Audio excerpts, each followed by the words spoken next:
Hey everybody, welcome back to Nintendo Treehouse Live at E3. We are here, it's day 3. Thank you guys for tuning in. I'm really excited about this segment. We're gonna kick things off with a little peek at a little tasty little treat, something new for you guys. It is Arcade Archives Donkey Kong. I am here with Sam from the Treehouse and our special guest from Nintendo of America, Don James. We're gonna get some really cool Nintendo stories and history from Don in just a minute. But Sam, why don't you tell us what is Arcade Archives Donkey Kong? Arcade Archives Donkey Kong, this represents the first official release of the complete arcade version of Donkey Kong since it was released in arcades. It's pretty historic for that reason, so I'm super excited for this. Yeah, this is going to be really cool. So Sam's going to play a little bit, and I'm going to talk to Don. You know, Donkey Kong, I think, is sort of a, you know, it's an important title in Nintendo's history. It goes way back to, I believe, 1981. And Don, you have been an employee at Nintendo of America since then, since 1981 when Donkey Kong, the arcade version, was out, and you're still an employee today. I don't think anyone else can claim that, make that claim. No, I don't think I'm the only one.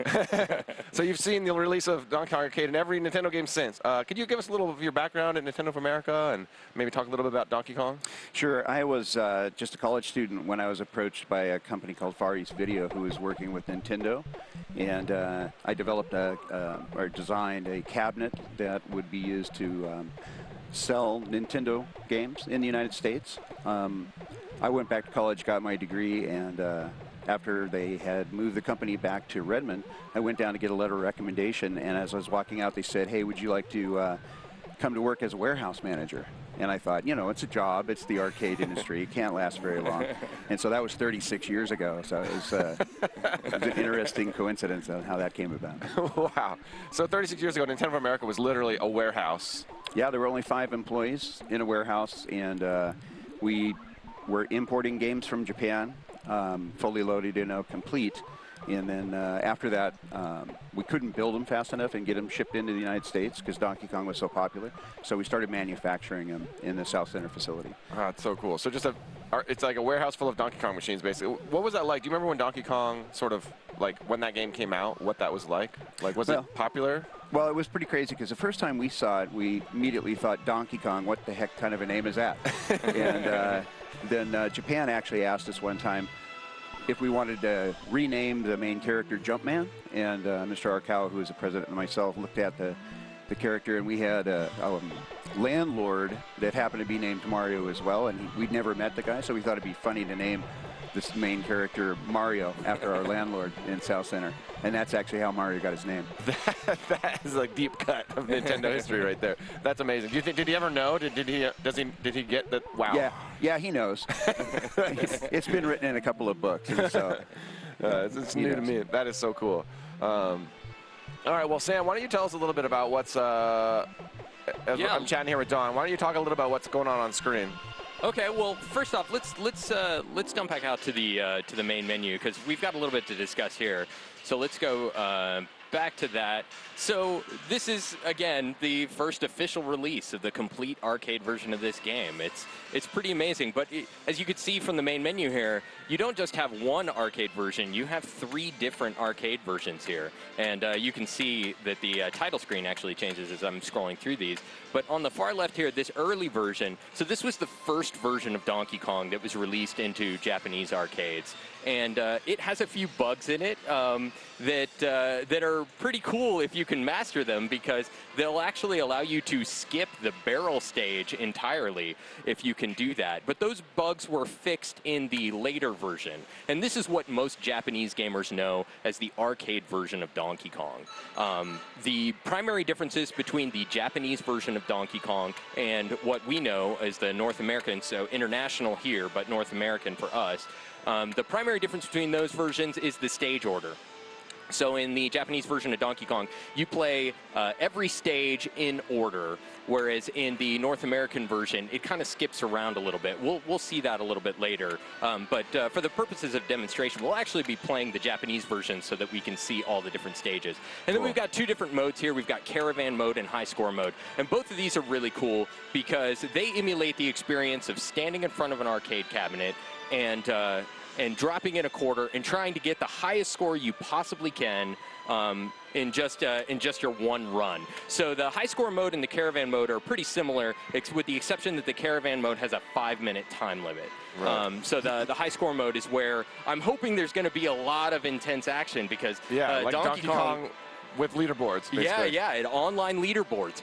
That's a big deal. Donkey Kong has one of the most highly contested world records, one of the most well-known high scores. So I'm hoping that we see a lot of intense competition going on in there. But I'm going to go ahead and jump into the later version. Again, this is using the Japanese stage order. I'm going to go ahead and jump in here. I've been watching a lot of the top Donkey Kong players play the game. And if Donkey Kong will let me, I'm going to attempt to showcase some tips and tricks that I've picked up from watching their play. And hopefully, if you master some of these things, maybe they'll get you up onto the high score leaderboard. So the first thing that I want to show is actually one of the first things here, if I can get the timing right. So there, right there, I was able to kind of glance some points off of that barrel that was falling down there. And the reason I was able to do that, it utilizes a quirk of the programming where you don't necessarily need to jump over an object to earn points. You can simply jump. Oh, this is going to get hairy. Oh, Okay. nice. Oh, you barely got through that. You don't necessarily need to jump over an object to get points from it. You simply need to jump next to a dangerous object, and then if you press the control stick to the left or right at the height of that jump, you'll earn points from it. And there are a couple of places in the game where you can use that to your advantage. That what I did just there showcased another trick that's actually going to be kind of hard to demonstrate. And that's sorry. Well, we'll get another opportunity to show you right here when we get back into the game. But Donkey Kong is deviously programmed. It's a super challenging game. And one of the ways that devious programming manifests is that the chance that a barrel will travel down a ladder increases if Mario is facing or moving toward that ladder. And, I'm not going to be able to make that. This is going to be a rough one. Let's try this again. So, like I was saying, the chance that a barrel is going to travel down a ladder increases if Mario is facing or moving toward that ladder. And now, armed with that knowledge, you can use it to your advantage. So, you can actually, by strategically facing Mario, you can change. Oh, that one worked. Oh, no. There we go. So, by strategically facing Mario, you can pretty much control the barrels, and it doesn't happen every time. And as a matter of fact, like the further you get into the game, the more your ability to influence the barrels increases. So I don't know if that one was actually me or not, but sometimes it's hard to tell. But as the difficulty increases, your ability to control the barrels increases. So in a lot of ways, for the top players, the game gets somewhat easier the further they get into the game, because they can start manipulating the barrels a little bit more. Yeah. So now we're moving on to the second stage here. This is the conveyor belt stage, in this stage, this wasn't present in the NES version of the game. The NES version is possibly the most popular port of Donkey Kong, and this stage wasn't featured. And because of the way the North American stage ordering works, there's a good chance that if you stink at Donkey Kong, you never saw this stage at all. I had actually never seen this stage until we were working on this segment. And Yeah. we saw you, so you're talking about some of the sort of deep ways to get points, but when I play Donkey Kong, I'm just trying to get to the top and save Pauline on each level. And speaking of Pauline, Don, you mentioned Mario, sort of the genesis of that name. I know that some of the other characters in this game sort of were maybe named after people you knew in your real life back in the day. Could you talk a little bit about that? Yeah, little known fact is that my girlfriend at the time, she was the reason, through her father's connection to the Far East Video Company, was the reason I got offered the consulting job.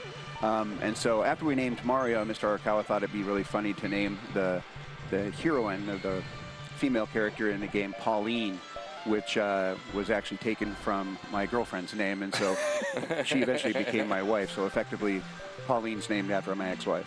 That is so cool.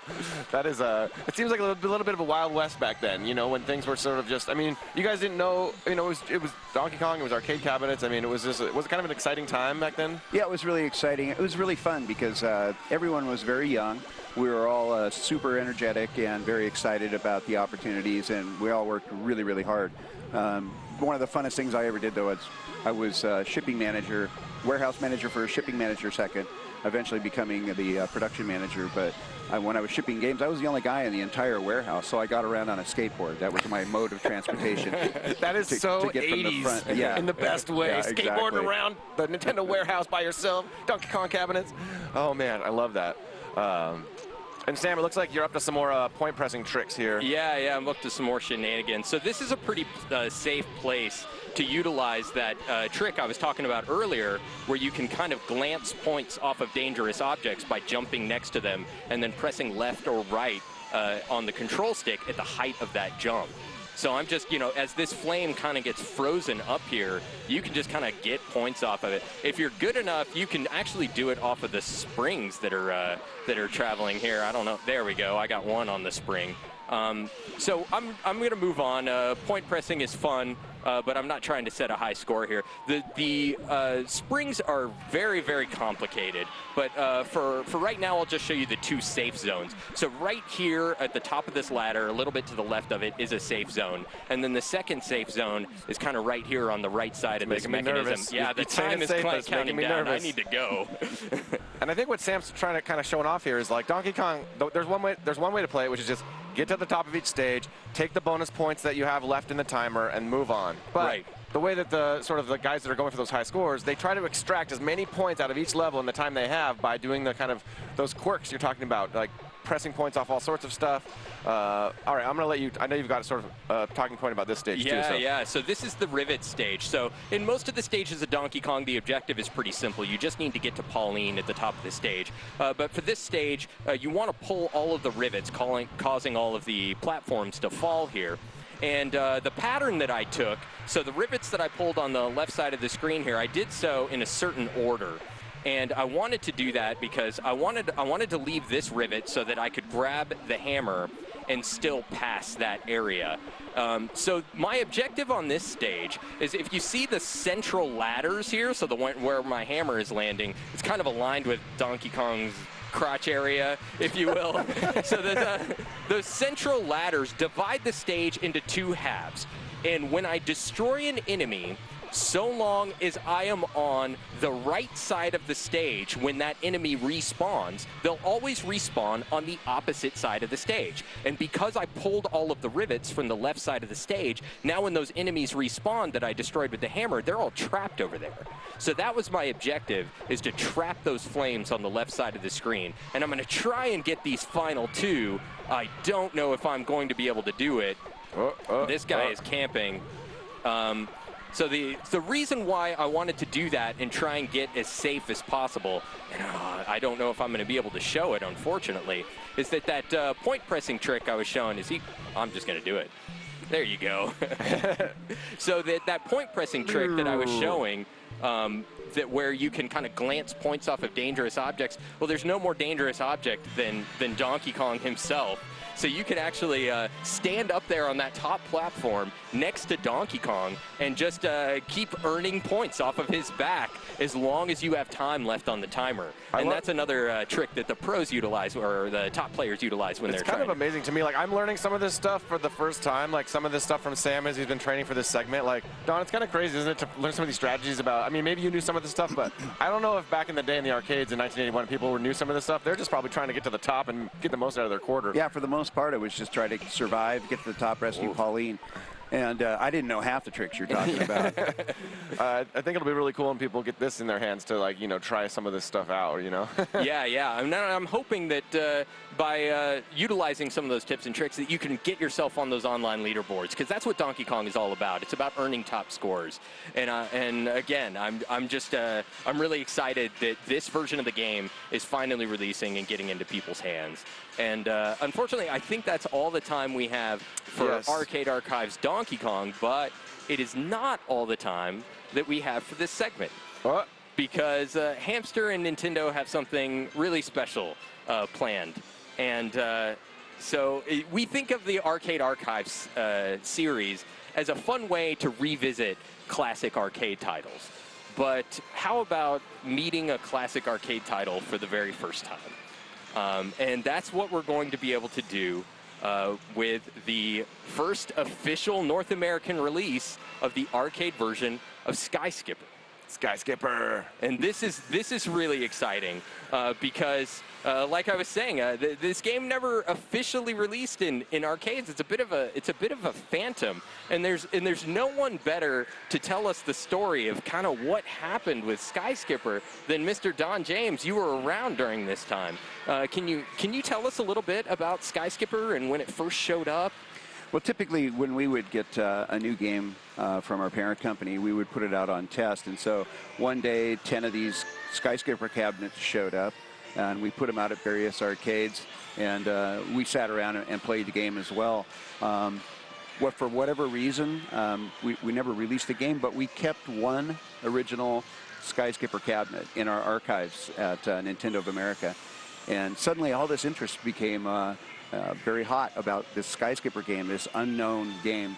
And then we got the call to go out, dig up the game, pull the ROMs out, copy them, and send them to Japan so they could make it available to the consumers. That's right. So more on that point. So we're showing we actually got some slides, of what that cabinet looked like. Does that bring back some memories for you? Oh, yeah. It's an interesting little side note for anyone who sees these games in the arcade. If you rub your hand on the side panel and it's a rough texture, that cabinet was made in the United States. If it's very smooth, it was made in Japan. Wow, cool.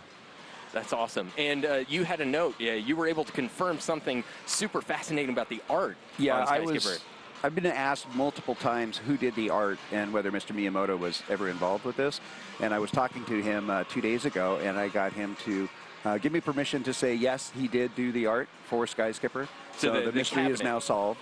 Yeah, the cabinet art on the side of the Sky side Skipper that was drawn by... the header, the control panel. Can we show that one more time, that art slide? I just think it's so cool to think of Mr. Miyamoto drawing that.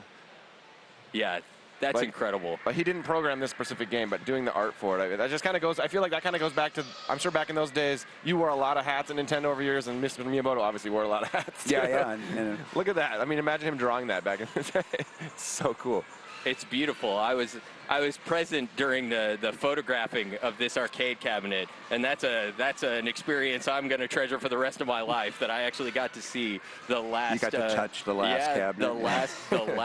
Or the only one left. Yeah. And more on that point. So you were mentioning. So this is the only known original Sky Skipper North American arcade cabinet. That's correct. And the board that's inside of that arcade cabinet is the only known unmodified Sky Skipper board. And the ROMs from that board supplied the ROMs for Arcade Archives Sky Skipper. Yep. So truly proving the namesake of the Arcade Archives series. This one came literally directly from those ROMs. Yeah, from our archives. So let's go ahead and jump into the game. It's a really interesting, crazy-looking game. I think you'll see as we get into it here. Listening to that wonderful startup music. So you can see that I'm controlling this character. You might have seen it during the attract mode when that was rolling. But I'm controlling a character called Mr. U. And you might have noticed the charming little typos there, staring Mr. U and co-staring the King's family. But you can see I'm controlling Mr. U in this biplane here, and I've got a fuel meter at the top of the screen that is slowly dwindling, so I am going to need to pay attention to that. And then I've got these gorilla characters that are throwing these bombs at me while they're listening to they're jamming out on their tunes on their little headphones. This guy's gonna get me. So control-wise, it's fairly simple. You've got one button that controls your turbo, so that helps you move a little bit faster, and then you've got another button that helps you drop bombs, and then you could drop bombs on these gorilla characters. And so your objective is to collect all of these kind of card suit characters, the King's family, and the order in which you collect them is going to determine your scoring. So 4 of a kind is worth the most amount of points, and then all of the same color is worth the second amount of points, and then, you know, just collect the cards as you can. And then you can see on the bottom of the screen there's actually a map that shows you where all of these card suit characters are located so that you can find them more easily. And the stage is complete whenever you collect all of them. So I'm going to make my way over to the other side of the screen and attempt to do that here. So this flag here that's in the center, if you touch the flag, then you can refuel, which I'll do right now because I was running on low on fuel as I was explaining things there. But the graphic style of this game is just wild. Look at it. Yeah, is this just like a normal day at Nintendo, Don, where you're like, oh, a new game shows up and it's got gorillas with headphones on and you're flying an airplane? You know, we never did figure out why they're wearing headphones. I'm not quite sure. So they could listen to this rad music while they were playing their trying to dodge the bombs that Mr. U is dropping. But I'm going to try and collect all these card suit characters. Yeah, so the graphic style is just crazy. Look, you've got kind of these low-resolution looking environments, but the objects, so like the Mr. U and the biplane and these card suit characters are super sharp looking. It's really wild. I'm going to go over here and collect this last card suit character and hopefully finish the stage. Oh, no. The clouds are also dangerous. That's important to note. All right, so I got that. If you turn your attention to the bottom of the screen there, you'll see these gorillas are really unhappy about having been captured. But that's just another example that this is a perfectly preserved artifact of the time in which it was produced. This has not been modified. This is an exact copy of what's in our archives. So we're going to start off the second stage here. So I think you need to biff it really quick so we can see that. Oh, right, yeah. I kind of want to see you crash because I think that's one of the cooler graphical elements. I think if I just play this stage, the death will happen organically. Yeah, I don't need to crash myself. I may have jinxed you. Is it bad that I'm just rooting for you to crash? Yeah. Well, no, the crashes are pretty spectacular, and I'm sure we'll see one here in just a minute. Well, there we go. There you go. I took that a little too close. Look at that. Yeah, this is an amazing just piece of Nintendo history. And I'm really excited that it's finally getting out there, that people are finally going to have the opportunity to play this. And again, with online leaderboards. So, maybe try and set a world record in Sky Skipper. Yeah, you might not have. No one has any practice on this game, really. So yeah, except maybe Don. Right. Yeah, I put a few hours on it when we had it in the warehouse. Watch out for Don on those leaderboards. Yeah. All right, well, thank you so much for coming, Mr. James, and telling us a little bit about Arcade Archives, Donkey Kong, and Arcade Archives Sky Skipper. The first-hand experience that you have with both of these titles is something that no one else can claim. No, there's a couple other people, but they don't work at Nintendo anymore. Right. So yeah, it's pretty cool that you've seen basically you've literally seen the release of every Nintendo game since Donkey Kong. Yep. Every single platform, game. It's been a incredible experience for 36 years to be part of this company and watch the innovation and the craziness that it is working in the video game industry. Yeah, and I'm sure being here at E3 is sort of it's one of those yearly, those yearly touchstones where we all come together and show our latest games off for the world. I've been to every single E3. That is a badge of honor. I'm not sure if that's a badge of honor or shame. I'm not sure. Well, that was great. So going back to Arcade Archives Donkey Kong for a second, Don, do you have any info about when that will be released? The greatest thing, I've got the pleasure of announcing that it's available right now, and you can download it today. Right now! Arcade Archives Donkey Kong is available right now on Nintendo eShop. So get out there. Maybe if you know Donkey Kong well, try to put up some high scores. If you don't, like me, take some of those tricks Sam showed and maybe get yourself a new high score, because I didn't even know how to grab some of those points. Yeah. As much as I've been playing Arcade Archives Donkey Kong, I'm still going to download it the moment I can, because it's not enough. A great game is great forever, and I'm going to be playing as much Donkey Kong as I can. As far as Arcade Archives Sky Skipper, that is going to be releasing on Nintendo eShop next month. All right, so Arcade Archives Donkey Kong available right now. Arcade Archives Sky Skipper will be available next month. Once again, thank you to Sam for showing us those, putting through the paces on those games, and Don James, Nintendo America, pleasure. Thank you so much for sharing some of that those deep cuts with us. Thanks for having me. Thank you. This is great. Thank you, guys.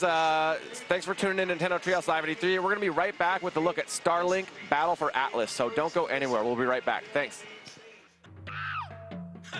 Here's coconut gun.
Hey everyone, we're back at Nintendo Treehouse live at E3. We're going to take a look at Starlink Battle for Atlas, and to show off this game, we brought some people that know this game probably better than anyone, our friends from Ubisoft. We have Matt, the producer for Starlink Battle for Atlas, and Laurent, the creative director. So really excited to have you guys and to sort of show us what you've been working on. I'm really excited to see what you guys have to show us. So yeah, please thank you so much for having us here. Yeah.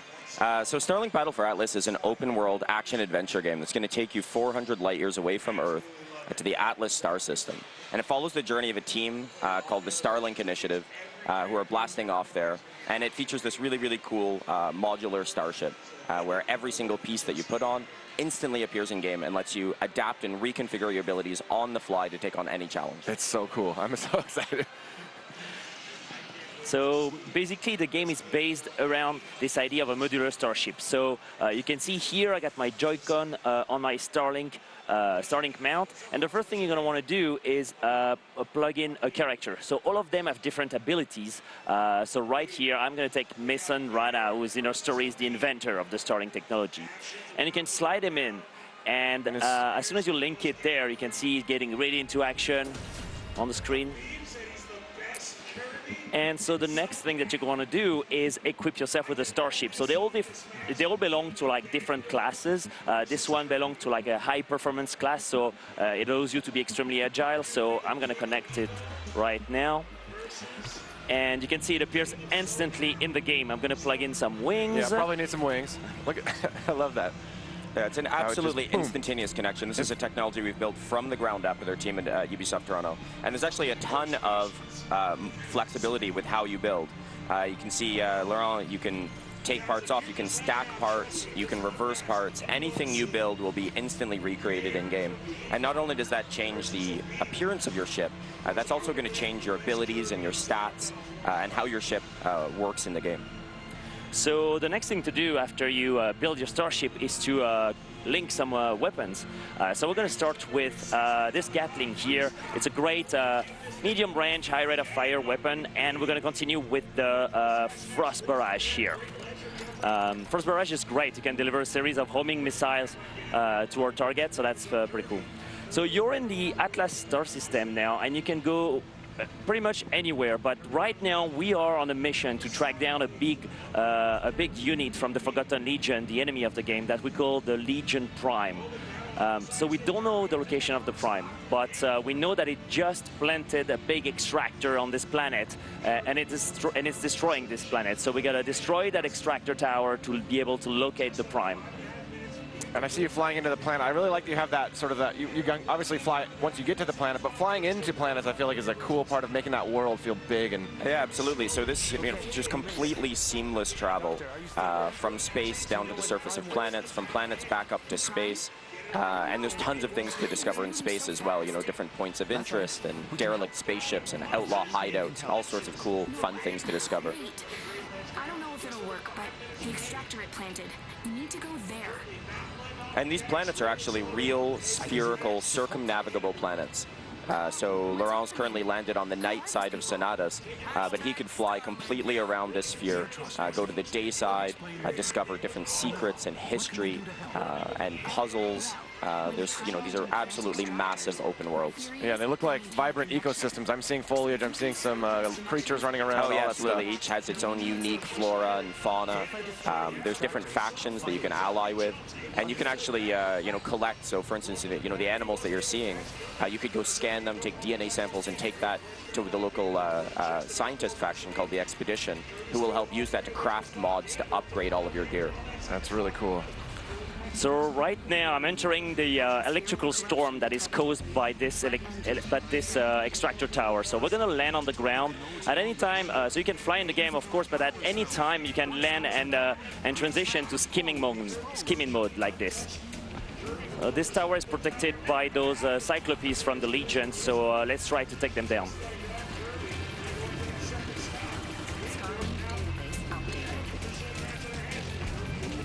You can dodge left and right to avoid their projectiles. You can also jump like this, and if you hold the jump button, you're able to. Oh wow, this one's aggressive. So if you hold the jump button, you can hover a bit in the air like this. So that's very useful to avoid the attacks of the enemies. There's actually a ton of depth to the combat, so I don't know if you're noticing, but Laurent's able to aim right at their eye to do extra critical damage, take those guys out. You have a shield, and if you time that shield just right, you can use that to parry their attacks as they come in, reflect them back at them. So it's one of those kind of things that's easy to learn and easy to get in, really accessible controls, but there's a ton of depth there to master. That's really cool. So right now I'm trying to take down this extractor node to get access to the main weak point of this extractor tower. So there it is. But the Forgotten Legion are trying to protect themselves, so I got to avoid their attack while taking down their buildings. And the ship that Laurent's in right now is called Pulse, and this is, as Laurent mentioned, it's kind of a performance ship. It's really, really fast. It's really agile, but it doesn't have a ton of armor. So this is depending on your play style, your choice of which ship, which wings, which weapons you're using, will constantly evolve into something people experiment with and find kind of their preference.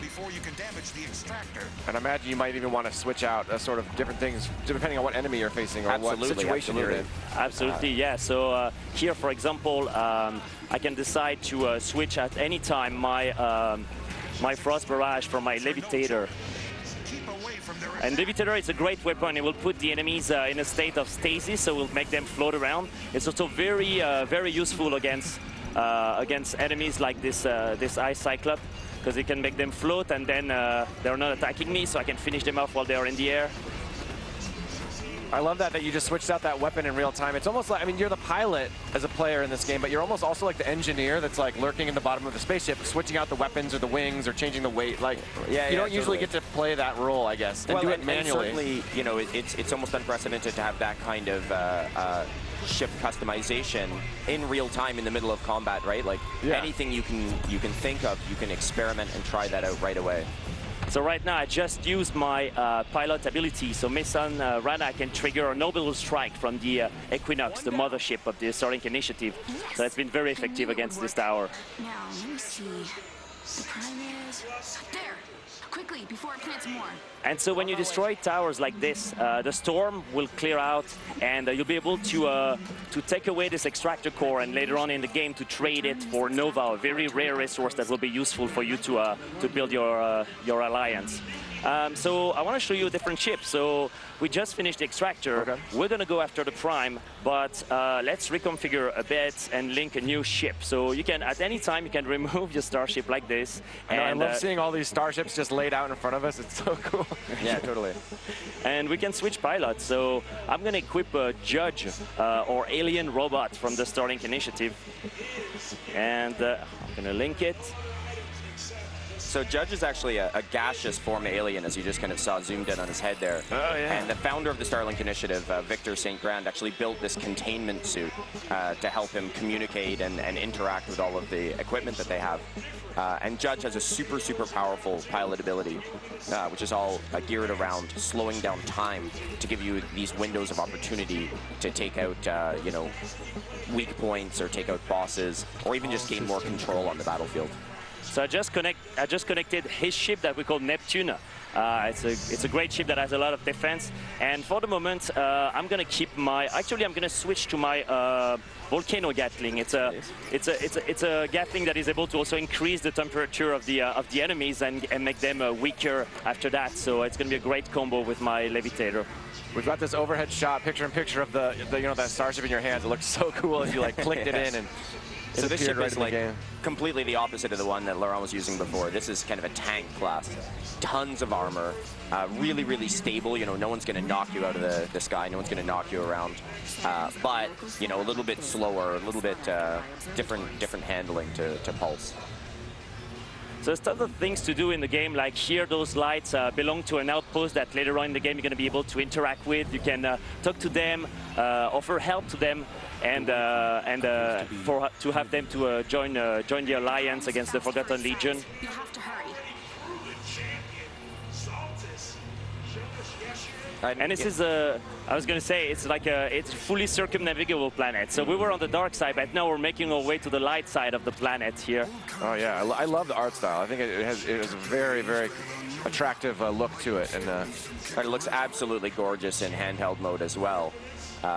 You know, keep in mind that every single physical starship that you connect actually unlocks a digital version of itself.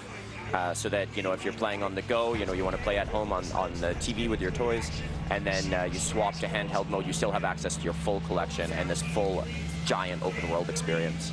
That's so neat. So this is the Legion Prime, which right now is roaming this world completely free. And if we don't stop him, he's going to plant a new extractor, so let's go after him. Link your best equipment. You can't hold back. Yeah, the enemies on this planet, they have like animal-like movements, but seem robotic as well. They're yeah, so they're pretty actually cool. from an ancient group called the Forgotten Legion, and they're remnants of a long-forgotten forerunner race called the Wardens that kind of are one of the big mysteries in the game that you're going to dig into and learn more about over the course of the story. And for whatever reason, they've actually kind of come up back out of the ground. They've been revived. There's been a reawakening. And now they're starting to begin a harvest and actually completely take over and destroy these planets.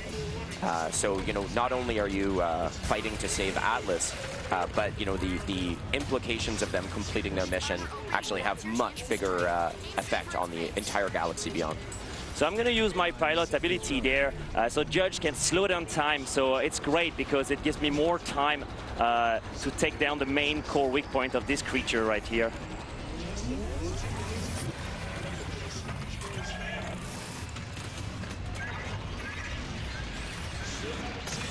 So now he's not happy about us.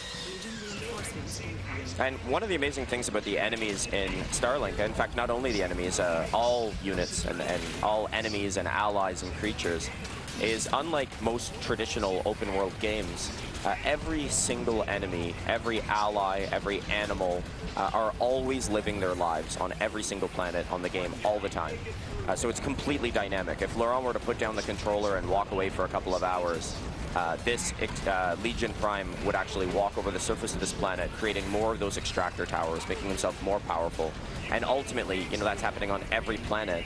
So the entire system could become completely infected. If, you know, so you are really the agent of change that can cause the difference there. I find that so interesting because, again, they're not just waiting for you to show up and like, oh, let's attack you now. They're living out. They have their own objectives and goals, and they're doing their thing. And it's up to you to insert yourself in that storyline. And you can use that to your advantage because, you know, keep in mind it's also your allies. So, you know, if you go down to a planet and, you know, build up tons of defense bases and turrets and alliance, you know, really build that strong alliance.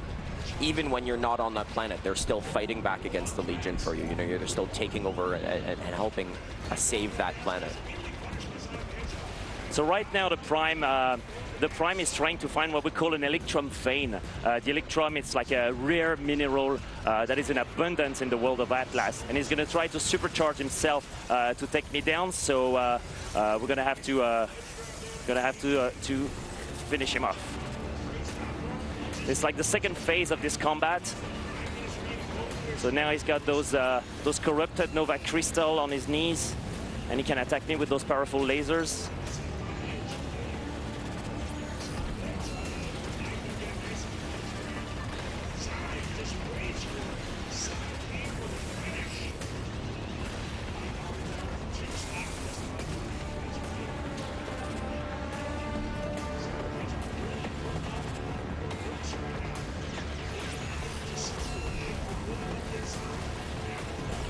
I'm just like lost looking at the sky. I'm like, wow, it's so pretty. Yeah, sometimes you can look up and see like a distant outlaw stronghold or something in space that you could fly to. You know, you're actually fully seeing out into this star system here. And you know, Atlas is 7 giant open worlds that you can visit. Each one is so unique and handcrafted. You can actually see one in the sky just above Laurent there. But each one of these, you know, has layers of history that we've developed and secrets that you can discover. So you can also So like I was saying, you can also change all your equipment at any time, or your starship. And we actually got something special for you that we brought that we're super excited to show you. I'm excited. So you already know that there's the R-Wing, the legendary R-Wing, Yes. coming into Starlink Battle for Atlas, and it's like it's an amazing starship. It's like we added some mechanical movement here, so you can move the wings like that and put it into combat position. It looks really, really good. And we also have Fox McCloud, of course, here. And so we wanted to show you something that we haven't shown to anybody yet, which is really what cool. happens when you connect Fox to the game. So let's do this, and let's finish the prime like this. So I'm going to remove Judge here, and I'm going to connect Fox. All right, let's see that game. Ah.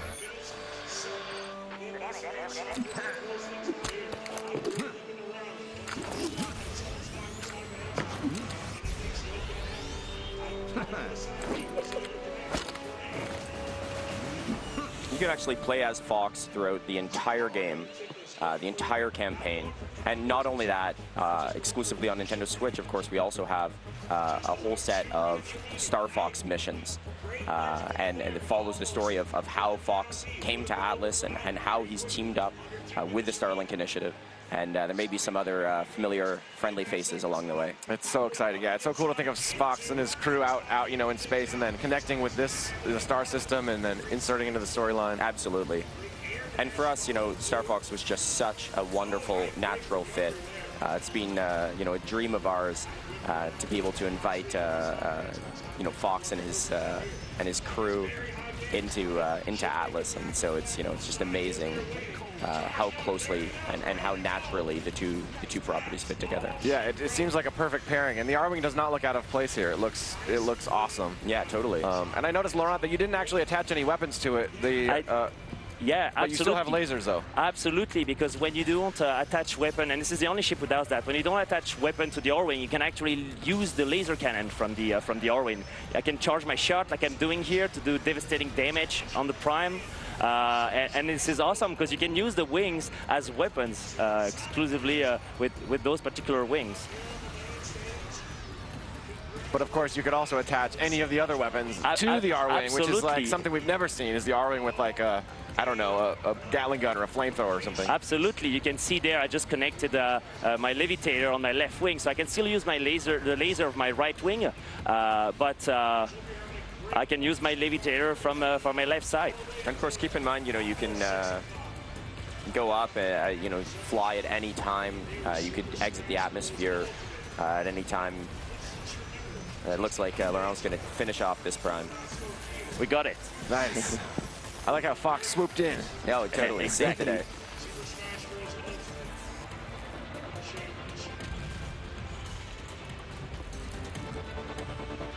And so when you destroy the Prime like this, you'll be able to retrieve its main core and also some mods for your starship and weapons, because you can equip different mods to make your gear even better. Each pilot also have a different ability, but they also have a different skill tree that you can customize as you play the game. In fact, I think you just got a powerful mod now. Why don't you go and augment the R-Wing? Yeah, absolutely. So let's do that. Let me go in my mod screen here. And this one is giving me 20 plus 20 speed. I can just change it and let's say, for example, plus 35 handling and more speed. So let's take this one. And there's a ton of depth to the RPG progression in Starlink. So each of your ships, you know, has different cores, different armors, boosters. You know, your weapons, you can swap out the ammo. Your pilots are fully upgradable. And, you know, it actually goes way deeper than that. Yeah, and you mentioned all the ships. I mean, switching ships is cool, but switching ships is also important. Like if you die, if you lose a mission, you could bring in a new ship, and you kind of need those to progress. Yeah, absolutely. So, you know, it's really, really important for us that, you know, the entire game is something you can finish just with the starter pack. You get a ton of content in the starter pack on Nintendo Switch. You know, the starter pack actually comes with the legendary R-Wing. It comes with Fox McCloud. It comes with Mason Rana, who is a pilot that Laurent was using earlier. He's kind of the newest member of the Starlink initiative. It comes with digital versions of some equipment. It also comes with some weapons and things like that. But it also comes with additional digital content. For instance, Mason's ship, Zenith, and the wings for that. So really, it comes with everything. It's going to come with everything you need to sort of have this adventure. But of course, you could get more things, more weapons, more mods. Yeah, totally. So, you know, for sure you can complete the entire game just with the starter pack. You know, there's none of that kind of hard gating of like, oh, there's a blue door, you need the blue spaceship to go through it. But, you know, for us, it's kind of this simplistic deck building element where, you know, we want the more ships that you have and the more parts that you have, the more creative options you have to really customize and build your play style and really make, you know, your dream starship and you know, your play style right fine-tuned to your liking. Yeah, it's a little bit hard to show on camera, but the fun, the feel of clicking these weapons and wings together is something that I've gotten to experience preparing for this segment, and it just has that. It kind of takes me back to being a kid, and I'm like flying around with the ship and attaching different wings. I was putting the R-Wings wings on backwards, which looks kind of cool because everything can go either direction. So you could have a flamethrower pointing backwards or something. Absolutely, yeah, and you can even like the R-Wing embeds the Starlink technology, so you can remove its wing, flip them if you want. You can, like you were saying, yeah, you can connect like the flamethrower here, and if I fire it now, I connected it backwards, so it will fire backwards. If some enemies are attacking me from the back, I can use that strategy, or you can put it front like this. And you know, keep in mind, as Laurent showed earlier, you can actually stack parts on parts. So like, you know, Laurent could add additional wings or swap out the wings of the R-Wing, make kind of an extra wide R-Wing. Could you show that really quick? I'm not sure if I'm on the way to attack something, but. It's cool when you stack a couple extra things on and yeah, absolutely. For sure. So for example, I can stack those wings here, and it will provide me with more defense. You can see actually that when I'm putting another wing on the ship kind of tilts a bit to take the weight of the piece, and but then correct itself. And this is a pretty wicked looking R-Wing actually. Yeah, I like that. So those wings that Laurent just added are armor wings, so those are going to add more defense. Look at that, now it's like a tank. That's awesome. The trade-off is that... do barrel roll! Absolutely, you can do barrel roll with the R-Wing, yeah. So the trade-off of adding more parts is that's increasing the weight of your ship in the world, and you know that's going to change a little bit the way that it handles in the game. Oh yeah, and we've paid extra close attention to the details. So the barrel roll works just like it does in Star Fox. That'll deflect projectiles as they're coming in. You know, we're staying really, really true to the look and feel and effect. Yeah, I think the Star Fox integration is something, you know, the voices, if the Star Fox voices sound familiar, it's because it is the same cast as the Star Fox Zero. So you guys really went the extra mile to work with us and to get those characters sounding as authentic as possible. Absolutely. And even your own characters. It seems like you guys put a lot of work into building out a cast of characters. They're all the fully voiced game. Oh yeah. And it feels like a world that's been. This feels like a fully realized world to me. That's just kind of waiting for you to join the game. Yeah, you know, this is really a huge open world experience. We're so happy to bring it to the Nintendo Switch. In this way, and you know, I can't wait. We're only just scratching the surface here of an enormous game. So you know, with full cinematics, a full campaign, you know, all sorts of content, and this incredible dynamic living world that I can't wait for people to get their hands on. You can always, each planet also that we've created or have their own history. We build their history and the mythology, like about what happened on those worlds and the previous civilizations who tried to establish themselves on those worlds. They have their own flora and fauna. So here we can see, we scan these creatures. You can scan any of the creatures and retrieve flora samples out as well. And the characters will tell you more about those creatures. I love just this visual of Fox, you know, in this foreign star system, like investigating this crazy creature. You know, up close. Totally.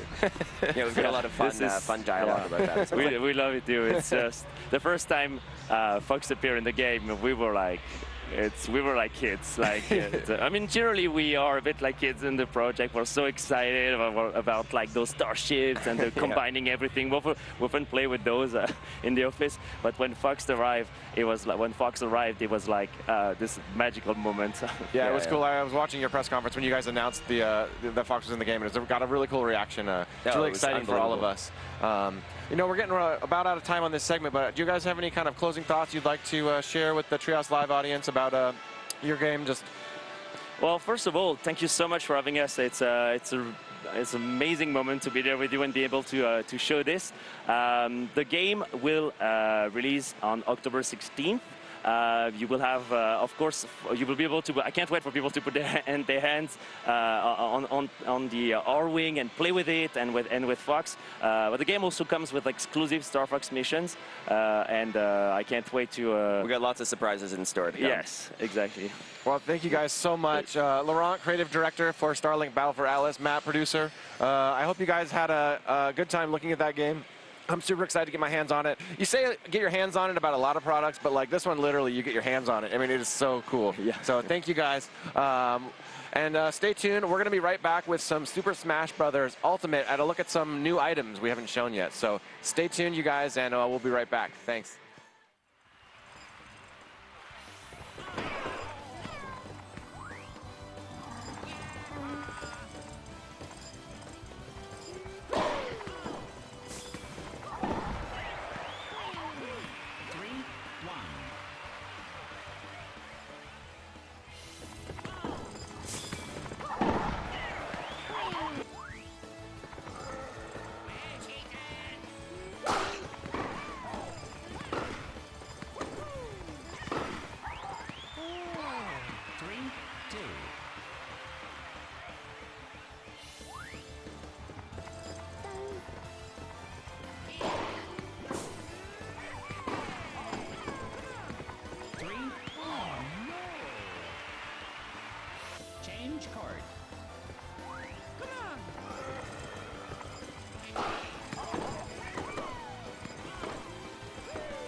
Hey guys, everybody, welcome back to Nintendo Treehouse Live. I'm JC, joined by a couple of my folks here. You got Demetrius, got Smitty, and Chico.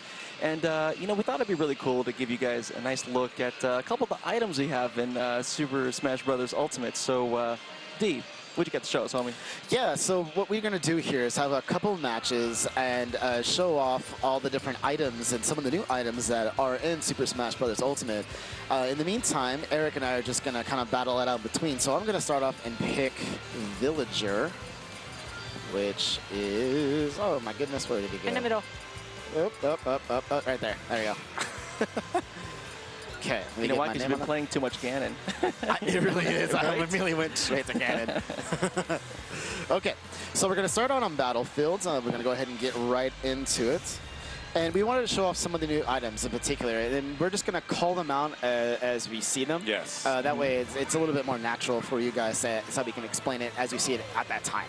Right, and this rule set has only these new items enabled, so we will be... Yeah, that way you guys can get a better look at that. Because there's quite a few new items in particular right here. Yeah, so this one in particular is really great. Oh, sorry, I didn't mean to cut you off, Chico. I just wanted to blow up Eric over here. There you go. Continue. Yes. So that is the bomber. That's from the Kirby series. That is an incredible item. You grab it and kind of hold it aloft, and then it explodes a couple seconds later. And the great, the great thing about it is, as it explodes, like the blast radius is so big. Usually, it's too late unless you think on your feet. Like the second you see someone holding it, like you really got to get away because you cannot block it. You just got to take it. And the villager can pocket that from somebody. If he does it in time, you can actually steal it. Yeah. Another thing that I just hit was the fake smash ball, and that blew me over in a corner. I absolutely love this item. It's kind of reminiscent of the fake item box in Mario Kart, you know? Yeah, I never thought about that. That's a good call. Like has kind of the same coloration. It's like upside down, except this one is just tilted or turned 90 degrees. So you really have to look at it carefully when there's two smash balls. Like which one's the real one? One's going to blow up in my face, and one's going to save the day. So you can see there's so many items. At you. Do you just put this Lawn Star in the most nasty place? Let me try to hit the... No, it didn't work. So basically, the way this Launch Star works, I'm sorry, I'm like No, go for it, man, go for it. Is that when you throw it, it actually launches you in the opposite direction that it was thrown. So you can do some nasty things with it. You jump down deep in this black hole. Thank you so much. That was really helpful when I was trying to explain. Hi. But this Launch Star, you throw it. We'll get another one in a second. Hey, look at that. Okay, let me show this again. I'm just going to do it right Show the people. there. Oh, that's a good one. And so, look, hey, I'm going to go back to... Uh-oh. So it's great because Villager's great with that. With the great recovery, you can set this up and get to safety. Meanwhile, if you knock me off, I try to get back into the stage. Whoosh, I'm just KO'd. Which is great. I love when you throw it straight up because then it launches you straight down, which is even more dramatic. Especially when you're at a higher percent and you get knocked higher up. Right. And then speaking of percentage, here is the healing field. So pretty much that will heal if you stay. Of course, you have to fight, you know, to stay inside. And also keep everybody else out so they don't heal from that effect. I love that one because it always becomes like the focal point of the battle once it's down. Trying to stay in it. It's like a king of the hill sort of situation. Exactly. All right, so I think we introduced all of the items, except for that black hole right there, which you saw me use already. Okay. So this kind of sucks people into the middle of it and sets up some awesome whoosh attacks. So they keep coming right back. That bomber has a timer on it as well. And I'll actually kind of walk across the stage. Did we really show the banana gun? How hilarious this thing is? So normally you think it's a banana peel, but then bam! It actually blows up. Then I have a nice little handy banana peel. Yes. Which you can pocket the banana in flight. You can pocket the peel after. Oh, jeez. You can do all sorts of things with that. Oh, I was going to try to hit you with that. And that banana peel does crazy. Okay, thank you. That banana peel does crazy knockback as well. Yeah, so, it does anyway. Really great KO damage, too. Are we going to fight now? You ready? Okay, sorry. All right. Oh, I knocked that away. What? Oh, I picked it up. I didn't even realize it. Yeah, oh, man. Your nimble fingers. Okay. Nope. Oh, jeez. Yeah, that's my favorite way to use the Launch Star. That was totally worth it. I'm going to put you in there. Psych. Duh. Oh. I guess I didn't really need it. I was trying to throw you into it, and that was a colossal fail on my part. Yeah, the other way I saw it used in when we were playing at work was like I think, Demetrius, one time you went to the top of a stage, and then like you jumped up and you threw it down like as high as you could. So anytime you like up smash someone or get them in star, they would just like shoot off. Oh man, like there's a lot of interesting uses, especially with the new items. Also interact with all the older items from before, so you have all the stuff that you're familiar with, whether it's bombs and random like party balls and other things like that. Like they're definitely back. And crates, crates also are a thing, and they're still filled with lots of goodies, lots of food too, which is most definitely my favorite. Oh, I was trying to steal that from him. Where are you? Hi. It doesn't work. It doesn't work. It's too late. Oh, that's bad. Yeah, I also noticed that the black hole here, it sucks up pretty much anything that has like a hurtbox hitbox. So whether it's whether it's an item that's there, whether it's a fighter that's there, and occasionally some even like assist trophies I've seen get sucked in. Oh, that's so good. All right, there we go. One thing that I had happen yesterday, just playing a little bit, was really fun, was the fake smash ball.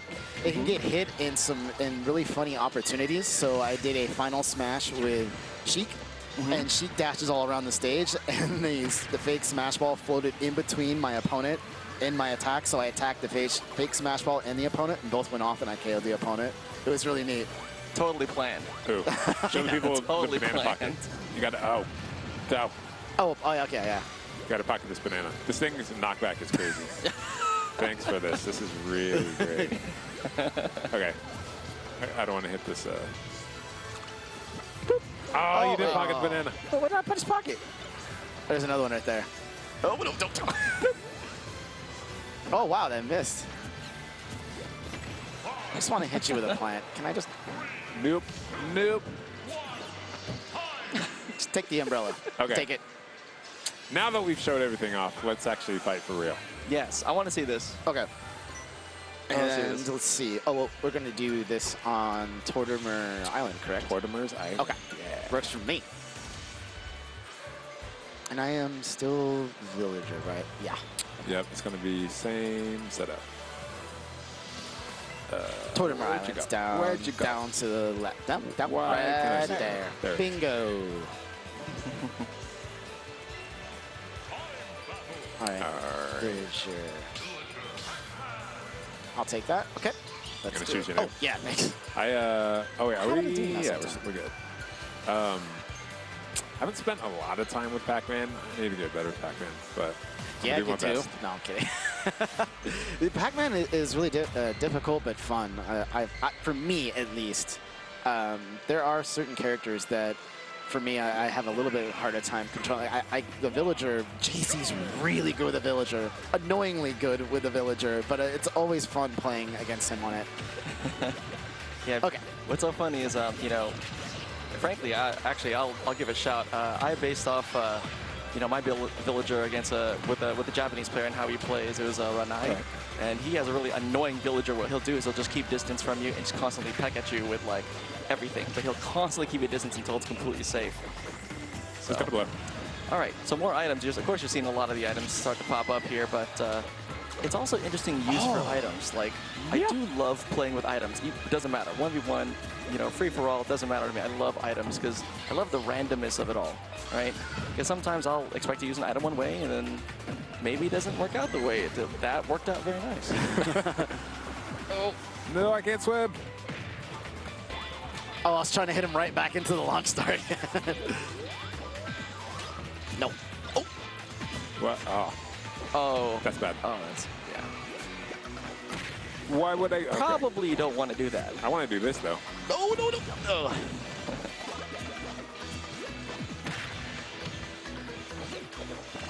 Oh. Ow. That banana put, you do slip on it, of course. Oh. Oh, jeez. Oh. No! Oh. I was hoping you were And I'm gonna going to heal. Man, you just getting all the good items. What? Oh, durian. no. Someone's got to pick up a durian and use it. That fruit is awful. Tastes okay, smells terrible. It's like dirty gym socks. 1 week old. Yeah, it's bad. I mean, like, I don't mind the taste every now and then, but I'm like, after chewing up for only so much, if I don't hold my nose, I can't do it, man. I can't. I've tried. I mean, I tried drinking candy and other stuff, but you know. Now that I hope is not an item. No. Can't use that against me. Come on. Oh, Ooh, that was a nice smash. Okay, that was brutal on my part. Oh. Did you forget that one was there? Where's that healing field? I need it. Here, come here. Let me just plant that, and then I just want to hit you with an axe. What's cool about this stage is the trees will actually switch or change. It's kind of a dynamic stage in that regard.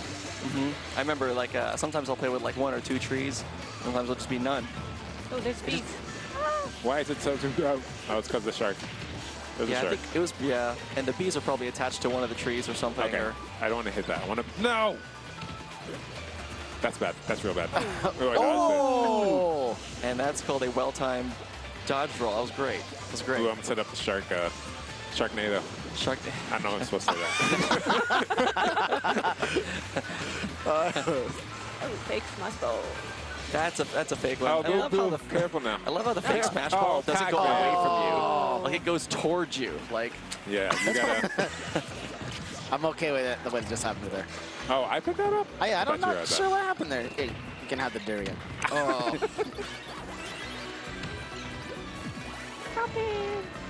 That's not what I wanted to do at all. hey, nobody puts you know, fire hydrants on captain's boat. This is not gonna work for me. Oh, that's so Oh, I so wanted that to happen. That would have been great. Oh, Big, yo, clip that. Oh, dude. That would have been awesome. Well, kind of. That would be unfortunate. There, unfortunate. You just sent that banana to sea. I don't know why you did that. It's an ocean banana now. Hello? Oh. I thought I could dare dodge that. The bees! The bees are all over you. Black hole. Oh, that's not good. Uh-oh. Did it suck all the bees? It looked like it. Maybe they went away. I mean, that was a little... No! Point blank! Point bro. blank, son. That was like banana execution right there, man. That was messed up. Just thought you needed a little, you know, a little bit of bananas. That's all. A little potassium. All right, there we go. You know, I honestly don't know what the count is right now. I don't know who's in the lead. It's okay. Don't need to keep count, man. Just play. As long as it's fun, keep playing. Who's going? Oh! Making you lose. I didn't know you could do it. That was premature. I'm okay. Get away from that. Hey, there's your healing field that you wanted. No, he's gonna. Okay, get out. There we This go. is my healing field. Stand in there. Yes. Soak it up. What? Yes. Oh, I forgot about the trajectory of that one. Just get out. It's mine. Wow. What? What's really funny is the first time I saw the healing field, it kind of looks like one of those, what's it called? Like a banana sprout or like a banana blossom, you know? It's kind of shaped like...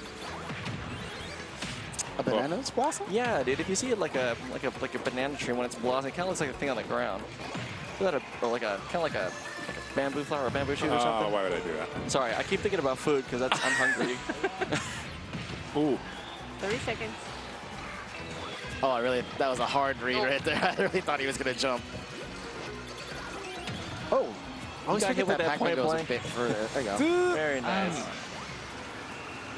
I think I'm still up by like 1. Oh. Black hole. Potentially. Yeah, and that's also And another launch pad. Right I don't know what to do. What do I do? Oh. Okay. I still have a chance. Oh. Okay. Oh!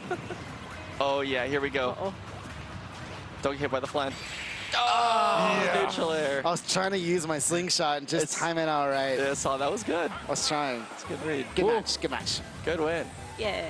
Okay, Okay. so move on? Yeah, moving on to Right. different Moving set right of along. items. Yeah, let's do this. So we're gonna kind of create our own game mode here. Oh, yeah. Shall I describe what's going on? Yeah. Okay. So the way this is going to work is that we're going to do a little bit of kind of like an item battle, right?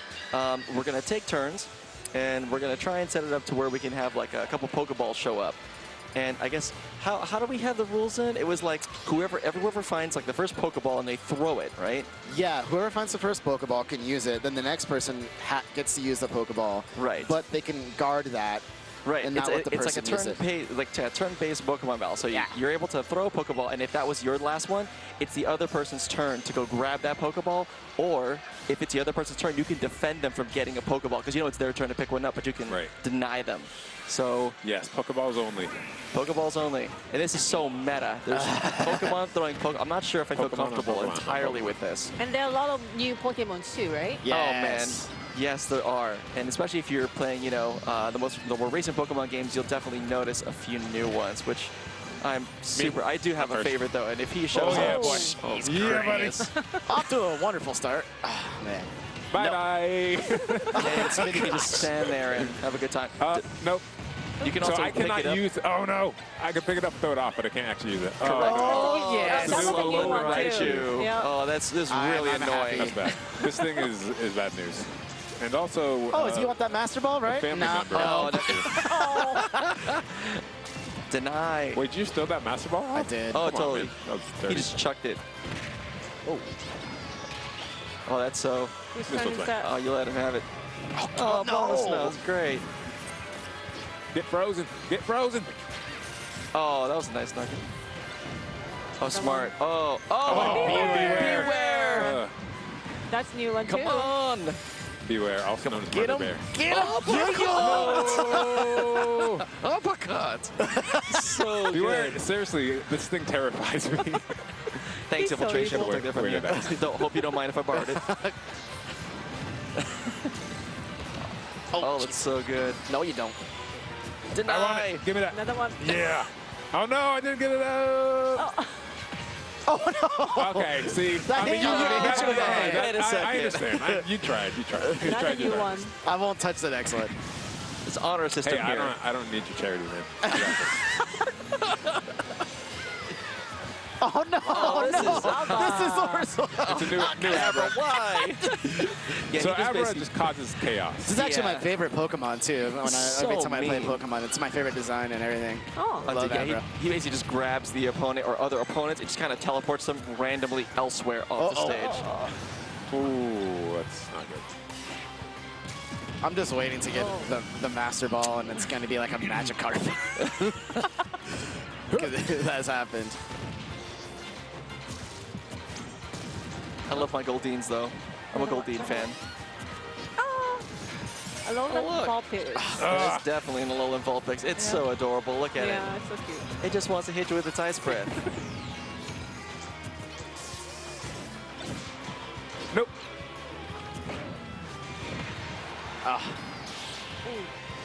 Getting close. What's next? Another one. What's next? Nothing. Nothing. Nothing's next.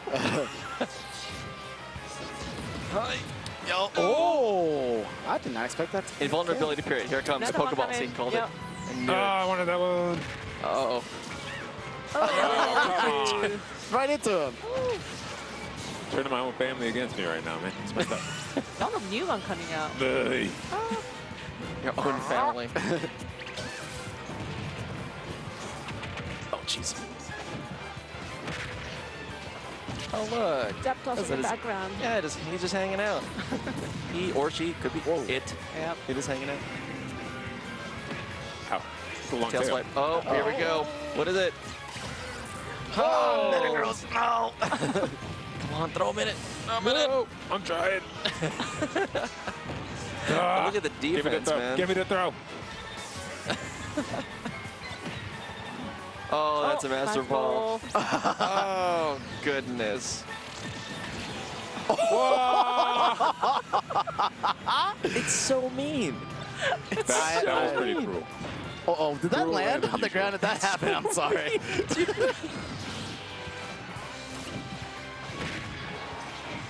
There are so many Pokemon in the game. I'll be admit, I can't remember all of them. No, There are there's a no lot. way. Oh, I made it. That's a new one too, isn't it? That's Which one? I didn't see it. Gosh, what was it? I remember. It's really cute. I didn't It's see really it. small, and it zaps everything around it. It's really adorable, and I can't remember what it's called. Look at me, mind is blanking.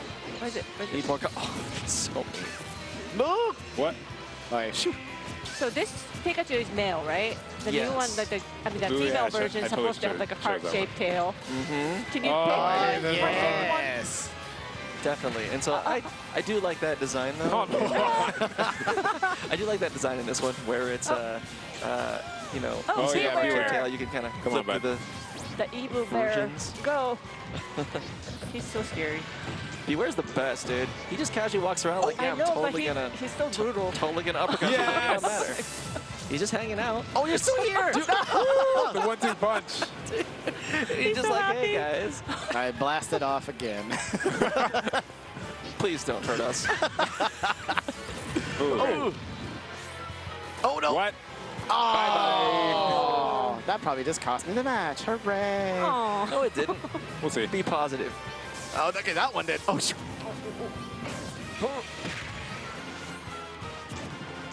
Okay. Whose is this? Is this mine? No, it should be mine. Okay. Well then, bye. Oh, what? I thought I had it Just gave it. too. Oh, hey, look at that. Ooh, that's bad. 30 seconds. I mean, 25 seconds. Here's Pokeball.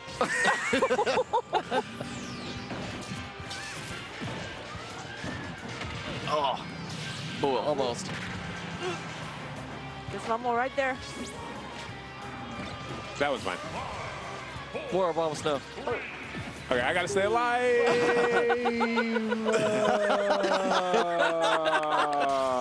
Come on. If that last KO was the deciding factor, I swear. I kind of want to see the score, just like, Yeah! No, it was. Come on, man.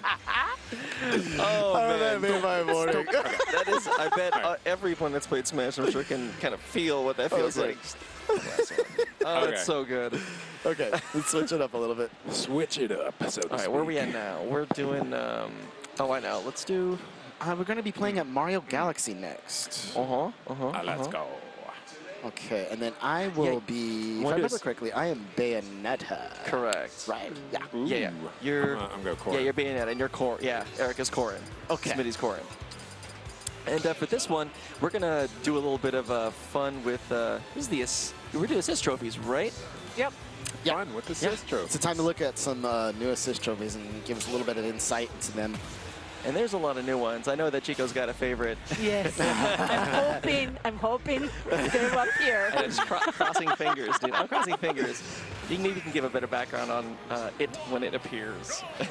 Might be the first one. Oh, yeah, so taunt. Hey, you were oh, slow. wow, that's you were slow. dirty. Dude, I taunted and I had time to attack. Treehouse taunt. How dare you? Demetrius, man. Come on, man. I was a little slow there. It's okay. You're too slow. I don't know, man. Oh, that's... Okay, good. Oh, Where are they? Oh, there you go.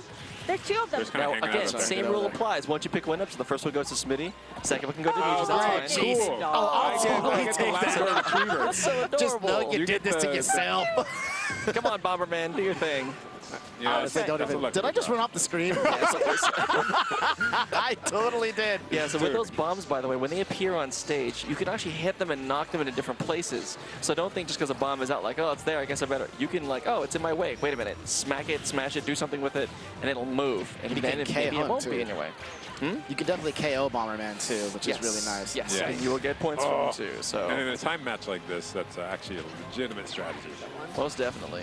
Oh, Not the math. Let's do some math. And what's really funny is people didn't know you could knock those numbers in different directions too. So Man, you actually have to do some addition yourself. If you see a 6 and a 4 like that, look at that. the 10, that's gonna Okay, hurt. That's gonna that hurt a actually lot. hurt Come on. me. That's gonna hurt a lot. That was not worth it. Oh, look, ghosts. Math never. funny. That's right. My favorite one is Blinky. Although I can't, I don't remember which color Blinky was. He's still my favorite because his name is Blinky. I'm an inky guy. You're an Inky guy? Oh, which one's Oh, this? who's it? Oh, Squid Sisters, Okay, yes! true. David, ready? Dance off. Dance off. That's all. So I kid you not, we do this all the time. Every time, everyone just stops. We just hang out and we're just dancing. Get down. I just love this thing. Demetrius! I mean, Dirty, man. Really? Dirty Demetrius, was man. This time was over. yeah, I That think I won the dance off. I think think we can agree. Yeah, we always do that. Anytime the Swiss Sisters come up, everyone stops. Doesn't matter how many players we're going. It's everyone stops, everybody It is a dances. dance-off, yes. That's right. Oh, you grabbed it. No, not him. Oh, that's Takamaru from the mysterious Murasame Castle. Oh, geez, are they going to battle? Who's gonna win? No. Let us Samurai Goro. Let him Let go. them fight. Wait, what? Did you knock out your? I think I just knocked out my own. I don't know how that works. Do I get a point for that? I think you do. I mean, it's kind of messed That's up. going to be fixed, yo. I don't know. Best teammate ever. So I will go ahead and write that down and take that in my notes, and we'll talk about that later. Oh, Andros. Nobody likes Andros. Oh, my goodness. Not unless it's yours. I love it. Then it's your Andros. And then it's okay. Oh, you took the trophy with you. I'm taking my trophy home. Another one. Oh, jeez. All right, come on. Well, you get Andros and the Darling Snagrid? Another Come new one on, from man. Pikmin. That thing is super annoying, too. It lasts so long. You just Yeah, have to it comes smart- out of nowhere, too. Even like on higher Get a bow airs, and you think weave. you're like safe. Yeah, usually you just don't know what's going to hit you until it's really too late. It hits actually really hard on that last hit. Oh, that's another new one. Crystal. Getting new ones all over Somebody's the place. favorite. Yes, I do like that name, Crystal. Sawbox Adventures was a dope game, too, man. I mean, it was a really great game. Oh, jeez. Oh, that works. Oh, You go ahead and fight. I'll just keep picking these up all day. Yo, what about the rules, Crystal's so man? good. Crystal's so powerful. You got like the last four. Color Alright, TV I'll let you game have the next 15. one. That's right. Oh, shoot. You can actually Okay. hit the ball back at the paddles, which is cool with that one. Oh, Wait, oh, phew. right. Come on. Oh! That was a good one. That's it. Oh, no. Okay, that's a Sim City guy. Why am I blanking? I can't remember his name. It's Dr. Ed. You know, that's actually voiced by Nate Bildorf. What? Oh. Yeah. No way. Nate Bildorf has all sorts of voices in this. He's the voice of Shy Guy. He's the voice of Dr. Right. Wait, he's the voice of Shy You Guy? didn't know that? Yeah, Dude, we always wait tease a him minute. about that. Yeah, that's 100% Nate. Nate Bildorf. Yeah. Oh my gosh. You can take that one. What am I doing? Where am I working? It's either I'm working on. I work he's a across the humble- office from Nate. I kid you, he sits on the farthest side. This is probably why I don't. Another one. He's a humble guy, so he won't. I can't dance off with this cowboy. The sheriff is the bouncer at the club, and you are not I'm allowed. getting bounced from the club here. And we're still This is mine. That was another one. All right, that one was for you, Chico. Thank you. That's nuts. Oh man, it's so good. Yeah, we still. I don't think we've gotten Chico's favorite Sis trophy yet. Yeah. Well, that was Wasn't that my it? Was your favorite Sis trophy? Yeah. Okay, we're throwing the rules out of the door because you cheated already. Well, there's another one too. But Yeah, but you picked them that's all up. right. You picked up like 4 now. That's true. Oh hey, it's Lynn. Oh, Lynn, yeah, yes. it's Lynn. Lynn is awesome. Yeah. Oh man. Yep, she's pretty cool. Did I just get comboed from both of them? Probably. She probably just connected on it and said, yeah, nah. Oh. Yeah, That wasn't enough? Oh. Oh, jeez. Also, who's hyped for that Fire Emblem? The new Fire Emblem game. I'm Yeah. Three houses. so ready, dude. I almost cried when I saw the trailer. Yeah, I can't wait. Did that count? Did it count? That did not count. Doesn't count. Doesn't count. No, it didn't actually hit. No! Training. Hey guys, we're 1-1 now, right? Kind of. I guess. Well, on let me the guess. Is fair it by 1 matches. point? I'm going to laugh. Don't. Has to. It's by a couple. It's by a couple. Oh, That wasn't goodness. good. All Oh right. man. How did Where that we at happen? now? Okay. I We're think gonna we do, have one do more, we have right? time for one more? Do we? I don't know if we're done. We're kind of sure. You're right. That's actually a good point. I see don't the think we're people gonna have going. enough time. They're going like this. Do we? Give me the call. Come on, Rick. Okay. All right, cool. Yeah, but the thing, like you guys gotta move on. We got to So see awesome. a lot of cool stuff. Yes. We saw a lot of the items. So you saw some items, you saw assist trophies, you saw them mess around playing some games. So again, if anything, thanks for hanging with us. And of course, we're gonna have plenty more stuff for you right next up on Treehouse Live. And matter of fact, we're gonna have a Xenoblade 2 Torna the Golden Country segment for you. So don't go anywhere, stick around, we'll be right back. Game, set, and match survey.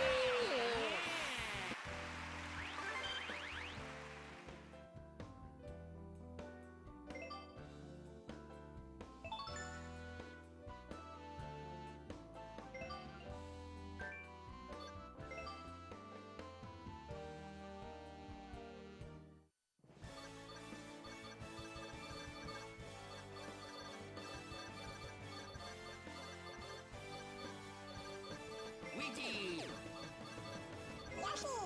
Here I go.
Hello, everyone. Thanks for joining us for Nintendo Treehouse Live at E3 2018.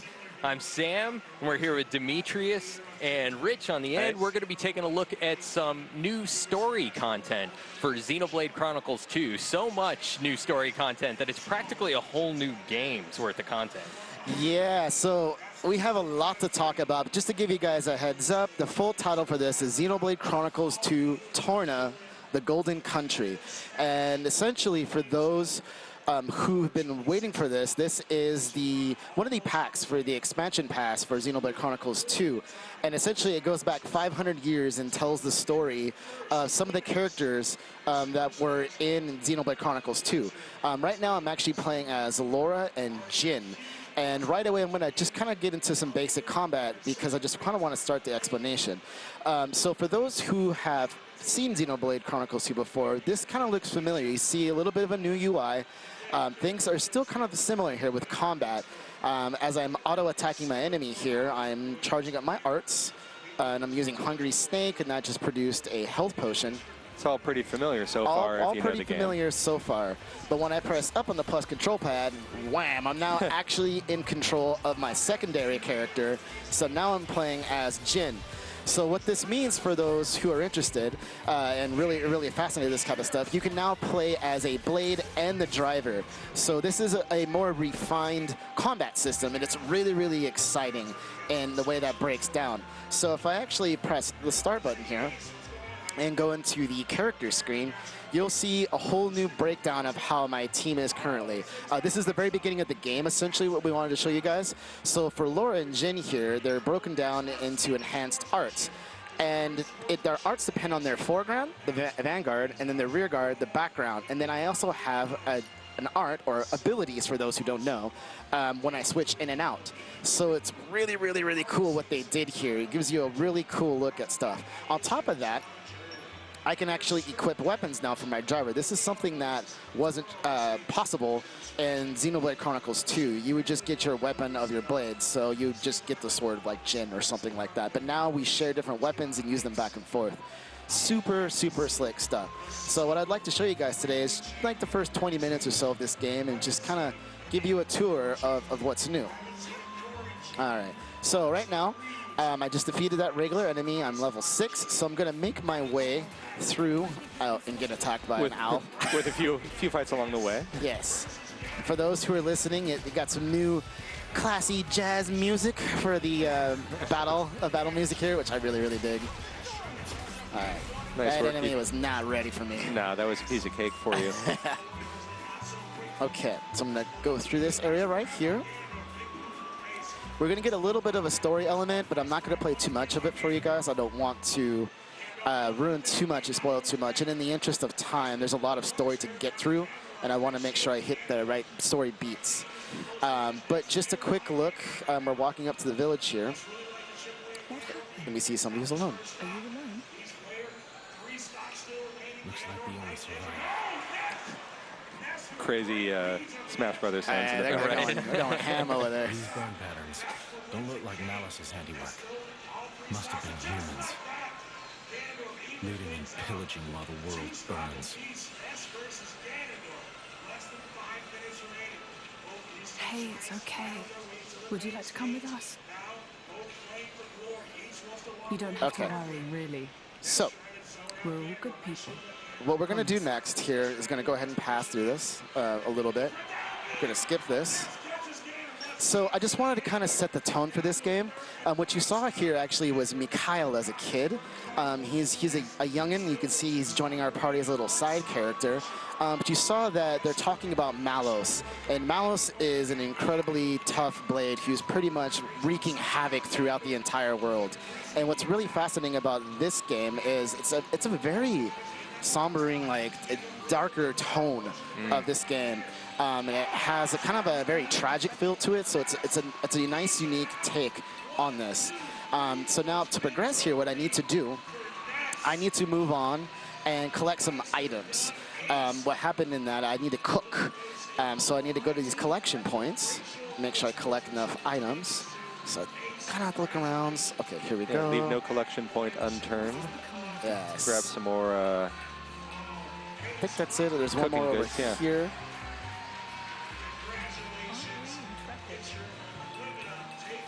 Got it, got it, got it. And this is all to showcase another new feature within this story mode segment right here. Okay, so what I'm going to do next is talk a little bit about this mechanic here. So I'm going to actually skip through this a little bit. Let's see here. Start, pause. They're just having a little discussion, but this brings up the camp scenario, and this is a new feature. Essentially, when you get to a camp, you can actually rest, craft items, or chat. And the chat depends on who you have in your party, and you can bring up different topics. So it's a way to have, like I like to say in the series, kind of a heart-to-heart, discussion with everyone. Build up some characterization Correct. and some backstory. So crafting is really interesting because everybody in your party can make different things. For this, I'm going to do some home cooking, and I want to make like some trout strafaloo. I'm probably butchering that. You've got everything you need. Yeah, nice. Yeah. So that's going to trigger the next sequence here.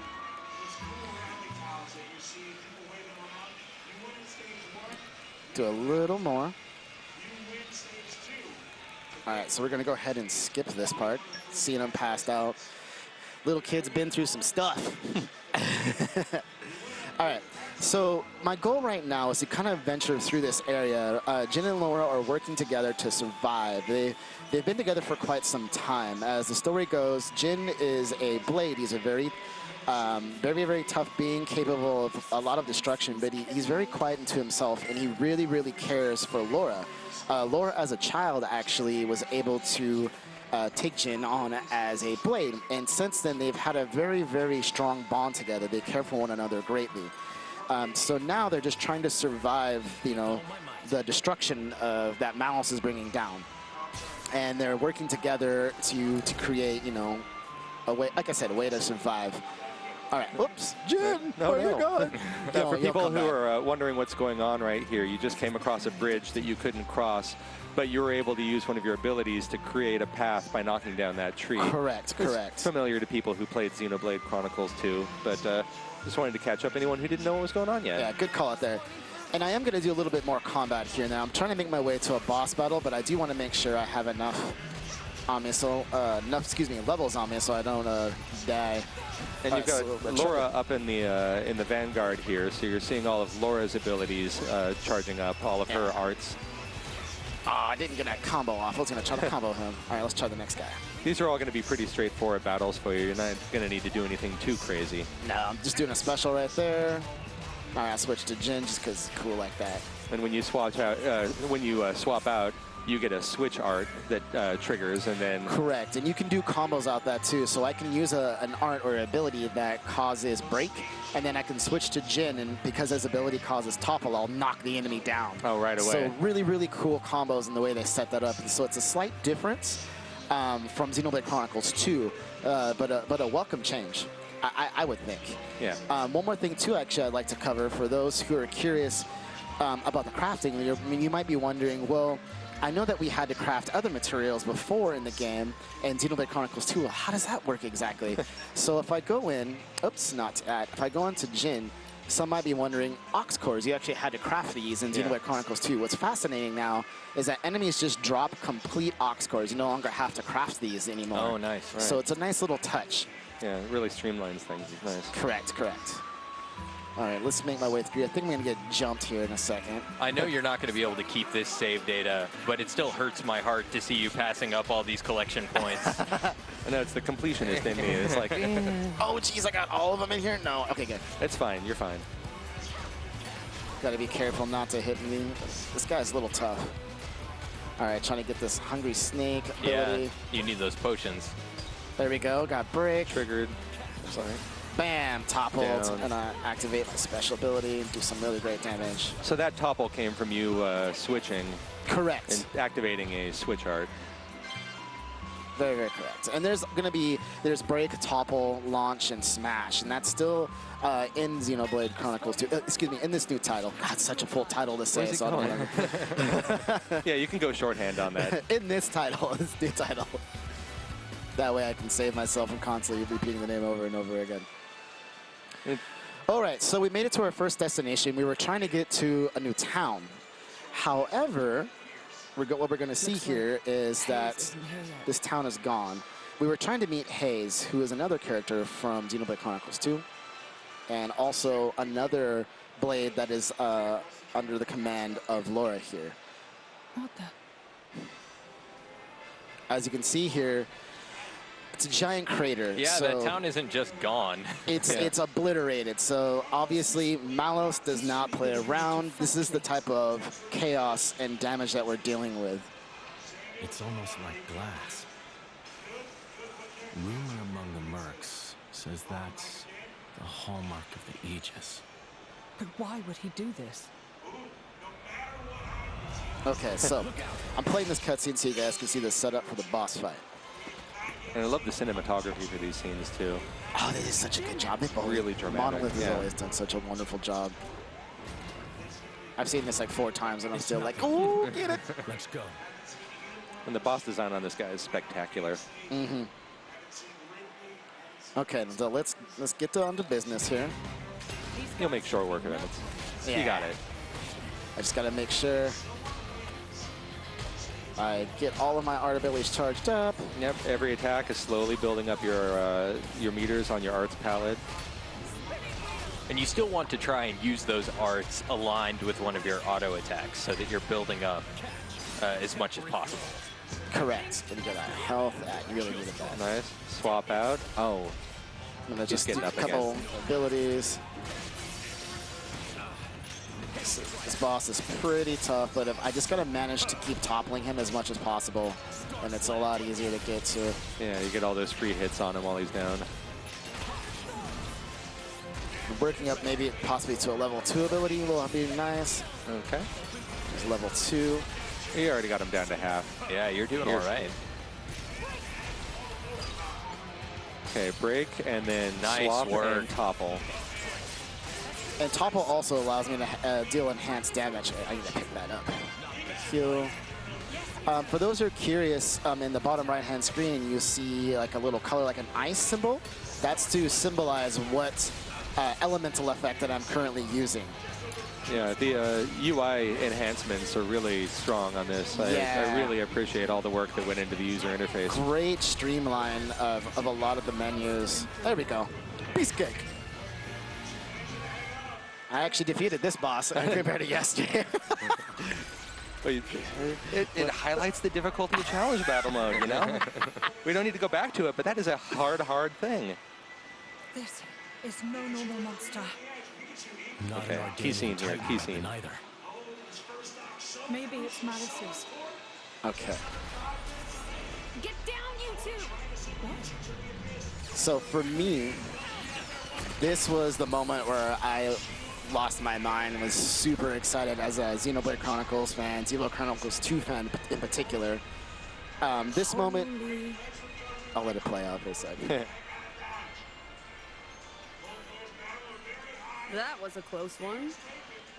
Looks like Malos's artificers are still roaming around. So it was.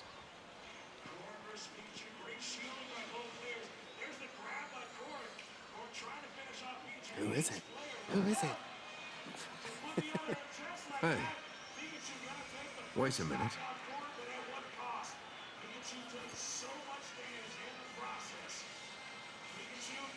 So for those who are wondering what that big reveal is, this is Adam, one of the particular characters that was always talked about in Xenoblade Chronicles 2, but we've never seen him before. So this is the very first reveal of Adam. I came all the way out here, and who do I say but the paragon of Torna and his driver? You're so young. That core crystal was stolen 17 years ago. Quite a feat to pull off that heist at that age. Indeed. But Adam, no more spoilers. No more spoilers for you, Adam. So what we're going to do here is battle Adam and Mithra. His blade. And what we'll do is after we beat them, we'll be able to actually show them off in combat. First I gotta beat them, and they're level 10 and I'm level 9, so I gotta be careful. It's fine, you got this. Yeah, to share. One thing that was really funny too for my first time playing Xenoblade Chronicles 2, you're always used to just battling a driver, and then when you defeat the driver, their blade is gone. But in this game, it's not like that. So I was like, all right, cool, I defeated Adam, and it's over. And all of a sudden, I'm like, why is Mithra still attacking me? Oh, they're two separate characters now.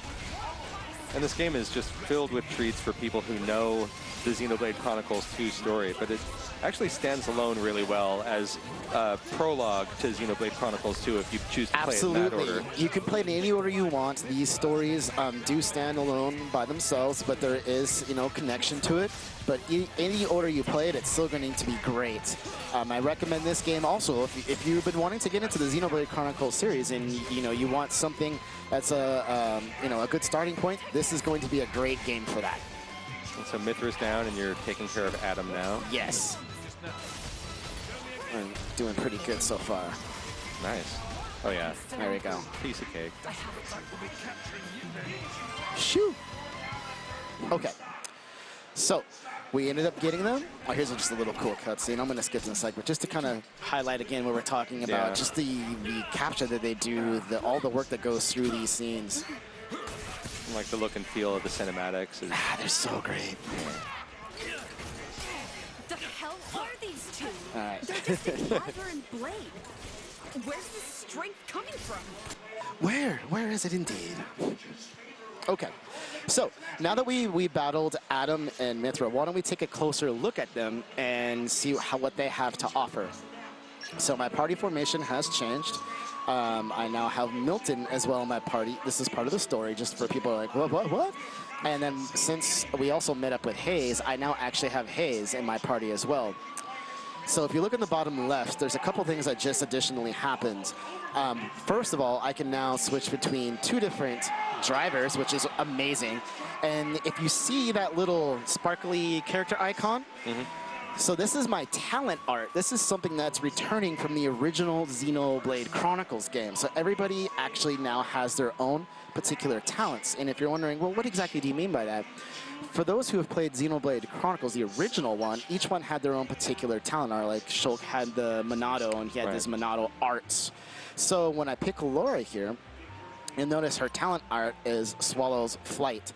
So anytime I'm in combat, when I tap on the right, on the plus control pad here, I actually can sacrifice some HP to charge all of my arts instantly. So everybody has different abilities. So, for example, let's see, Adam here reduces his HP by 25% of a maximum to extend the driver combo time, so I can have a longer chance to deal bigger damage, essentially. Everybody has different abilities like that. Even the blades have these, so super, super cool stuff. And it's awesome to see that back.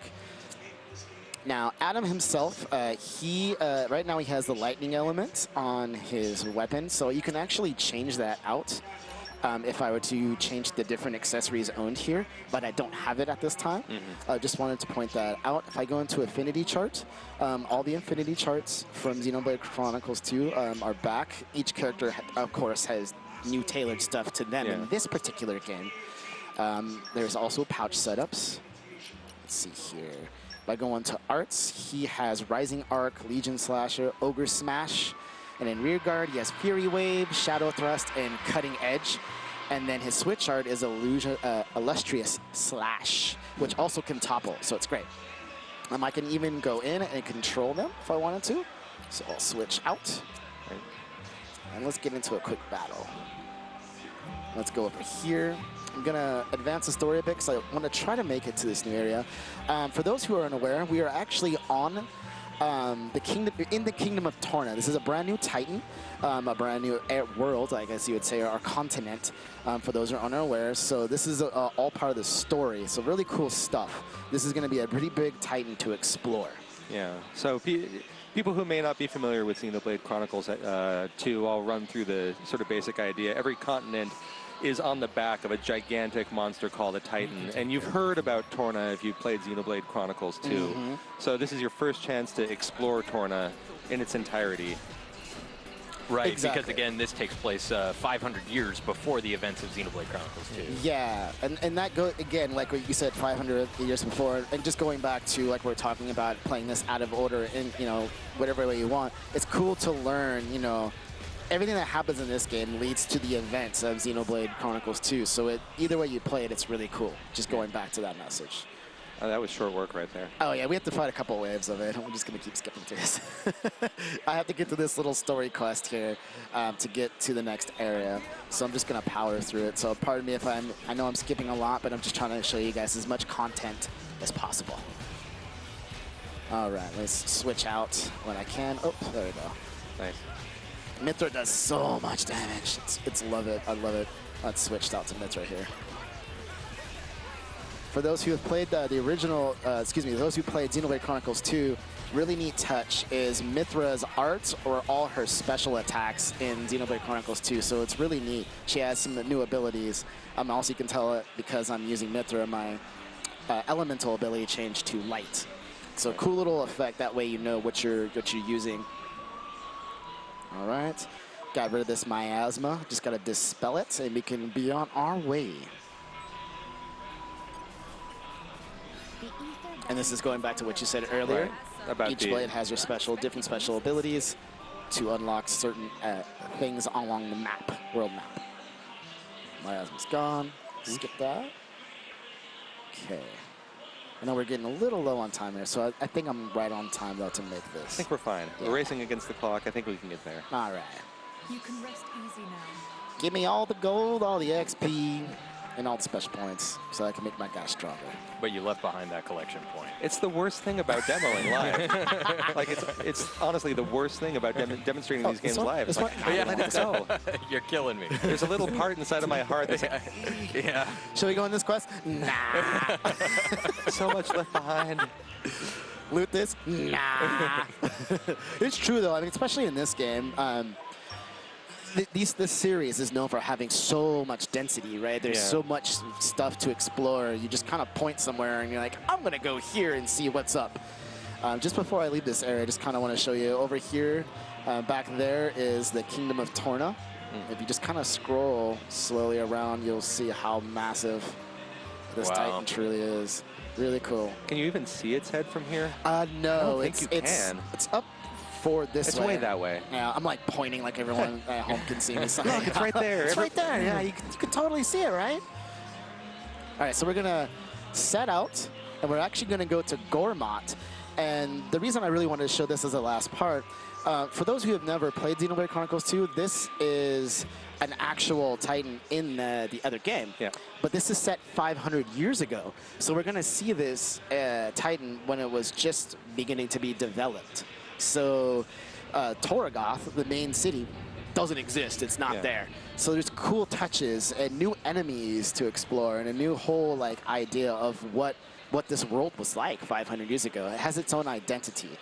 So really cool stuff. So even the familiar areas from the Xenoblade Chronicles 2 are going to be different, re-exploring them in this game. I don't know if every Titan is in this game. I think it might just be 2 or so, but I'm not. But the areas that were like in this are slightly modified, and I think it's going to be a great surprise. Like you could never catch an airship here. This is new, like little cool touches that I think it's really cool. It just sets this game as its own pace, and also just enjoyable experience for those who've played Xenoblade Chronicles 2.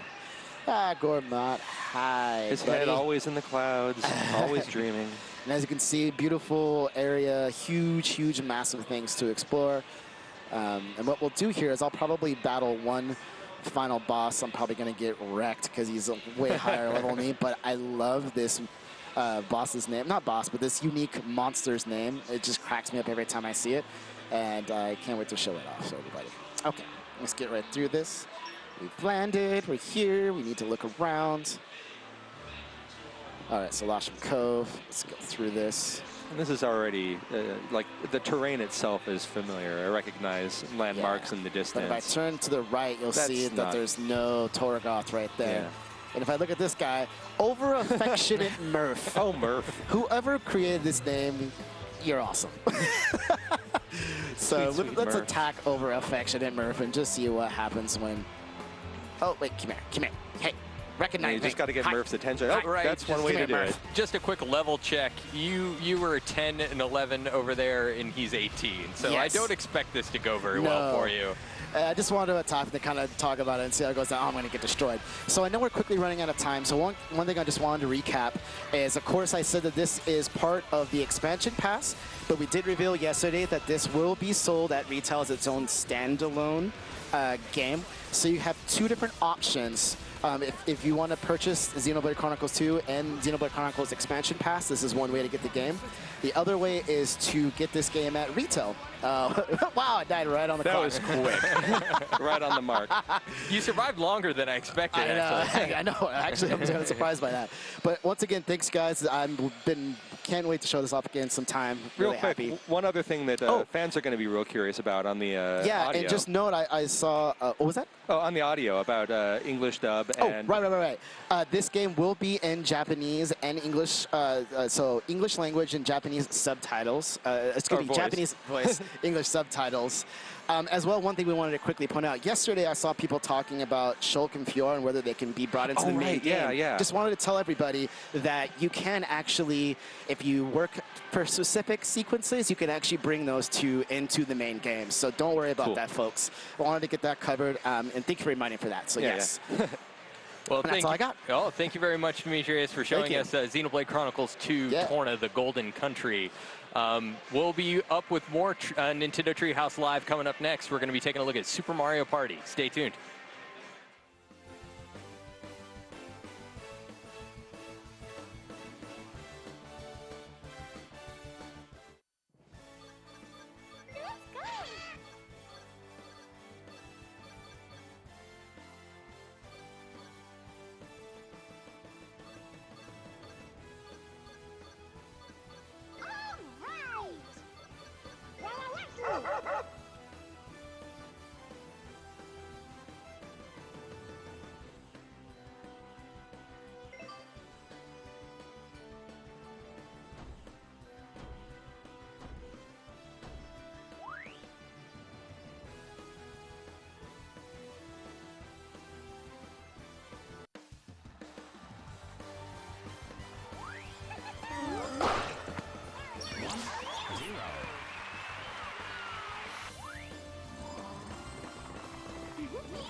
welcome back to Nintendo Treehouse Live at E3 2018.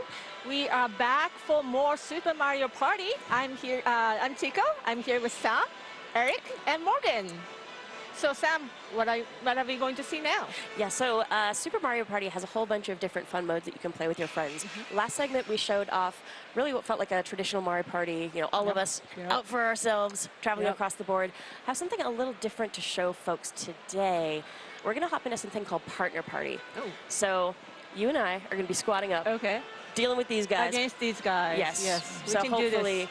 coming out on top. And the board here we've got looks a little bit different. Folks will notice, especially if they watch the last segment. The last segment was much more of the old school style of board where you had a path to move. This one is free movement. So we're going to be able to move wherever we want across the board, allowing for some things like different ledges. So there's a certain path to take. But as far as which spots we land on, we're going to have some flexibility about how we tackle our directions. So we're good. I think we can skip by the tutorial so we can just hop right into the game.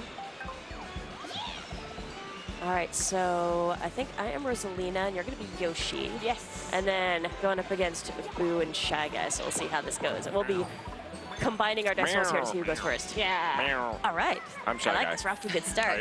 Yeah. You're Boo. Team Boo. Team Boo. And as with the board we showed yesterday, Toadette's going to be moving around the board. She's got the stars. We want to make sure we get as many stars as possible. So trying to hit that spot right in front of Toadette is going to be really important if we want to come out on top here. That's our star. You stay away from it. What? No.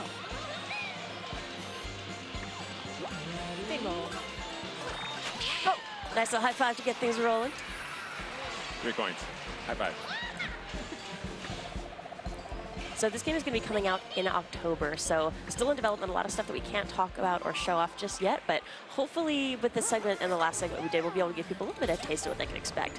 So again, we've got different dice blocks. So here's my normal, 1 through 6, pretty standard, but Rosalina's dice block is pretty fantastic. So you're either going to get coins or get a nice assortment of rolls. So of course we want to collect as many coins as we can as well, because those are going to be handy in a few different ways in the game.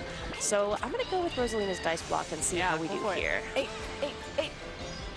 And for you, you've got Yoshi, so the normal, and then potential of a 0, but you've got a 7 on there and some good 3s. Yeah, I'm gonna risk it. Yeah, let's go. Excellent, let's do it. It'll be funny if I got 0. All right, so I got some coins. Yes. I think you totally jinxed us, dude. You guys aren't moving at all. Yes. Wouldn't it be strange if we rolled a 0? It's like we're playing against statues. That's okay, we just got a couple of coins, so we made some progress. That's all right. All right, let's do this, Boo. All right, Smitty, you doing standard dice? Yeah. No, Okay, I'm gonna go for it. So Shy Guy's got a solid set of 4s Look there. at that. 0. There's, as far, I don't know about the math, but looks like a 0% chance I'm gonna get anything but a 4. Let's do it. Ooh, 5. No way. Oh. Are you kidding me? It's cool. We still got 5. So I promise folks who are watching, we will actually start moving around the board. Okay, we need to use Some some points, so we're good strategy there. now. So yeah, Smitty, show off what you're doing there with the stick as far as. Yes. So basically, I can choose the path that I'm traveling here. So basically, I need to be smart about either collecting coins, landing on power-ups, or stomping on my opponents. I don't really know what to do here. So. And you have to use all of your rolls. So if I wanted to just go up to this little toad spot, I'm a Shy Guy. I can't just go there. I have to actually use up all of my. You can do crazy stuff like move around and that sort of thing. I'm gonna go. And this is where the teamwork element can really come in handy. You want to communicate with your teammate, like maybe one of you heads for I'm stars. gonna grab this item over here. Okay, we have 3 coins. Okay, let's do it. Do it. That's not what I wanted. That was a really special moment. We'll save that so for I wanted posterity. to It's all right. take a picture of it. Uh-oh. So this is kind of bad news. Obviously, 0. we have King Babam hanging out. Good job. We do not want to have that fuse start to burn down. Yes. So I got All right, my come on, coin. give me something good. Yes. Nice. So now you've got that. You can use that on your turn if you want to. We're gonna hop into a mini game here. Okay, we can do See this. what we got. Oh. Okay. Yes, I love this one. We can do this one.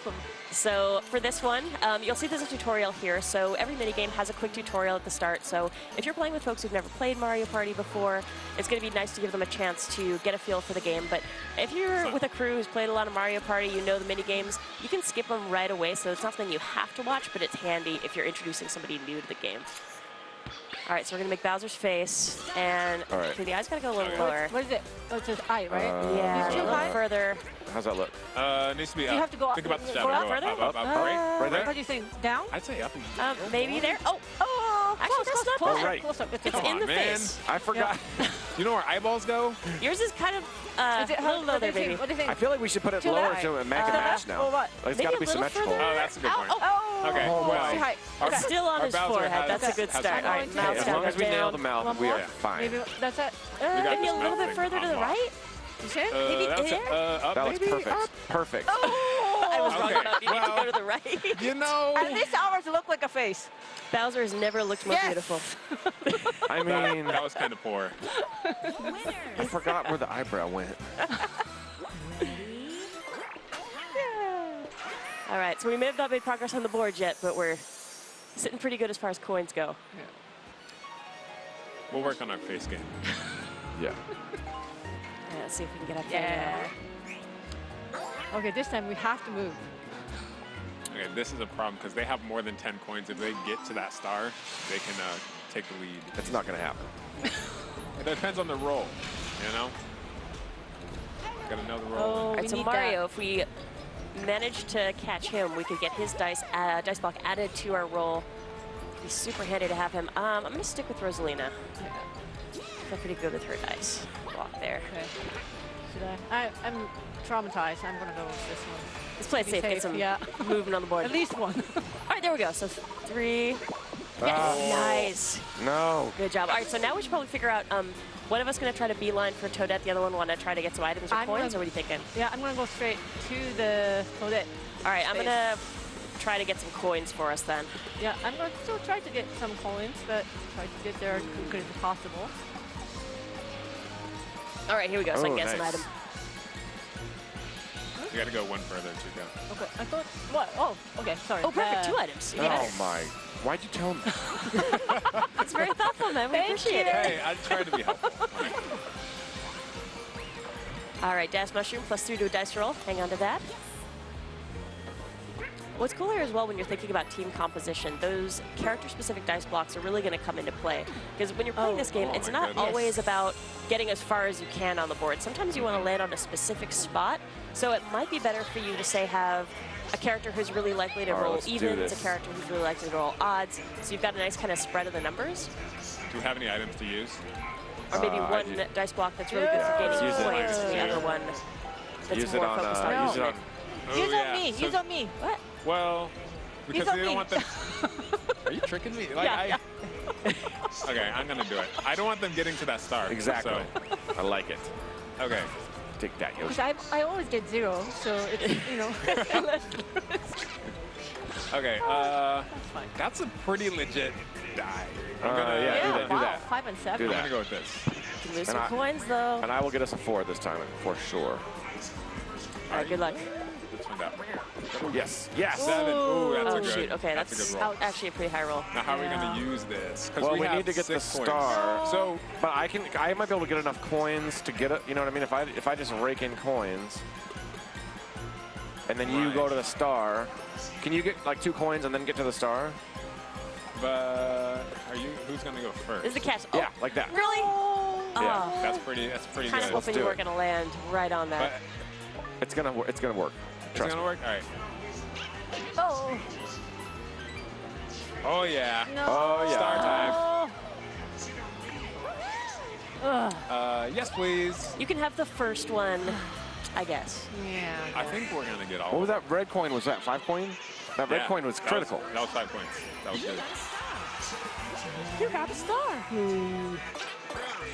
We actually got a super famous voice actress to do the narration for this. Her name's Sam Robertson. She's pretty good. Nice job, Boo. Thank you. You're my Boo. Okay. All right, now Shy You're Guys. my literal Boo. That's true. All right, so this is a fun space too. So a lot of possibilities for what could happen here. Okay, come on. Ooh, he made it rain. Nice. Rain. Of course, we could maybe just sweep in and grab those points. So True. maybe we should say thank you. You're welcome. All right, so let's see where Toadette's heading next. All right, we got to keep him away from those points. Oh, so she's pretty far over on that track. So looking at these ledges here, we can hop down but not hop back up. So really? at this point, you have to pick the track and then try to head down as close as possible. All right, let's there. redeem ourselves this time, Smitty. Maybe again. Cruising. Cruising, boy. I'm cruising. All right. Let's just jump right in. No. Oh no. All right. So what's the plan here? Are we boxing them out? Or are we gonna? All right, let's try to box him. I'm gonna try to get. No, I'm gonna try to get in front of them and box get them out of here. out. Okay. Get out of I'm here. just gonna try to make progress. What You are try you doing? to hold them up. Get Oh, look at away. that! Look at the blocking. Dude, get out of here. Oh, we're both on the same side. That's There we go. All right. Don't block me. We're good. I'm gonna go up and try to box him out. You go, you go, boo, you go, Oh, you go. yes, Okay, I'm dude. going. Oh, you did it! That was That is incredible. very ungentlemanly. My God. That was Morgan, I'm just right? gonna keep just gliding yeah, past Yeah, you. box her out, box her out. Use that big boom. I tried. Use that big boom. Oh, yeah! Yeah. That worked. Oh, I made a poor choice there. Dirty thing to do. Skills. Oh. All right, next time. Let's see what we get on these next set of rolls. Oh, worth mentioning as well. So we didn't show it since we kind of hopped in right at the start of the game, but there is a setting you can use to kind of adjust the number of turns that you're going to have in the game. So a little bit of flexibility there as far as how long your game's going to last. Good. All right, and here we're going to get a little bit of a mix-up, I think. Let's see what he does. Ooh, bad All right, so bad luck space is really bad news. You saw with that good luck space we landed on earlier, a whole bunch of really awesome things could happen. Stands to reason if we land on a bad luck space, a whole lot of bad things are going to happen. Maybe use one of these dash mushrooms so we can get ourselves ahead again. And I like those things. Nice block. I'll stick with that. Okay. Yeah. I'm Look at gonna that use Yoshi. too. They got that purple cloud. Poison. Okay. Yoshi's not going anywhere. And what's this one? All right. All right, Chico, we got this. Yes. Do this. Oh, we didn't got this as quite as well as I was hoping there. Oh, 7. It's okay. It's okay. We can do this.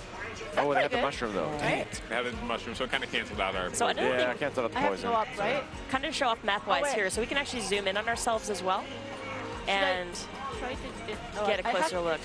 Oh, So I'm just gonna. And you can see under their character, it says 41 to star, 32 to star. So that's kind of like, that can kind of tell you at a glance, I cannot get the star in this turn. There's no amount, like, Yeah. Yeah, and sometimes if you know you can't hit that key objective, it's more about trying to hit one of the other things on the board. And there's a fair bit of stuff here that we probably aren't going to get to this time around, but some good interactivity. Oh, good job, Chico. Mario. So we got Mario's dice block. Mario time. Nice solid rolls. Mario.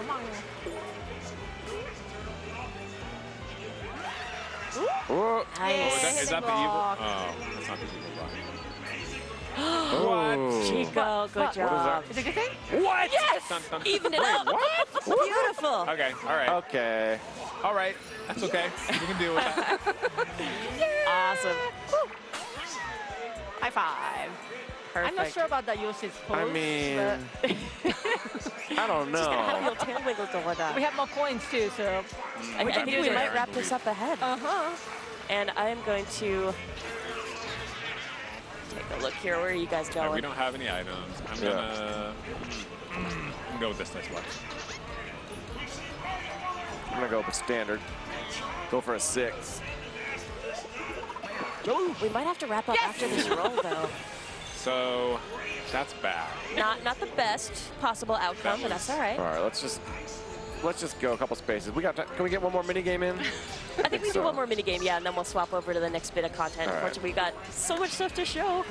And not enough time to just play Mario Party all day. Checking down that King Babam. So as we're looking at this, okay, so Fuse is starting to creep up there. What's cool about this title is it's been about 20 years since Mario Party first started out. And this is an opportunity the developers are taking to refresh the franchise. So, you know, we notice we've stepped away from the traditional numbering system for the games. This is Super Mario Party. So what we've got here is a lot of stuff that's going to feel really familiar to folks who love those original Mario Party games. But then some really creative stuff that's taking some interesting use of the different functionalities of the Nintendo Switch. And the next thing will show that too. So just skip through the opening there. All right, so snow cone time. Let's be smart about this. So we each have a limited amount of ice. It's so about we gotta how be high we can make we're... this nice one. Wait, how did you guys get so tall so fast? What the? Strategy. Well, go. No, Okay, I'm gonna that's wait why till you it have comes your back. Now straps. both go, Smitty. Go. Super power. All right, now I've got a good, like, tall thing we have going two here. towers. Come on. Yes, keep going. Okay, let's join the Physics tower. doesn't matter. Go. Okay, Chico, it's up to you. You just gotta keep 5 stepping seconds. on there. I'm at ice. You go. You're on ice? Okay, I should have kept going. I have a feeling that did not work in our favor. That's all right. Yeah. Yeah. Look at that. Delicious. Ice sculpture. So You notice the penguins at the bottom had like ice on their heads? Shave ice. So fortunately with that, we've got to let Partner Party go, show some other stuff, but yeah, I kind of wish we could just keep doing this all day. Yeah. I think we're still winning anyway, right? Are we? Yes? I don't know. We're in the lead. Yes. Oh, you won And we by can just assume that's how it would have gone. Man. All the way through. Well played. Well played. All right, so folks who saw our last segment or who watched our direct had a chance to check out Toad's Rec Room and some of the really creative games we've got in there that make some pretty interesting use of Nintendo Switch hardware. And what we've actually got over here, if we kind of clear the table and hop down, is another one of those games that we showed off during the direct. So this one, let's see if we have our handy-dandy overhead cam again. We can take a look at the screens here. There we go. All right, so here we've got some different terrain P1 options. over there. So I got one here, perfect. And two. So if you look at the screens here, hopefully we can get a little bit closer in so folks can see what's on the screen a little more. All right, so a few different terrain options. So if you saw the Nintendo Direct we kicked off E3 with, you saw this game in action. But what we've got here, a few different options. So the bricks that you see in the terrains are destructible, so with our tanks we could damage those. I've got some really kind of heavy walls, so if we wanted to maybe set up a really big obstruction, kind of blocking folks off from each other, we could go with one that has a lot of bricks. I'm actually going to go for this one because I really like that it's got a lot of angles to play with, so we'll start there. And this is where things get really interesting. So you'll see here we've got all of our characters on the board, and we've got our area here, but now we can start connecting them. So there you'll see, maybe I want to do something kind of that shape, connect them up, and then we have a path here. So the tanks are going to be able to actually cross from switch to battle each other on the other sides. I could do some other stuff here, like maybe I want something kind of long and skinny like that. Maybe put us like that. And now we've got this whole space opened up, and you can actually keep modifying it. So I could go over, see we got a little bit less space here. Ooh, I like that. A little less. We could even go like a really tight little Death Canyon here with this tiny little space connecting us. I'm not sure I'll do that. I'll go about there maybe. Yeah, that'll be easier. Yeah. Let's think see about spawn points too. how that looks. All right, so we got some good cover to use here. And folks who've played a lot of Mario Party, of course, tanks have had a pretty awesome history in the Mario Party franchise, but nothing quite like this. Right, I'm gonna have to bust myself out I'm here. Luigi. I'm charging. No, I got Koopa don't Troopa coming in. Wow. I'll save you. Oh, sorry. Revenge, though. All right, and what's crazy is you can actually like hide in the crease here, just like right in the space between the two systems. Like, you'll never know I'm coming. All right, I'm over here in enemy territory. Oh, No! No! Dude! So the bullets cancel each other out. At least I've got a safe respawn point, and the projectiles have that nice bounce to them, so mess around with the trajectories. Look at that. No! Look at that. I'm hiding behind spawn. What? Behind Stop enemy line. busting up my house here, dude.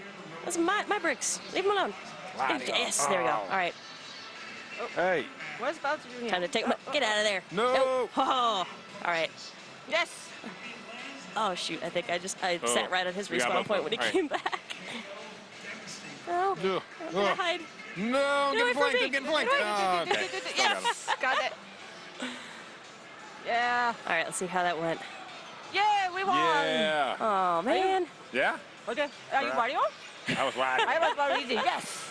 Man, Good sorry, I was Nice. Bowser. I let you down. So let's see here. I'm just gonna make sure we got our volume up as well for the next one, so people can appreciate the sound, because it's pretty boss. So yeah, let's play again. And maybe we'll mix things up this time. All right, Eric, you want to make us a board?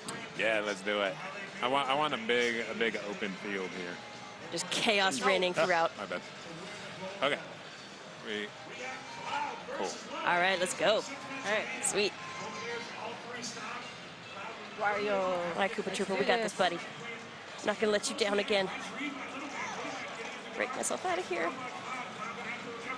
Yeah. Bowser Jr. coming. Bowser Jr. coming. All right, I'm Yes, got it. gonna brave over. No. See, I love being able to hide right in that little groove, like nobody's gonna. Oh shoot! Get out of our side. Shoot! Come on, Hide, run. dude, out you go. Run and hide. Yes. Oh! Got it. That was not good. Get him out of here, dude. I'm gonna try coming through the other side. Oh no! Okay. Got it. Hey. Oh! How did you Nice find work. me? Cover me, I'm going in. Okay. Yes. Dang, Chico, you were just like... Chico's my secret weapon. No, actually, Get away from my corner, dude. Easy. I mean, Wario. I'm Wario. Also, I'm actually teamed up with Eric. Yep. Oh, well. Dang, I thought you were on my team, man. Nope. Oh, Yes. that's all right. I think we won again. Yes. So, quick look at another of Toad's Rec Room games there. I'm just going to hop back into our seats. So, this being a game that's still in development, of course, there's some stuff that we can't talk about or show yet as far as game modes go and features, but there is one mode that I want to talk about that hopefully we'll be able to show off before too long. It's something called Mariothon. So if you're looking for a game that's not quite just playing free mini games in that kind of free choice area where you can just pick a single mini game and play it, but you're not looking for a full Mario Party game, it's a series of 5 mini games that you play as a challenge with your friends. Nice. And you get to see, okay, like with this stack of 5 mini games, like who can get the best score. And the assortment of mini games is going to change, so it's not always going to be the same 5. But it's a really fun way to have that kind of like mid-length competition with your friends. With Mariothon, there's another mode called Online Mariothon. So we actually have an online minigame mode. It's going to be that same experience with a collection of 5 mini games that rotate, so they change up, and then seeing, okay, you know, online against your friends or against people all over the world. So you can hop in there and challenge folks and say, okay, in these 5 mini games, who's going to come out on top? Oh, yeah. There are going to be leaderboards, some ranking system, and some rewards. We can't really talk about that stuff just yet, but hopefully we'll have more that we can share about that soon. But we've really never had online functionality with the Mario Party series, so hopefully with Super Mario Party, folks have a chance to enjoy that little online minigame mode and see how they enjoy it. I'm looking forward to that. But speaking of minigames, we probably have time to maybe like sneak a couple more in. Yes, Yeah. yes. More minigames. More Let's see what we minigames. got. All right. Oh, I'll stretch these over. Oh. Normally, you would not need to worry about wired Joy-Con, but we are in a place with all kinds of equipment specially set up. So let's see if we can get in there. All right, so I'm thinking, yeah, Fuzzy Flight School. Let's try that one out. Sounds good. This is another one that we had in the Nintendo Direct, but this one's a blast. So actually, motion control with your Joy-Con, and the other people in there are as much of a problem as the Fuzzies because they can knock you around, and your ship can only take so much damage. All right, so let's go, Rosalina. Oh, so I think I'm Yoshi. Trying to survive here. Whoa. Stop blocking me in a corner, guys. No. No. Oh. Oh, man. All right. Okay, well, that was bad. Wait. No. I'm no. not Yoshi? Wait, you are Yoshi's. Oh, no, wait. Am I? I got Rosalina here. Oh, wait. Sorry, you're still not in there. Am I? Oh. Well played. So easy because you're 2, right? Yeah. Yeah, so you're I Yoshi. was Yoshi. Yes. All right, let's see if we can sneak another one in here too. And this area is great if you just want to kind of kick back with your friends, play some mini games. You're not too worried about having a bigger competitive experience. Just hopping around in this menu is awesome, and there are 80 different mini games to choose from. I'm thinking, ooh, this one's good. Hammer and Sick'em. So 2v2, so we'll be partners again. Hopefully, wiping the floor with these guys. So trying to smash balloons. Looks like Boo's got to load up. Ooh. Oh, my bad. I was getting into it.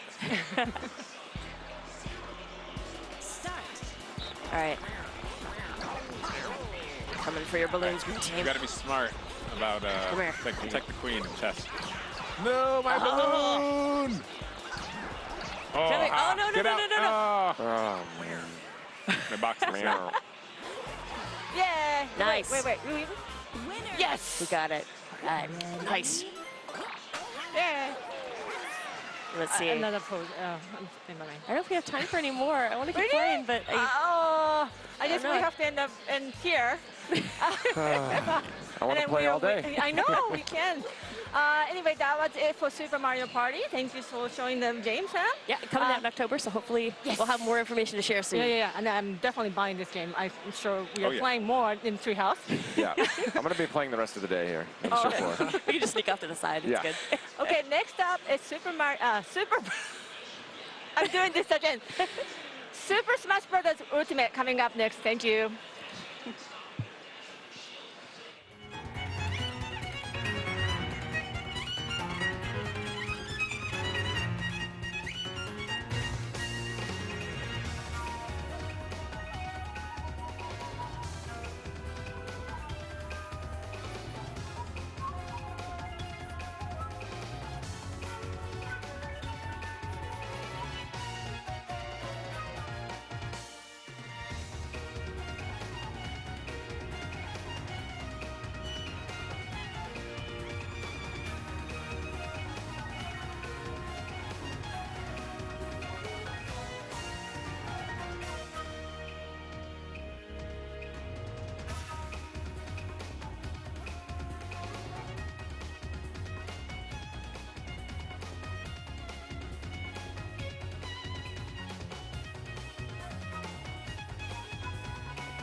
Hey everybody, welcome back to Nintendo Treehouse Live at E3. I'm Sam, I've got Eric, Demetrius, and JC up here, and we're hopping back into Super Smash Bros. Ultimate to take a look at Kirby and some of the new copy ability action that we got going on this time around. Yes, we're going to be discussing exactly what goes into making a game like this, because when you add new characters, you're not just adding those new characters, you're tweaking other characters. Like, people don't realize how much character interaction and moves. And one of those moves is Kirby's copy ability move. And we're going to showcase that just a little bit. So, you want all of us in the game for this, or what are you thinking? This one, yeah. Yeah. That one's going to be Sweet. That one's going to be you. All right, let's see what I got here. I think show off Ridley a little bit. I love it. Excellent. Gotta say, I've really been enjoying Ridley. Okay, there we go. That'll work. Let's see what I want. Green Ridley. Or Green Ridley? Okay. Whatever you want. I mean. Green Ridley looks extra tasty for Kirby. Deal. That's true. Okay. Shout outs to the sharp dressing queen. Oh, nice, dude. Oh, yeah. Looking sharp. I'm just jealous of those glasses. With the hipster glasses? Yeah, dude. Those frames are hot. I want that shirt. All right, so do you want to start off with Inkling or Ridley? Because I can just hang out by the side here and stay out of the way if you like. Delicious. Okay, right, so we'll look at this Kirby. Look at those, those tentacles. It's so adorable. So with that, it's not just for show. Kirby's copy ability move actually copies their abilities. So you'll know that, you'll see that splatter shot in Inkling's hand. But look who else has a splatter shot. Kirby does now. Don't splatter me, dude. I'm just minding my own business over here. Look how inked up you are. So you shoot. So that's actually going to change the damage you take. So now that I've inked you up, you're going to actually take more damage from subsequent attacks, just like that Inkling has that ability. And then when you play against a character, you now have that ability. The difference between Inkling's splatter shot and Kirby's splatter shot is a one-time use. So once I'm out of ink, you can see that ink meter above Kirby's portrait there. Once the ink is gone, it's gone. I can't actually recharge because I'm not actually a real squid, unfortunately. You can't pop into the ink and absorb it back up. And that's all right. All right, and then, Demetrius, why don't you show... oh, do I have to? Get back here. Oh, fine. Get back show here. Ridley's. You do look adorable look at the Ridley with hat. the headpiece. It looks like it's eating you. I gave you those abilities. Don't a grateful little green thing.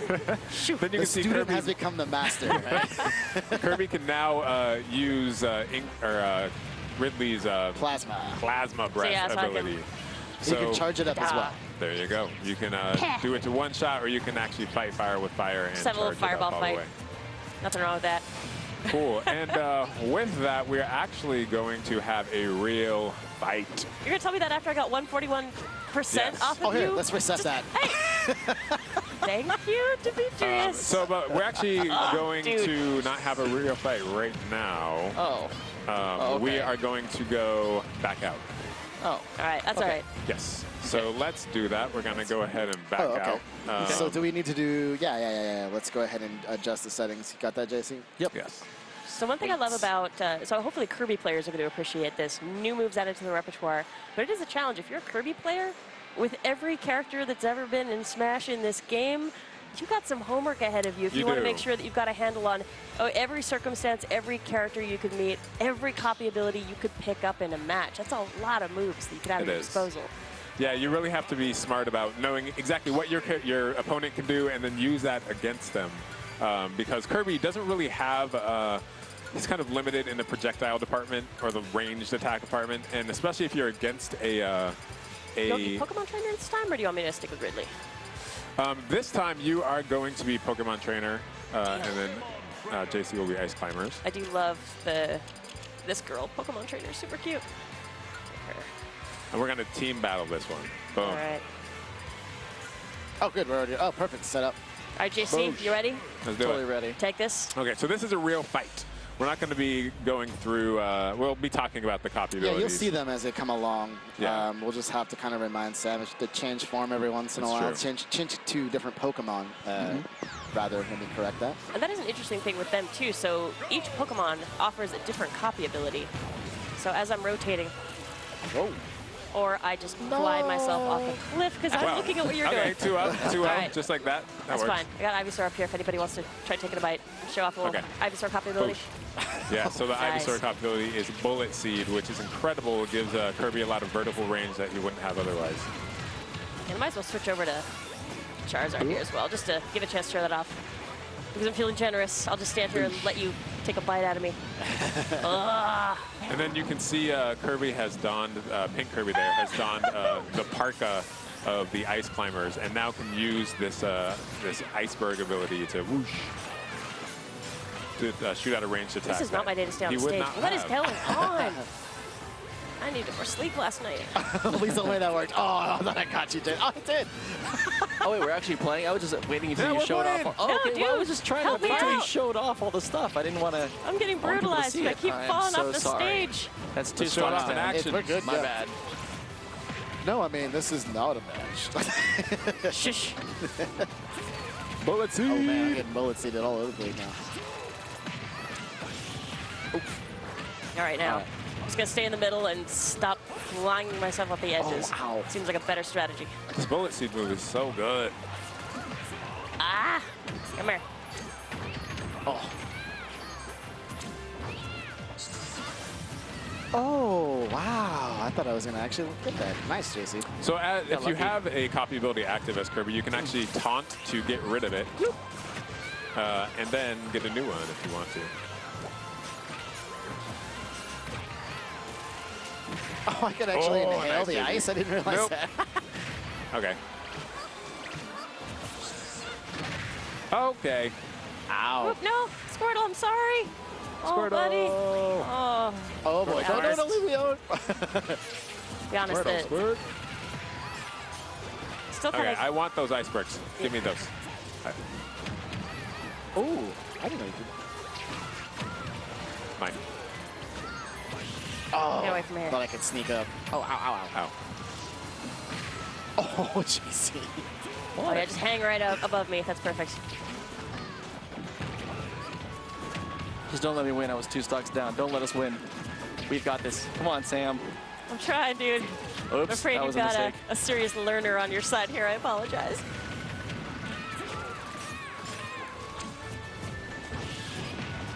Oh, she There we saved go. it. Stay away from my ass climbers. Shoot. Oh, wow. Got rocked.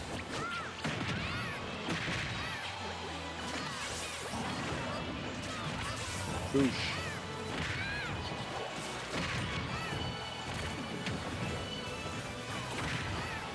Trying to show off Kirby's new Yeah, I was trying to do that as well. the new treasure chest from Breath of the Wild.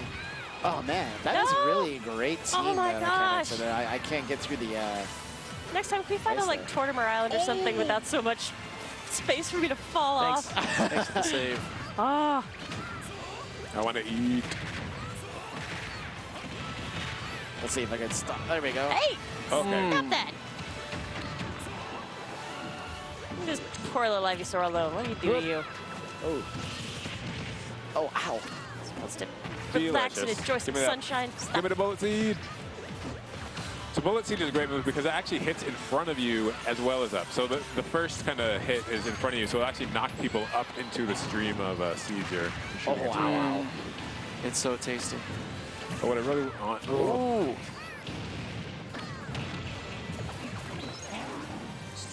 Oh my god. Oh, Really? goodness. Oh. This is embarrassing, man. All right. Ah. Nana, why? Why There do we I go. do these things?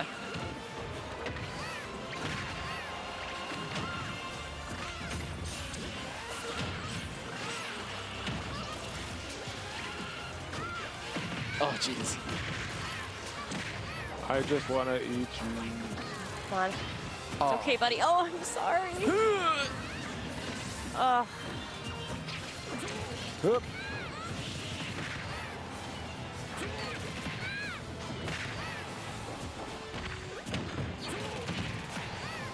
Do-do-do-do-do. Oh, I thought I could hit you from there.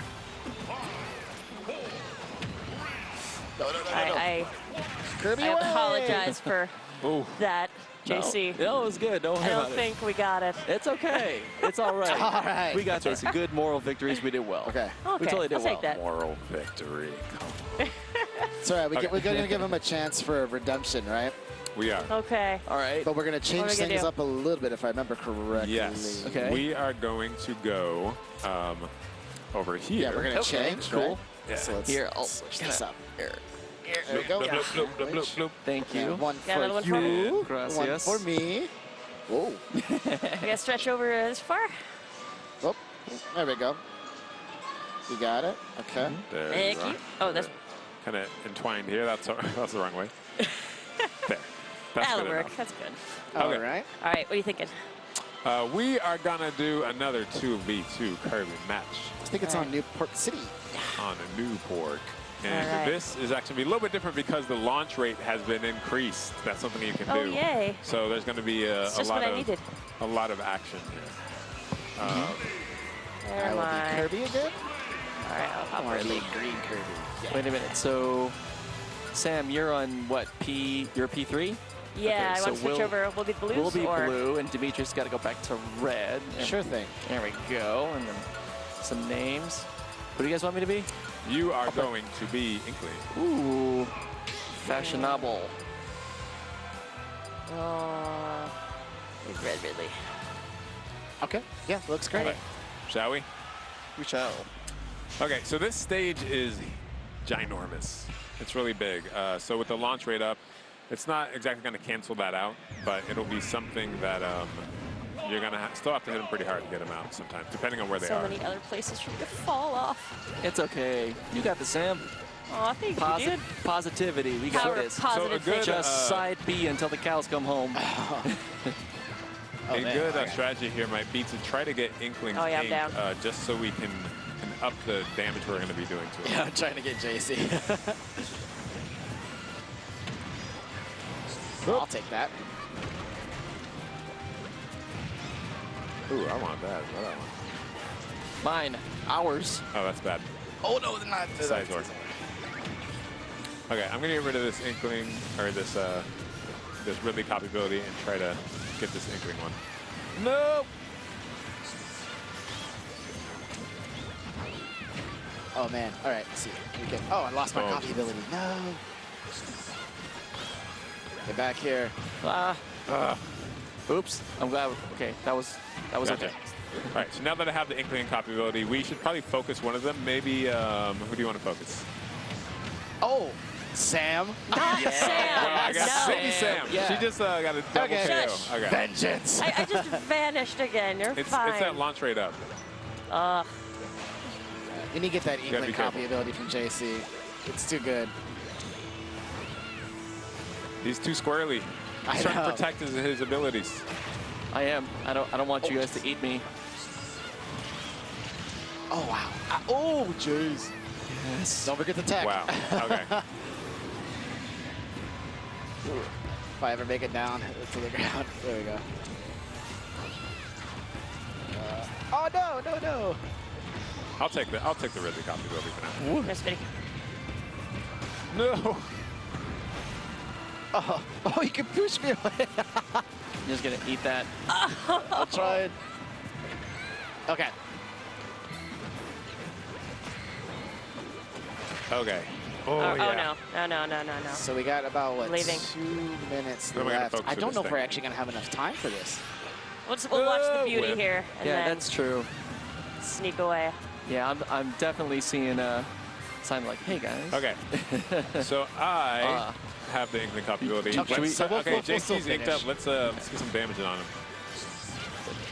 Ah. Oh, don't focus on me.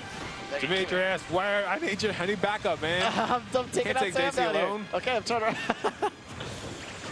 So, There we go. We're all in the party now. There. Oh no. Ah. all right, I'm gonna ink him up. There, I knocked him out. Here, hold him. Yeah, grab him, and then I'll just ink him when he's grabbed. Oh, that was really good. JC, you can't escape us. No. There No. he is. Get out. Yeah. Oh. Ha ha ha. Down I go. Save Dude, me, oh, it says no, trophy. Oh, no. Yes. Okay, Sam, grab any one of them. I'm having a hard enough time over here just staying off the stage, Oh, that's dude. bad. That's I'm not bad. having a good day. Oh, no. Oh. Get him. boy. Get him, Ingrid. Come Just on. gonna hang out Yes. down here, safe and sound for a moment. Come on. Oh, wow. Yes. That's not good. There we go. Stay there. Stay there. Just stand right there. Yes. Oh, gosh. Okay, well, I cannot. JC is so Almost strong. there. Finally! And then I'm probably going to pay for it. No, no, no. I just Oh, I don't want any part of that. Nope. that Nope. thing Nope. just one-shotted me. No, thank you. Yeah, that monster will definitely one-shot you. It Okay, doesn't we matter got if it's a hungry. minute left. Let's see if we Come on, can guys. get through this. What's the strat? What are the hot strats right now? Here's a strat. You, Try to you, get you got to JC. hit people with that strata shot, man. Try it. Come on, come on. Oh, maybe we can just shoot them out over the edge. Oh, jeez. Oh, No, no, yes, no. JC, do it. Not yet. Not Redeem yet. us. Yes. Join in the it. party. No! Get out, get out. I'm Hide in just the talking corner. like a- Oh, There you no. go. Sam Do hit it. us both into it. And I'm Teamwork. on. Oh, my Yes. goodness. Makes the 25 dream work. seconds left. Teamwork, for sure. Yeah. It's like the second I swallow. Actually, I did get Inkling's ability. Or Ridley's ability, rather. Oh, my goodness. Oh, come here. Let me hit you. Oh. That's a problem. Ooh, there it is. Oh, wow. I flew 5-4. right into Sam's grab there. There we go. One last one. You know what, Demetrius? Come on. I don't know if Come we won on. that one, man. Yeah, not even close. Yeah. Oh, All what? right. See, Sam, teamwork I makes the dream work. pleasantly surprised. Thank you, JC. Yes. All right, well, We'll that keep that is as a tie. That's our it. time for this segment. So I hope, folks, you enjoyed watching this, taking a look at Kirby's new copy abilities.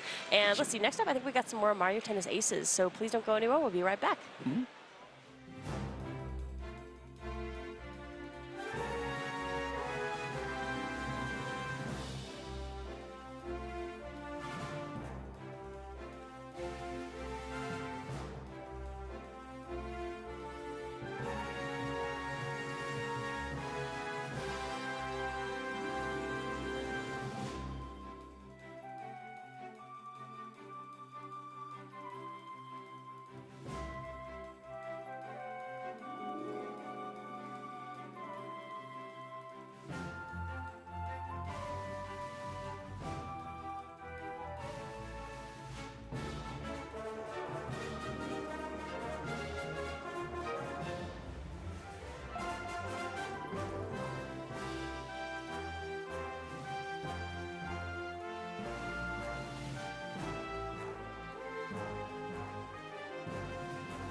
Hey everyone, welcome back to Nintendo Treehouse Live at E3 2018. I'm Sam, I'm here with Roxanne, Corey, JC on the end, and we're going to be taking a look at Mario Tennis Aces, some new characters that'll be coming via a free update later after launch.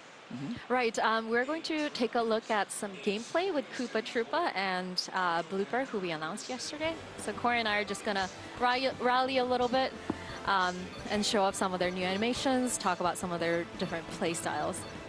So you can see the screen looks a little bit different. We got these two guys down here. I'm going to play as Koopa Troopa, and then Corey will play as Chain Chomp. Yeah, I'll go with Chain Chomp. He's such a good boy. I went with him a little bit in the pre-launch online tournament as well. I think he was the last unlockable character. He was, and he was a very popular character during the tournament event. So Koopa Troopa is a speedy type of character. He actually has the fastest speed out of the entire roster.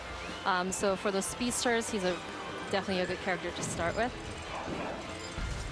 There's some intro sequences in here.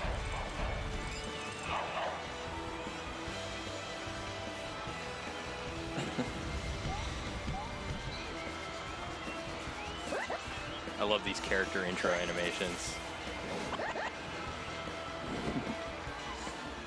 Alrighty. How does he even hold the tennis ball?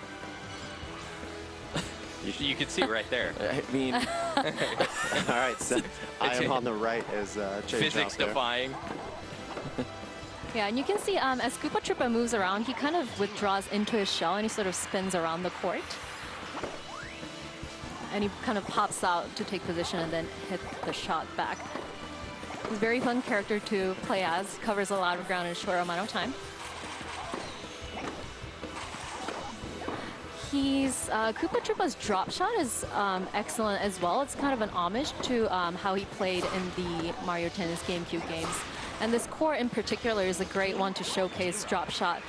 Being the sand court, the ball doesn't retain much bounce, so drop shots are excellent to use here. Yeah, I'll cue you up for one here if you want. And you can see there's very little bounce after it hits that front end with the court.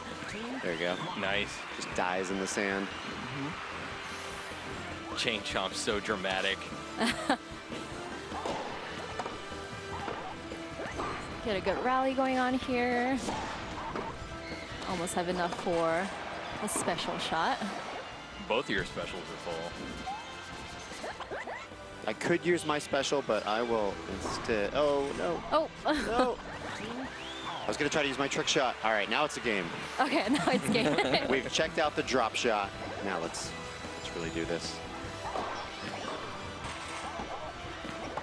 Okay, I see Corey's using drop shots against me as well. Nice. Ooh. Oh, nice block. Beautiful block. Oh. And the lob seals it. Wow. And being a bigger character, Chain Chomp's mobility is a little bit limited. So if you do have a speedy character, it would behoove you to sort of hit the shots away from his position. He's a bigger target too, yeah. Yeah, definitely has a big hitbox.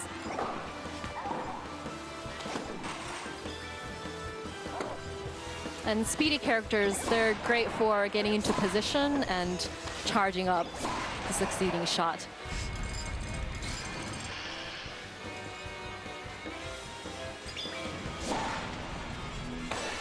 Nice block.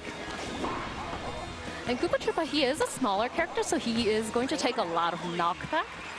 So you do have to be careful if you do choose to block zone shots, special shots. You have to be mindful of whether you can get back into position. Thought I was going the other way. Oh. and I notice, Corey, that you're kind of pressing up at the net also. I mean, generally, like it's tending to work out pretty good for you when Roxy can't return serve. It's also pretty good for you. I like to force the other player to either make the adjustments. I will keep doing the exact same thing until the opponent learns to adjust. I'm all about that. That kind of goes to the old saying, you know, how like, it's like when someone says, hey, that's cheap or whatever. No, nothing's cheap. It just, nothing's ever cheap. You just figure it out. And I mean, in the online tournament, you know, not everybody necessarily knew how to do drop shot yet, but they learned pretty quickly. Oh man, all right, I didn't pay attention here. Definitely. And do you use which control do you use for your drop shots? There's two options, right? I prefer pressing BA, but you can also. Oops. Oh, there we go. You can also use the control stick and X. Right, and if you double press X, it actually turns into a trick shot, like I actually just did a moment ago. So if you do prefer the AB or the BA button configuration for lobs and drop shots, that's definitely an option for you. Ah! Got it. I didn't think I was gonna make it. Ooh. Nice. Oh. Those lobs. That's one way to beat Chain Chomp. Lobs, huh? Well, especially if your Chain Chomp character plays at the net. I actually hit it out of the bounds, but you try to return it, so I got the point. Man. Yeah. It's brutal. No worries. We do have another round of singles to showcase Blooper, who is an additional character coming in August. I'm going to go ahead and change up the court settings a little bit. Blooper has a home advantage at Savage Sea. So we're going to go ahead and jump right back in. So Corey will play as Blooper this round, and I will play as Spike. And as some of you may already know, Spike and Chain Chomp are newly playable to Mario Tennis Series. For Chain Chomp, it's actually the first time you can play as him, aside from possessing one or capturing one with Cappy in Super Mario Odyssey. So Roxanne's got one up on you, Corey. Are you going to show up? Are you going to show up? It's over already. We've been playing a lot back in Treehouse, and Roxanne's great though. I remember the very first time we played, many months ago. You were not as confident, and I feel like your confidence has only gotten. Your skills have gotten so much better. Roxanne was the first person I ever saw to use the trick shot to go back court and retrieve something that was really in the back of the court. And I didn't even realize that the trick shot could be used in that way until I saw Roxanne do it. Yeah, most people think trick shots are used horizontally to reach balls just heading towards the opposite side of the court. But you can also use it forward and backwards, which might be a good tactic against lobs and drop shots. Okay, we can see. Ooh, oh, that was Blooper. beautiful. Great, tricky character. He actually has the biggest curve on his topspin, unlike Boo, whose biggest curve is on his slice. So they're both, Blooper and Boo are tricky characters, but they do have a little bit of difference in how they play. And Blooper's definitely a great character to use on this court because there's a mast in the middle. Right. Yeah, and you can use his curvy balls to sort of navigate and that around mass in the middle is actually making it really hard. Like, I'm actually having trouble tracking the ball, like, because I'm not used to seeing like that topspin curve so much because of, oh my goodness, because of Blooper. So it just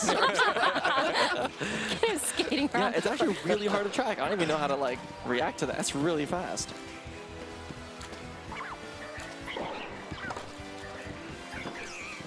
That was a good return position.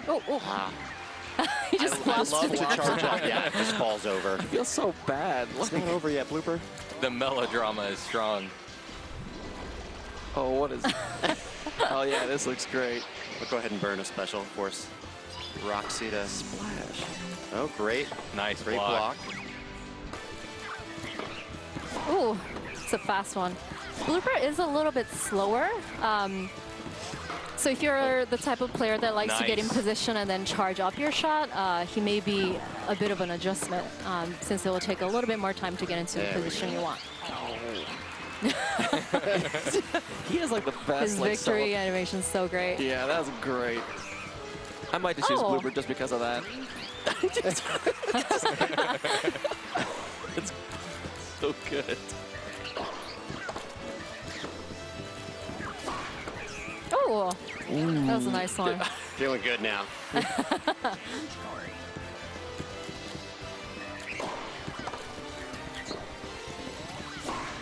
Ah, nice. Ooh.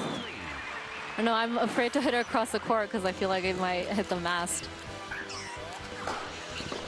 Have to be a little bit more cautious than I normally would. Ooh, Oh, that was a good. That was a great shot.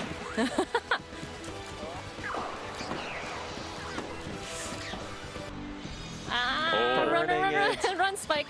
Nice. Oh, no. Oh. Try to use your zone. Match point.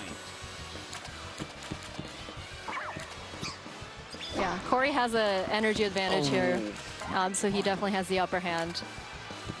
Yeah, when you're doing those zone shots, sometimes you want to go very quickly so you don't burn that meter, and also so your opponent doesn't get an idea of where that shot might go.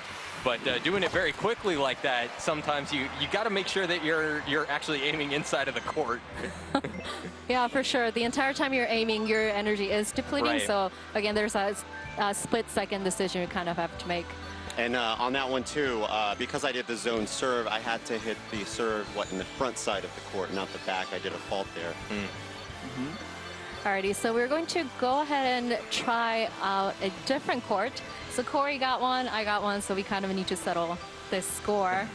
So we'll play one more singles round. Free selection. I'm going Daisy. Okay, you're going Daisy? And the reason why is because she has the greatest victory animation for each point. I'm really glad we're going to get to showcase that. Hopefully because, we do, yeah. Hopefully. Yeah. Hopefully. All right. And of course, Waluigi has a very fantastic, trick shot? He definitely does. We're going to dance it out on this round. This is a Mirage Mansion court. This is a hazards court where there will be mirrors sort of looping in and out towards the middle. If you hit a ball into one of the mirrors, it will bounce out of the other mirror. It is notable that you can choose to play without those stage hazards. Right, you do. You are able to turn the hazards off if you still like the court, but would like a more straightforward tennis match. Right.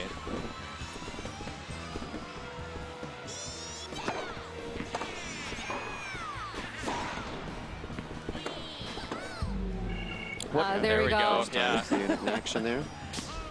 Nice.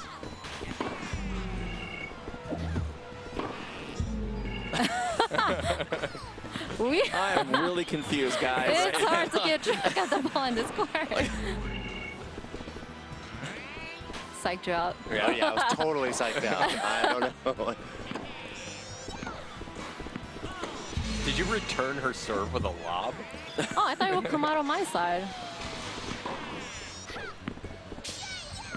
Nice. Super close. Oh, and Daisy pouting. It's okay. I think her defeat animation's awesome as well. Just as good. Makes me sad seeing that defeat animation. Ah! Nice. Oh. So Waluigi with those long limbs, he's really good at reaching for those. He definitely is.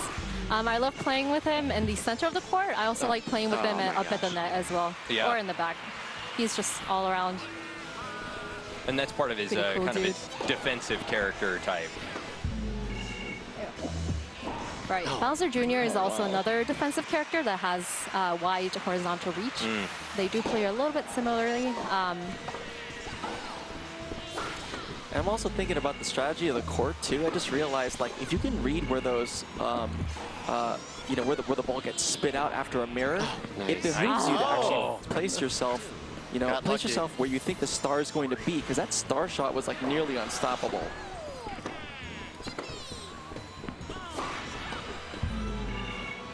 You'll build, JC, you'll build meter for that as well. After it comes out of the mirror. Oh, well then that's doubly so. Yeah. Then. Oh, no. I think ball was a little too high for the zone shot to activate. Nice serve. Whoa. And the game told you so. This might be a long rally. Oh, yeah. At least we got to see that moonwalk. Ooh, beautiful.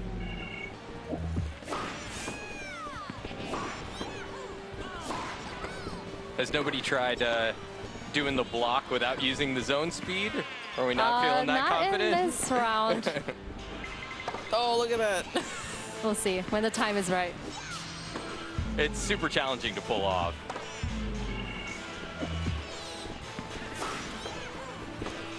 This is a good rally. It's quite a long rally. Come on, Corey. Give me a point. Oh.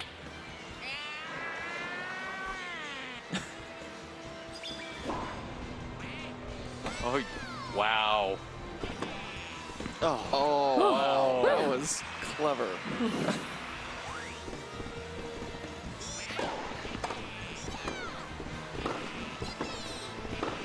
Excellent. Daisy just sounds like she's having so much fun going to this. Oh, nice. Yippee! All right, we're pretty evenly matched. Yeah.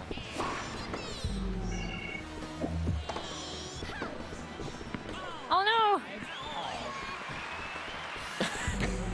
Yeah, gotta make sure you're on the now. start point. We're trying to do a zone shot. Oh no! You got there in time. Uh-oh. It's match point. Well, we got to see that lovely skipping around the court We did. animation of Daisy's. Oh no. It's all right. Oh. Man. Okay, the mirror helped me out. Greedy.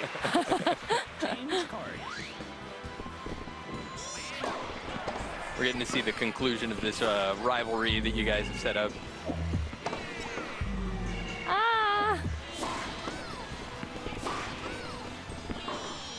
Daisy's Oh powers wow. all used a little that bit. was a really fast flat.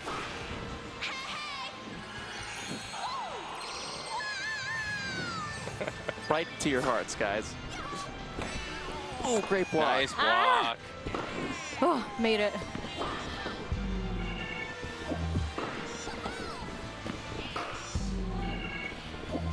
Oh gosh. What Oh am I gosh. I didn't even see that go into the mirror. doing? That mirror totally psyched me out. The mirror hit it out. That's right. Blame the mirror. Yes. Whoever wins or loses this Oh, match, man. it's the mirror's fault.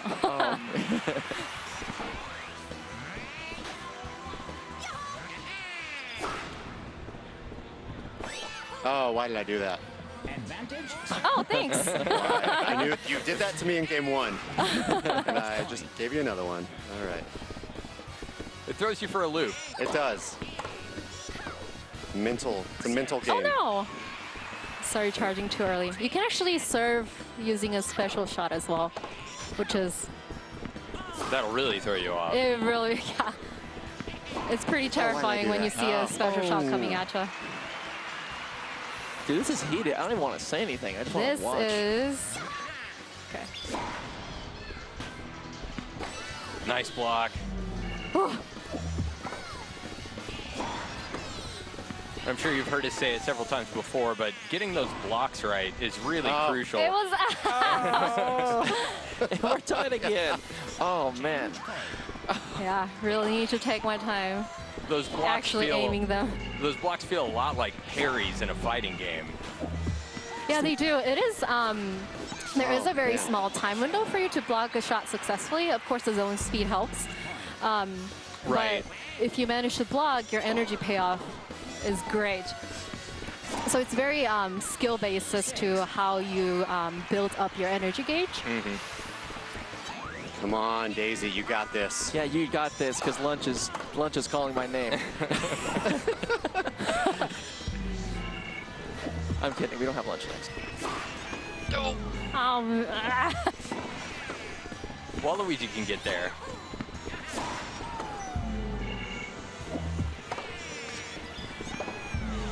Almost.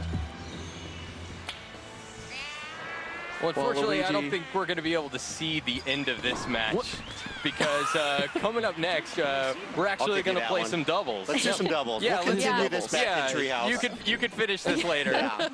Yeah, we can get Sam and JC into the mix. Yeah, I mean, I was kind of jealous of watching us, but I want to play. So. All right, let's get you guys in. Definitely. Yeah. Okay. All right, so let's get this doubles set up. We are going to pick the same court, just with hazards off. Let's get the controllers synced up. Alrighty. Make sure we know who each other are. All right, I am player 2. I'm 4. 3. Cool. Alrighty, so JC and I are going to be in one doubles team. You are player 4. 4. Okay. Let's make sure we get the right people. Actually, could One switch yeah, controllers? could you do switch There you go. controllers? Yeah. So make P1 sure. and P2. Okay. Get a court set up. Mirage Mansion hazards off.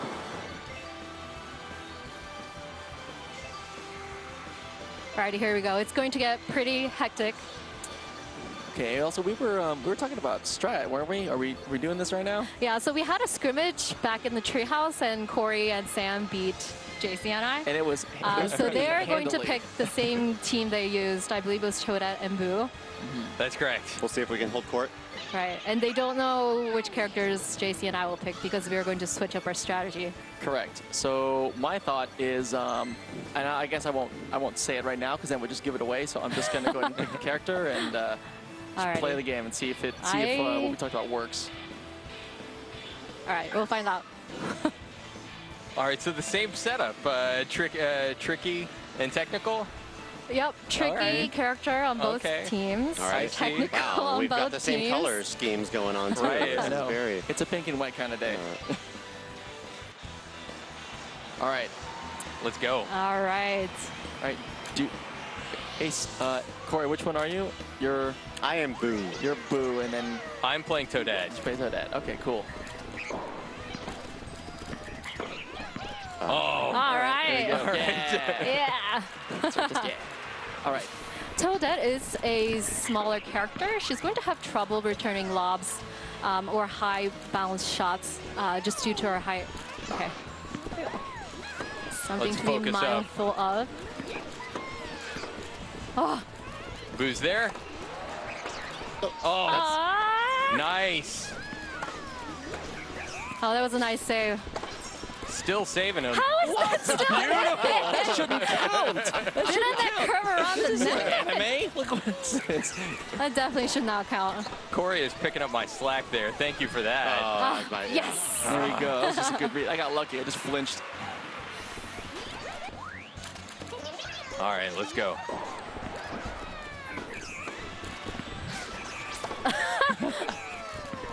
Oh no! There we go. That was my fault. It's okay. It's okay. We got this. Yeah, for doubles matches, you'll notice that your teammate shares your energy gauge with you, so you do need to communicate and let each other know when you are using it, because if you both press it at the same time, it will just cancel spin out around the zone together. We speed. didn't practice our victory. Okay. Just go in circles.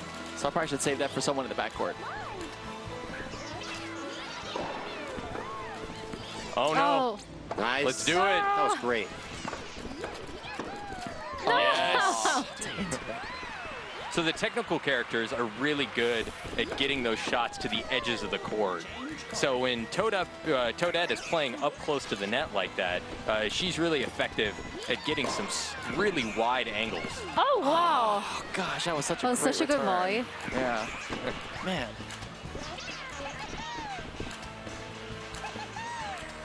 Oh. Blooper Come on, is Blooper. holding the You- ball instead of...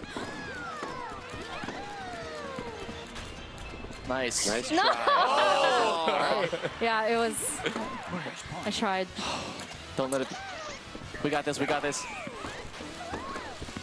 Oh my gosh! That was great. Yes. Just gonna rub my sinus cavity for a second. Rethink. All right. Well, that was the end of that. Continuing on that scrimmage that we set up, we're still the victors. Perhaps we'll play more of this later, Yeah. and we'll even this out. But for right now, that was a look at some of the additional characters that were coming for Mario Tennis Aces. Coming up next, we're going to take an even deeper dive into Octopath Traveler. So stay tuned for Nintendo Treehouse Live.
Hi, welcome back to Nintendo Treehouse Live at E3 2018. We are back for more Octopath Traveler.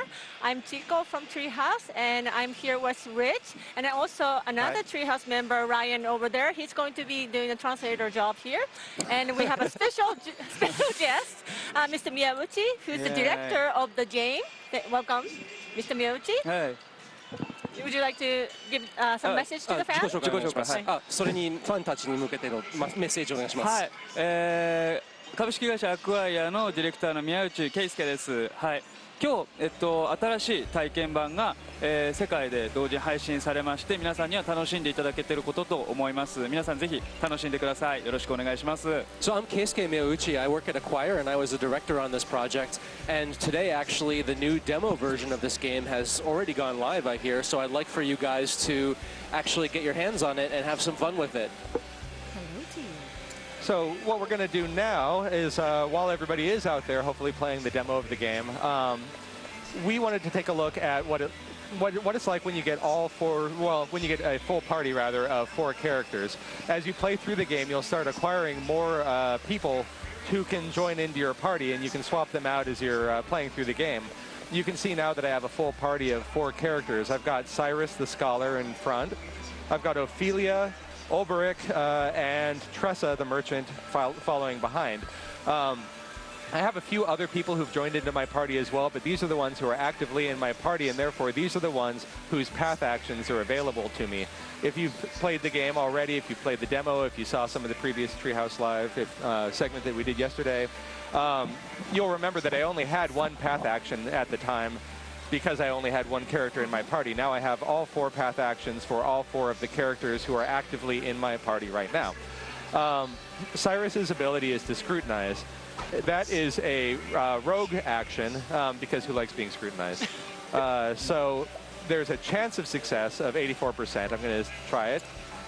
I was able to successfully scrutinize this poor young woman, and I gathered some information about her that has told me where there's a hidden item. Now, for people who played the previous demo, you will note that there's a sort of a mini-map in the bottom right-hand corner.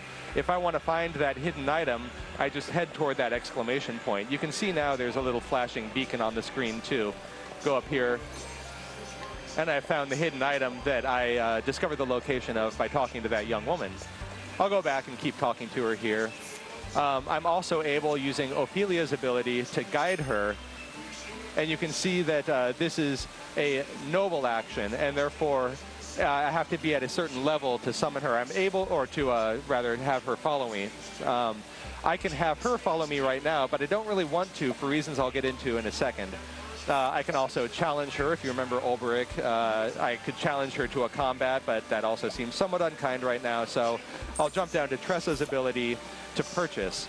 I've mentioned this in the previous Treehouse Live segment, but I can purchase items from different villagers, and some of them might be items that I can't even get in the store. And because Tressa is a merchant, she can, you know, barter for a better price, and I'm getting this elusive shield at a bit of a discount. I'll take a moment now to jump into my character screen and equip that elusive shield. I think Ophelia might be the one I put it on. I can never remember. You want it? Yeah, you want it. This is also an opportunity to show you that I've played a little bit deeper into the game, and I've picked up a couple of secondary jobs. Cyrus is a scholar by trade, but I've given him a secondary job of a warrior, which allows him to utilize spears and swords. I've also equipped Ophelia with a secondary job of thief. That gives her the ability to, in addition to her default sort of staff attacks, she can use swords and she can use daggers. These are valuable to me because I don't have any secondary jobs for Olberic or Tressa, but their default weapons, none of them has a dagger, so this allows me to kind of round out my team's makeup with some weapons I didn't have before. But what I want to do now is I want to find a villager that I can guide into combat who has a weapon type that I don't currently have. So I'm going to head across town, find this guy I know, and see if I can talk him into coming along with me. So while you're looking for him, maybe we can ask Mr. Miyauchi to tell us more about the game, and then well, let's say maybe like about how you are involved, your role in the game. I'm sorry. まず宮内さんにアウトパストラバーにどういうふうに、携わっていらっしゃいましたか、話していただけますでしょうか。はい、自分はですねこのゲームにディレクターとして、入っていますので、全体のなんですかね、統括、本当にディレクションをやっていましたね。なので、ストーリーとかも見てますし、バトルのバランスを見てますし、イベントの調整とかも全部自分の方で見てる、ディレクションしてます。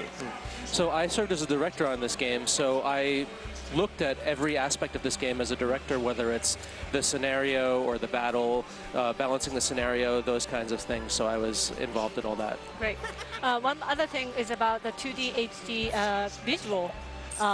Is this something that you also oversee? Like the visual is just amazing with the pixel art, with the depth in the visual background image. それに次にビジュアルについてお聞きしたいんですけれども、2DHD にもうご寛容をくださったのでしょうか。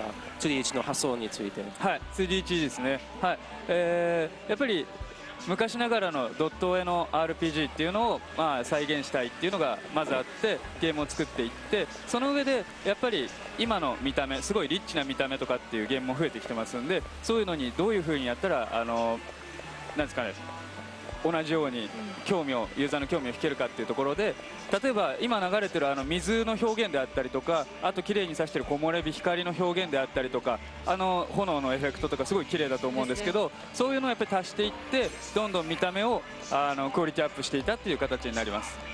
So in creating the effect of the 2D HD that you see right now, the desire that we had was to recreate the visual style of older games. But if you look at other games that are being made now, they really have a rich visual style. So we had to think about how to recreate or how to also contribute to the style in other ways. So you can see that, and if you look at before, you'll see that the water effects or the lighting effects, you can see the lighting coming down from up on high, how it's streaming down in the background. Those are things where we really put in a lot of effort to make this look distinctive. Yeah. And I just wanted to take a moment right there to walk through the town to show off some of the lighting effects and some of the sort of reflectiveness of the river here. Yeah, the water is just amazingly beautiful. I did, by the way, guide that guy I was telling you about. Oh, sorry. Just wanted to catch people up on what that was. The person that I'm now guiding has an axe ability, and I can summon him in battle to use his axe. I can't really control where he's going to use that axe, but, it's a weapon type that I didn't have before, and it's going to come in really handy. Now we're going to get into a little battle here. Oh, these guys are super tough. They've got a lot of HP, so they take a while to whittle away at. I've already fought them a number of times, and I already know what most of their vulnerabilities are. But my weapon types are not the most effective against them, so I'm going to be using some magic as well. I'm going to have Tressa defend. You'll notice that they also have 3 shields. The enemies we were looking at yesterday only had 1, so they take a lot longer to break. Fortunately, I'm a few levels ahead of where I was yesterday, so I'm just going to start spending my SP like there's no tomorrow. I'm going to use a higher level ice attack because I know they're vulnerable to ice. What I like about this one is it's going to do 2 attacks at once, which is going to break that first guy very quickly. That second one, I'm not going to be able to break right away, so I'm really going to focus on just hammering away at him, maybe with some basic attacks for a little bit. I'll be able to break the first guy in a minute or 2, but oh, by the way, I am going to talk really quickly about Tressa, just since I happen to be looking at her right now. As a merchant, she has the ability to collect currency from different monsters. The currency of the game is called leaves. Oh. Much like with the steel ability, I can increase its effectiveness by boosting it. But at this point, I don't really want to do that with her. I want to use her donate ability to donate some BP to Ophelia, who has a knife, and also who has some light attacks, so that I can break these monsters a bit more quickly. So instead of doing what I might normally want to do, I'm sort of rethinking what my strategy is going to be with these creatures in particular, so that I can work through them more quickly. I'm going to use 1 more ice attack, but I'm going to boost it a couple of times to make that 1 ice attack stronger. So you'll see I've boosted it, but it's still only a single ice attack. Yeah, it looks like there's a lot of freedom, a lot of strategy involved in the battle system. Maybe Mr. Miyauchi can talk more about the battle system and its depths and strategy elements. バトルシステムのなんか攻略とかそういう側面についてお話しいただけますでしょうか。はい、基本的にこのゲームっていうのは敵の弱点をついてブレイクしてでさらにブーストして大ダメージを与えていくっていうゲームになるんですけど、見て分かる通り今サイラスとか別のジョブつけてる通り、バトルジョブ、各キャラクターには好きなバトルジョブをつけることができてで好きなアビリティの順番で覚えていくことができるのでその組み合わせでうまく相手をブレイクできるようにパーティーを編成して戦っていくっていうのがポイントになってくるのかなと思います。So, as you probably can tell by looking at the way that the battle is playing out right now, the basic flow of the battle is to target enemies' weak points and whittle down their guard gauge until they're entering into a break state, then to spend break points and to attack them. But also, what we put a lot of effort into is the customization options, where you're able to give other characters different job abilities, their battle jobs, and essentially learn other abilities as well for them in any order that you like, and build strategies in that way by combining those things. So you'll see here, if I jump into the skills tree here, Cyrus is a scholar by trade. He's picked up warrior because I've given him that as a secondary job. And I've got a lot of job points that I can spend right now, but I can't spend any more job points on Scholar because I need 3,000 before I can buy the next job or the next skill there. However, I can jump over here and I can really start bolstering his abilities as a warrior. I don't really want to do that, but I do want to increase his ability to do attacks. So I am going to give him cross strike. And I'm going to spend another to increase his physical defense, another 100 points. And once I've done that, I've unlocked a passive skill, basically a support skill. If I go to the support skills now, I can equip those support skills. I have elemental augmentation as a scholar. I have selected this one because it increases my elemental attack strength, and that's really what he excels at.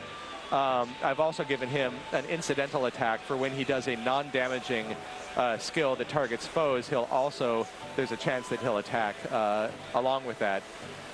His speed is boosted. I've got an opportunity here to swap out one skill with evasive maneuvers, which reduces the number of random encounters. I'm not going to use that because I want to be fighting a lot right now. And then I just picked up a couple more here, like cover, where I will absorb damage for allies who are near death. I'm not going to pick that right now either because I really like his skill that allows him to prevent being surprised by foes.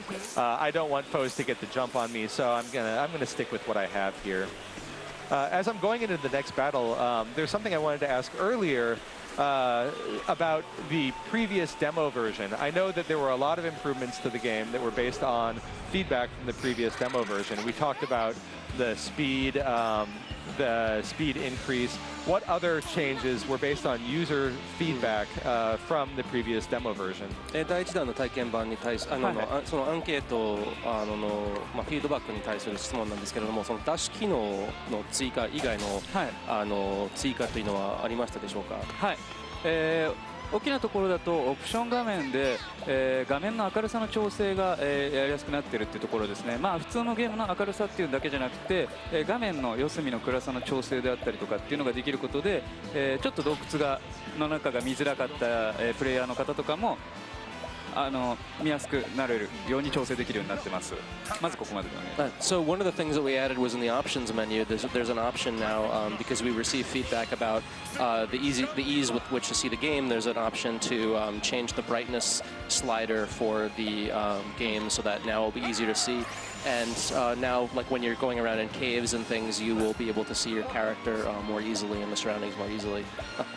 あとはゲームでもちろん前の体験版の時は、2つの地域しか移動できなかったんですけど、新しい体験版とか、製品版ではもちろん世界旅することができるんで、ファストトラベルの機能とかも入ってます。Oh yeah. So also in the demo version of the game, you were only able to go to two neighboring regions within the game's world. But when the final version of the game comes out, when you can travel all over the world, you will have the option to use a fast travel function as well. So that's been added too. そのところ Is that good enough? Oh, yeah, that's plenty. Yeah, I've got a lot to say, but I can That's a stop good it there. start. I do want to catch people up on what I just went through in the battle here, though. I spent a couple of turns defending just to kind of build up my boost points and kill some time to build up Tressa's boost.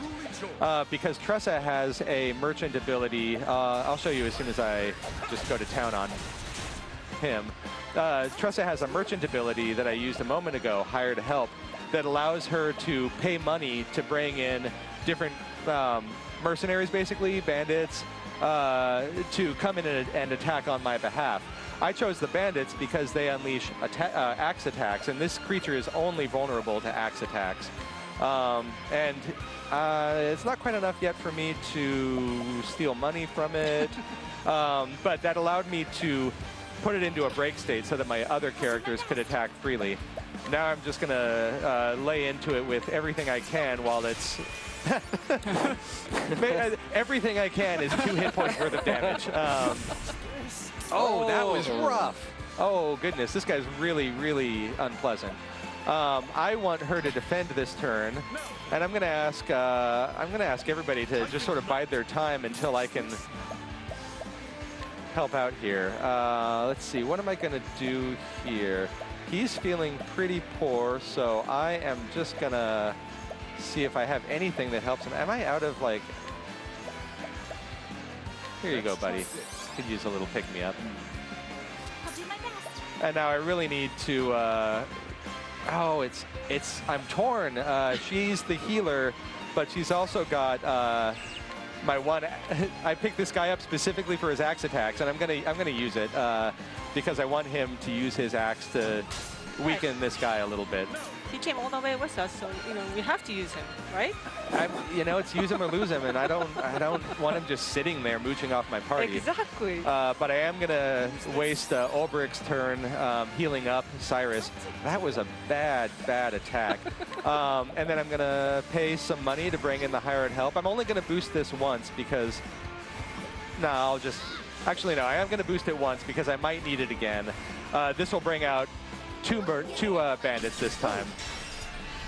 So every boost point that you spend brings out another guy for the same cost. So it's only a one-time fee, but I bring out wow, that is just ineffective. I'm gonna hit him with the stick. Yeah, the stick's not doing much. The axe is really much better. Now these guys are super rough, so I'm gonna try to bring in.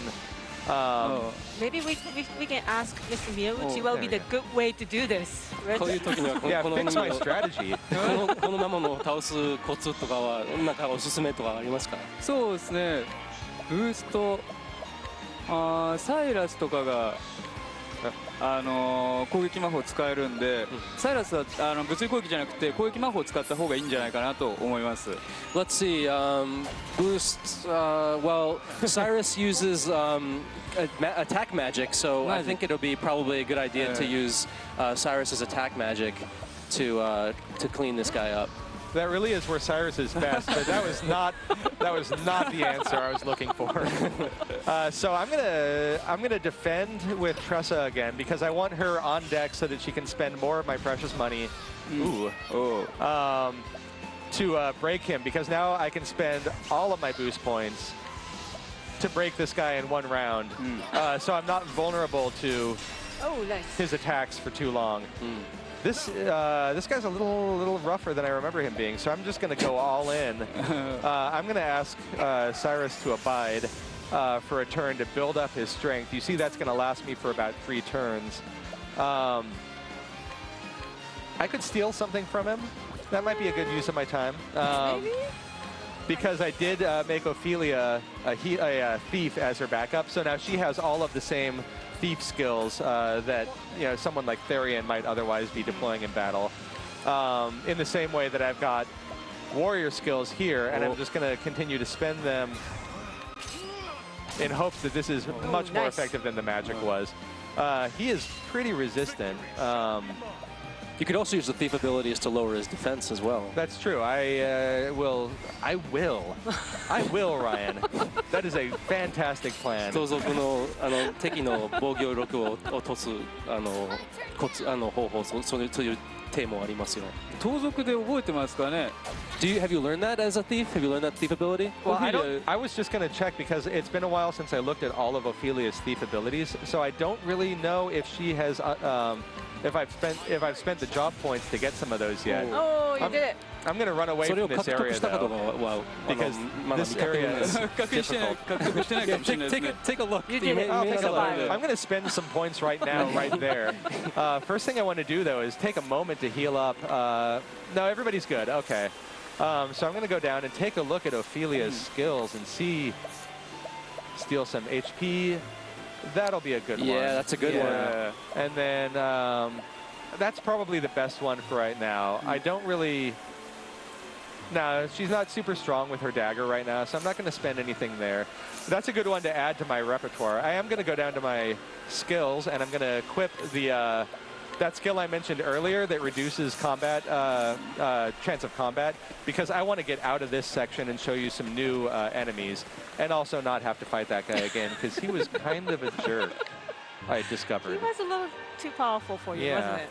Yeah. So now I'm out of that area, and I want to get back into combat. And so you can see I'm just doing this all on the fly. I can very quickly swap out my support skills as I need to. I have a lot of customization. You'll also notice Tressa just found some money on the ground. Oh, really? She is a very sharp-eyed merchant. She does not. She has a chance of finding currency as she's as you're moving from screen to screen.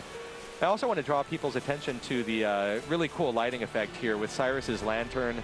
I like seeing the shadows that are being cast by my other characters, and I like seeing the way the light plays against the rocky surfaces here. I just love the way all of that looks. It is pretty. New enemies. You get to see Cyrus's study foe ability in action. Even though I would normally not know any of their weaknesses, Cyrus can automatically glean one weakness from all of the enemies on the field. So now I know they're vulnerable to lightning and to axes. So I'm really happy I have that axe guy along for the ride. I am going to start off with a quick lightning bolt just to break the first two. And I might spend some money. I'm going to have to think about this. I have a theory that these guys might be weak against spears, but I'm not really sure, so I'm going to spend some time. Okay. I'm going to spend some time figuring out weaknesses. And that does mean I'm also running low on time, so I might just... Yeah, I'm going to go a little over the top here.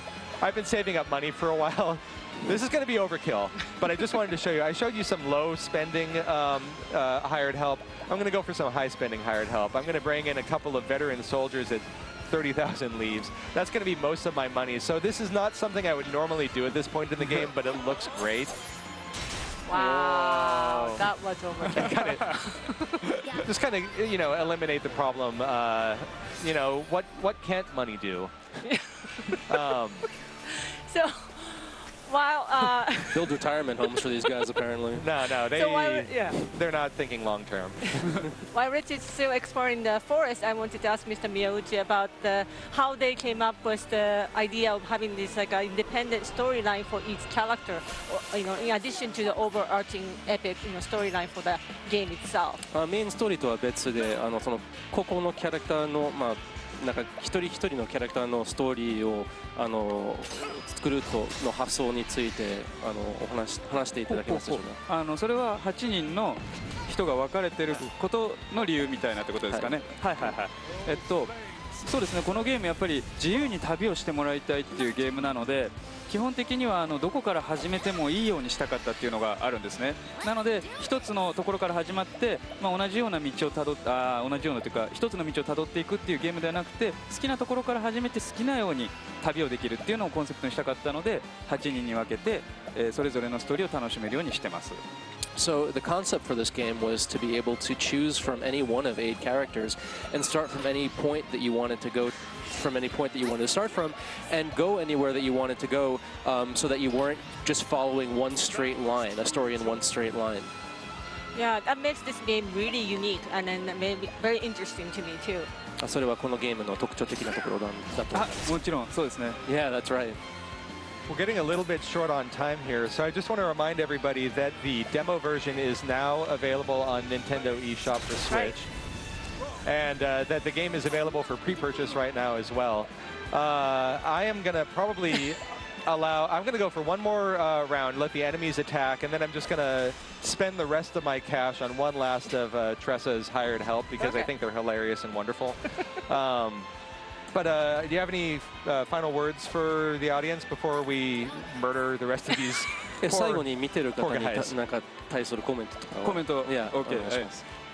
はい、冒頭でもお伝えした通り、まず体験版、新しいプロローグデモですね、オクトパストラベラープロローグデモが配信されてますんで、前の体験版では見れなかった、地方も旅することができますんで、8人それぞれの好きなキャラクター選んで、ぜひ遊んでみてください。まずはここまで。So I'll start by saying that, as I already mentioned before, the new demo is out, and that will enable you to go to areas that you haven't seen before and play as all 8 characters that are going to be in the final version of the game. はい、どうぞ。あともう一個、製品版の、あらかじめダウンロードっていうのも、もう始まってますんで、ぜひ興味がある方は、ご購入してあらかじめダウンロードを試してみてください。Also, I'd like to add that the preload for the pre-purchase for the version of the game is also live. So for people who are interested in buying the final version of the game, please check that out as well. Okay. Thank you so much, Mr. Miyauchi, for joining us. Thank you, Ryan. And thank you, Rich. Thanks. That's it for Octopath Traveler. We have more Treehouse Live coming. Next one is Super Smash Bros. Ultimate. Bye.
All right, we're back with Nintendo Treehouse Live at E3 for 2018. We're here to take one last look at Super Smash Bros. Ultimate. Before we jump over to another look at, our first look? I don't know, actually. Is it our first look? Our first look at Killer Queen Black. So with me here on stage at the far end, we've got Roxanne. We got Eric right next to her, and then we've got Demetrius here. You're all pretty familiar with them, and yeah, we're going to jump in now to look at. No, you take it. I'm done. You take it. As we're calling it, some legendary veterans or characters that you are familiar with. We just wanted to give a quick little show off to some of these characters and some of the changes that you may not have seen. So we're going to start off with Ganondorf here. And then I'm just going to quickly go through the changes, some of the stuff we found, and then we're going to show Link right after that. And then I think we'll get into a match. Yes, a few matches. Oh, and we want to show some stuff for Zelda too, because she has some slight changes that I think people will find interesting that they may not have seen yet. Right. Ganondorf, a character that I have been trying to figure out and play with a lot. I've been having a lot of fun. So right away, oops, sorry, I'm automatically taunting like we're about to have a battle. It's like a default. It's like built in my system. It's muscle memory. We can't help it. I know. So right away, Ganondorf has his original, or not original, but he has Ocarina of Time look. So he does look quite different. His actual smashes now are using a sword. So his forward smash is really good. Up smash. Oops, don't hit the bomb. Up smash covers a lot of ground. Down smash is a sword. And then his attacks are still, basic attacks on a tapping A, still good. He still has this really good range for the leg. I love using that move so much. The angle that sends you out is just nuts. Yeah. Still thing with his down tilt there is a forward air, which I feel like his speed with the new game, I love just being able to quick fall. So yeah, he's still a monster, but he's got a lot of speed now. to him now. I've been practicing a lot. All right. His back air is really good. It hits for a lot of damage. There we go. Oh, look at that. He's so powerful. So good. Still has his great down air. I love the down air. His throws are also really good, as always. One thing that I found that's very interesting, and I'll just point this out, two things. One is if I tap B, and we're going to do this punch, you see the special effects. It has a lot of armor on it, or super armor, so Smitty here just keeps doing that. Ganondorf ain't having it, so it's a lot of fun to try and get people with.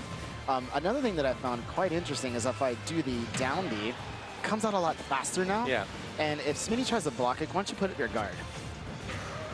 Oh, too far. I can almost attack immediately after that, though, which is really cool. So for those who are playing Ganondorf, I can just turn around and hit you. Like, that was super fast. So there's a lot more stuff to learn for Ganondorf the second time to kick. All right, I was kicking that would have been savage. I'm getting pretty good at that. So that's a quick look, really, at Ganondorf. But I think we can take a look at Link now. At 130% health. It's fine. I'm just gonna, you know. Oh, I could have helped you with that. No thanks. I got this. Yeah, so with Link, Link is actually quite a bit different. You can see he's sporting his Breath of the Wild look with that champion's tunic. He still wields his Master Sword, but he has a couple new tools in his arsenal. One, he has this remote bomb room. So before, this actually was a kind of like a timed bomb that you kind of had a fuse on it. You throw it out. This time, I'm able to throw it out and just leave it on the battlefield for however long I want. And then, you know, when Ganondorf has forgot about it or picked it up, I guess, I can use that same input, the down B, to detonate it. As you saw, he can pick up the bomb and throw it back at me, and it will hurt me if it explodes on me, so I have to be really careful with that. But it's really cool, and it is kind of, you can kind of use it as like a zoning sort of thing. So I can just leave that over there and make sure he's not going to go over there or pin him over there, and then when we least expect it, kind of blow it up. Right, and there can be only one bomb on the map, right? So if your opponent picked it up, you can't summon another one. Right, yeah. So right now I'm trying to, and Link's like, what? Oh, here we go.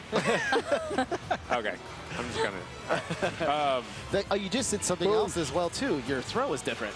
Yes, and no longer have that hook shot. Because as people know in Breath of the Wild, Link does not have a hook shot, so he can't use it because, you know, you got to have that for the sake of consistency. You know? Yeah, why not?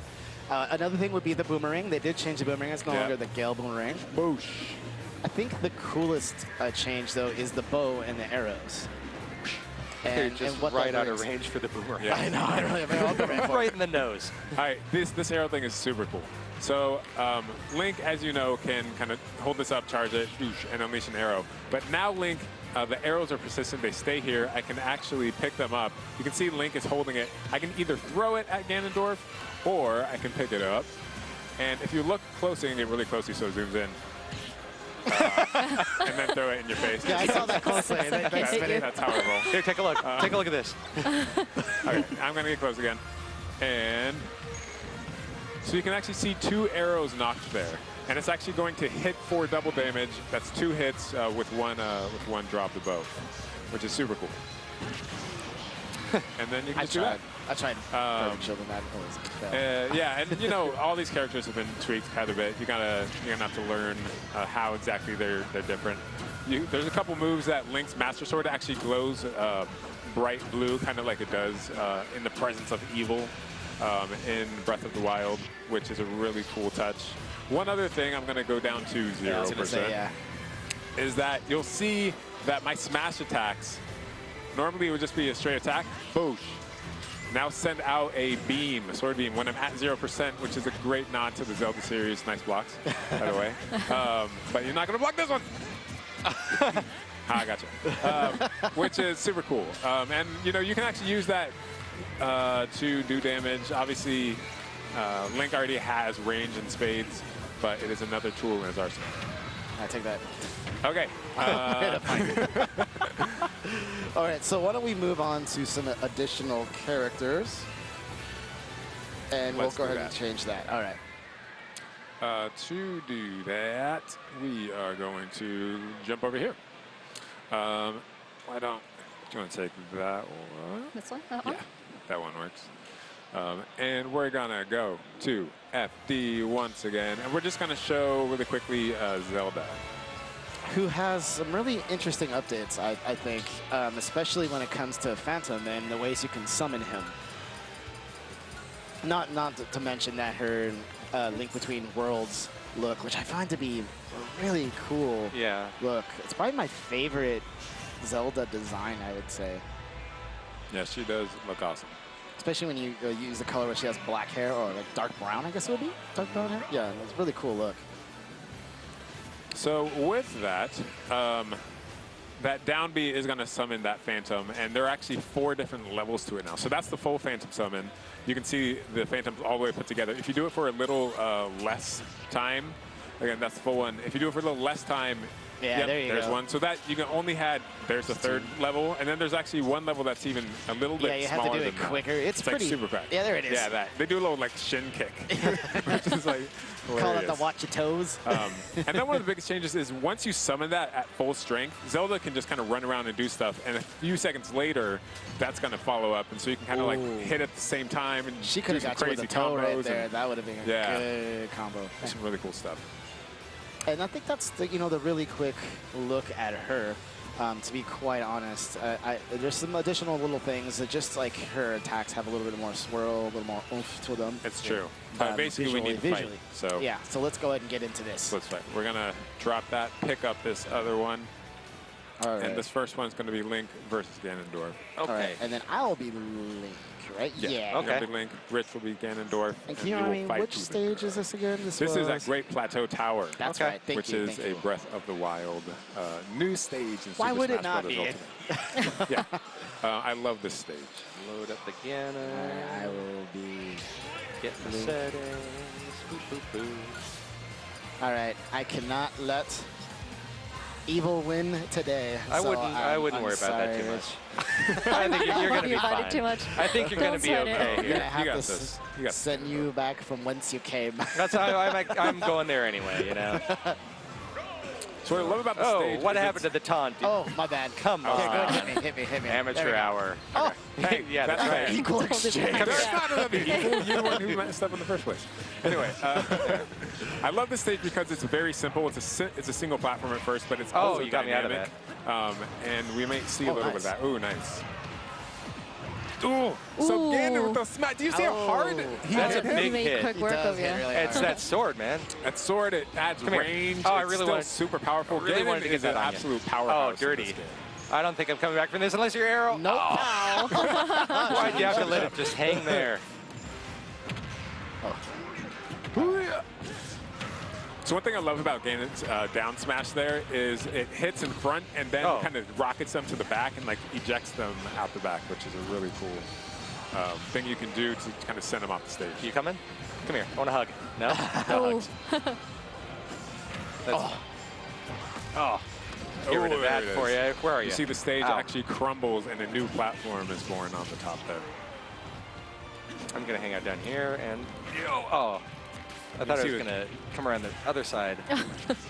that was a really weird combo. Kind of planned, I got to yeah. say. I'm pretty impressed. Don't do it. Oh, no. Never mind. What I mean is do it. Come back here and take care of that. Play a little more defensive. I kind of play like a bull in a china shop, you know, just kind of rush in there and break everything I can. That's Ganon's MO. Oh, missed. Oh, I'm just going to stop right in front of you, though. It's cool. Grab. I'm doing the grabs. Doing the grabs. I really want to try to... And that's the thing. This is not... So that Everything's stage coming up late. has used ancient magic to kind of reform the top of that tower. And you can actually use that to get some combos, like when you bounce them up and down in there and just kind of like pinball them. Get some nasty combos going. So you have to like pay attention to how the stage... Ooh. Look at that. I'm flying. That's exactly what I was talking about. He's going to clean up on this. Here, just stay there. Give it up tilt. Give it up tilt. Go. Oh, I was trying to do the toe smash. Or the finger smash, rather. I shouldn't hit that. I've made some mistakes coming in here. Boing. You can see the old man later. Oh, nice. That was the down air, just like, oh, man. That was my old favorite, way back. You stay down there. Ooh. Nice. Oh, you almost had that it. was good. That was... No, I'm coming back, and you can't stop me. I might not be coming back. You can stop me. He stopped you. It's fine. I don't mind being stopped. Come here. I'm just coming. I'm just coming your way. No, I see what you got. I don't want that. I'm going to get it anyway. Oh, He kicked it out it's like of the football. Oh. Hi. Ooh, come on, grab. Oh, nice work. Follow that up. No follow-up. I don't do that. Oh, no. That's not how... I don't play with follow-up. There you go. Very nice. I really want to do the... Oh! What? Demetrius! I can die happy now. What do you have to say for yourself? I'll get it back. I'm not worried. That was incredible. Rich. That was great. Yeah. As far as I I'm was concerned, trying Rich, to do Rich the wins thing. this one. Unless you can come back in a spectator. Yeah, I'll follow you, though. It's fine. Yeah, that was You're still winning. I don't think there's any doubt of that. You really answered that. What an answer. Yep. All right. Oh, yep. Come on. Slap. Slap. oh no. Give me one of those warlock punches, Rich. man. Oh, you want one of these? Oh. Oh, okay. really? They're going to fall for it. Oh, wow, Oh. nice. I love doing it at the edge because they don't expect you to come back onto the stage with that. Yeah, that's not a recover that people man, really trying to take see you on in that coming. corner. Oh, you took another one? That was All right. nice. One of my favorites, too, is you can actually use that off the stage and drag them down into the depths with you, which is probably... Wait, I got to get a hug in. Come here. Hug him. Hug him. Nope. Nope. I'll just stay here. That was a bad choice on my part. No hugs. No. Nice. More hugs. More hugs. Ooh. Ooh, nice. Follow. Nope. Oh, nice dodge. I'm panicking. It's happening. Oh, gosh. I'll just start it up. And Yes! Oh, yeah. Did you see that? Oh, that saved you. Yeah, that was platform. incredible. He bounced off of it. Like, No? I love these. gosh. Ganon's hits are just so satisfying with like the slowdown, and it's like. when they connect. Oh, I it's really just- wanted to get up in the air for that one. 8 seconds. All right. Blow it up. Oh, yes! one last one. That was the down smash. Just ejected him like right off of the stage. I'm coming. Oh. All right. Rich, calm yourself. I'm fine. Don't be afraid. He's just gonna spam projectiles. I know he is. I know how he does. Do it! Here it comes. Oh gosh. No, that's fine. Wow. No. Oh, I went off the edge.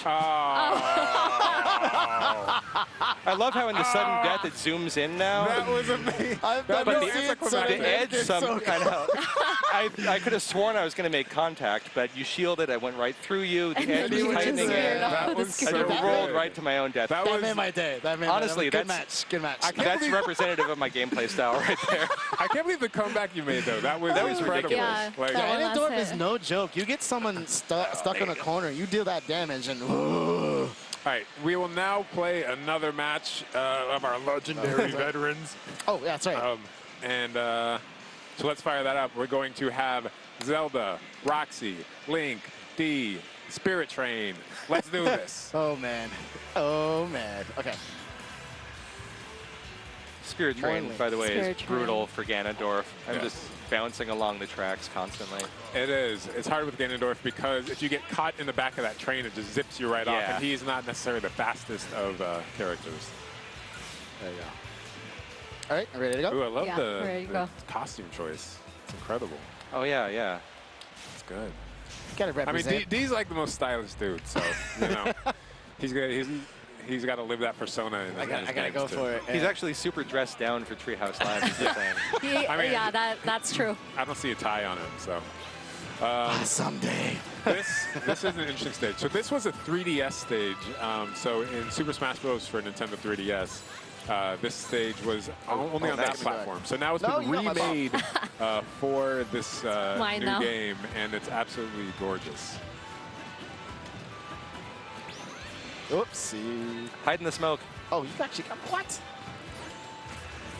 Although what I do love about Ganondorf is like just doing that like tiny jump right underneath that first train. No. You're fine. You're coming back. Yeah, he's out. No, he's okay. Not enough damage. So you can hit me now. This is a kind of tough. Yeah, I feel like this is the third character. Lots of.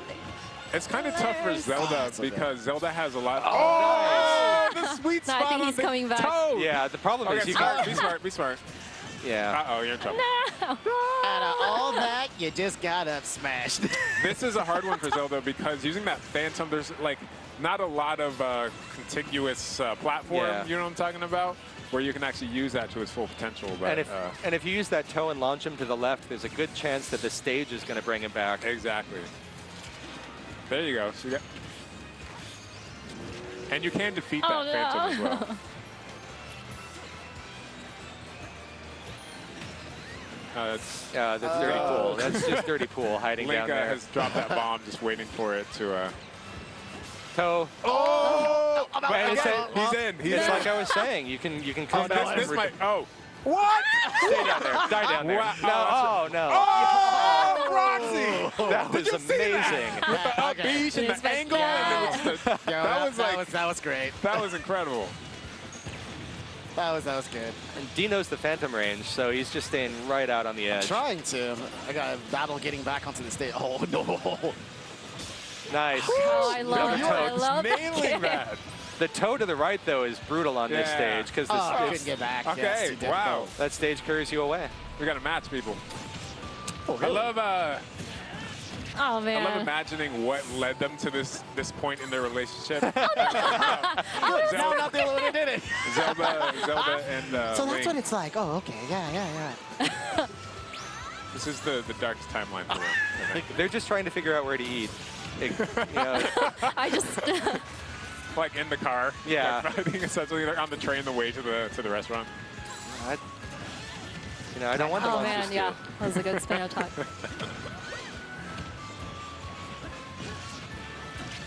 Oh, man. That up B of that was well time. gross. Oh, you're still in it. Oh, premature taunting. Oh gosh. Good jump right there. Oh wow.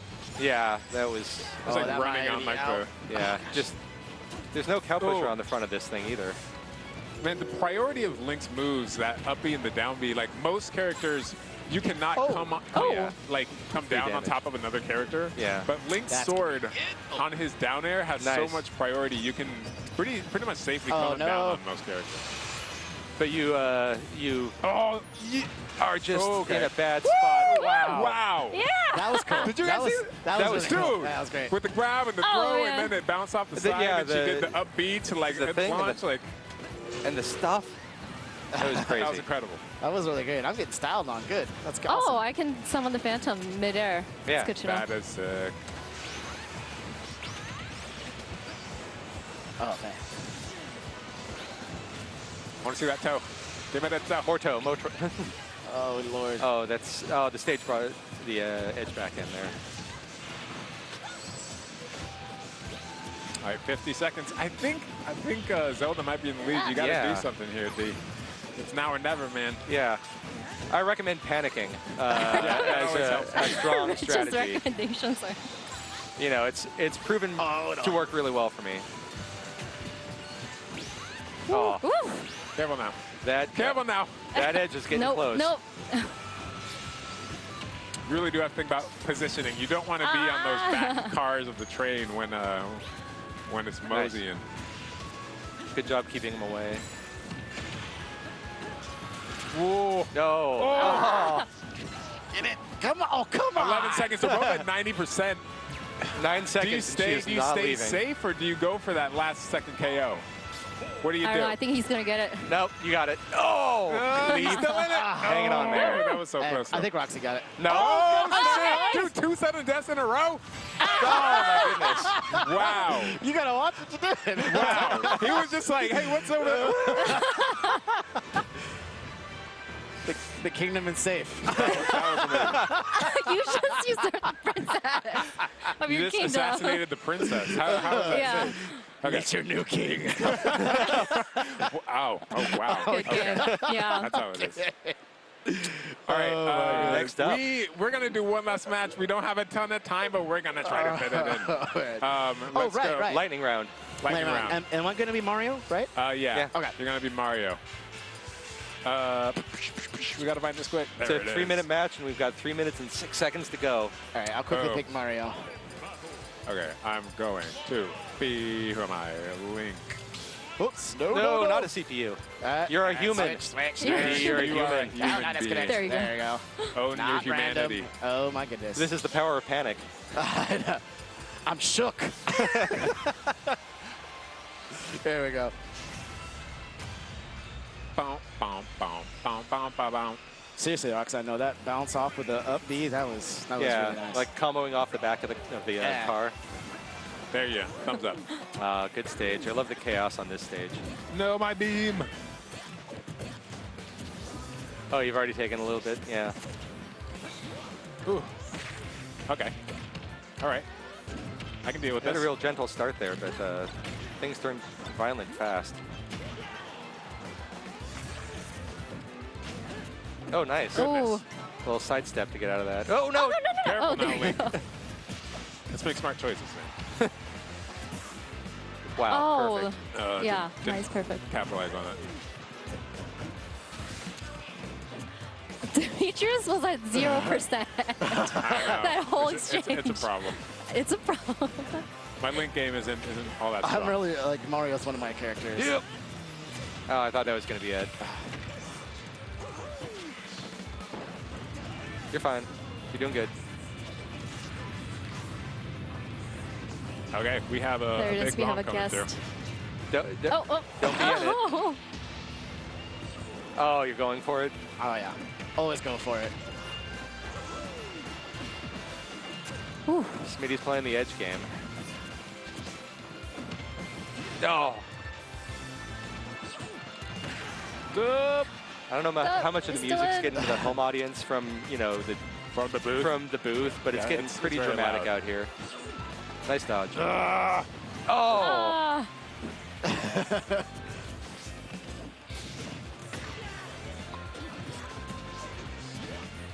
All right, I just gotta start shooting you. Just hack and slash.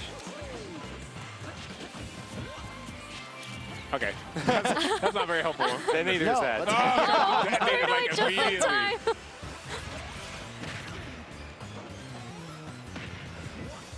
Give me something, Link. Give me something. Oh. Okay. Well, You know what? I think we're gonna. I know I said we were short on time, but let's just see how this wraps up. You know, maybe we shouldn't actually finish this fight. Because I'm real curious to see the final tally here.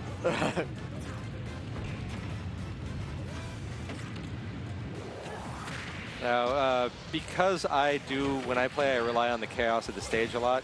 I'm going to say really just try to take advantage of the terrain features.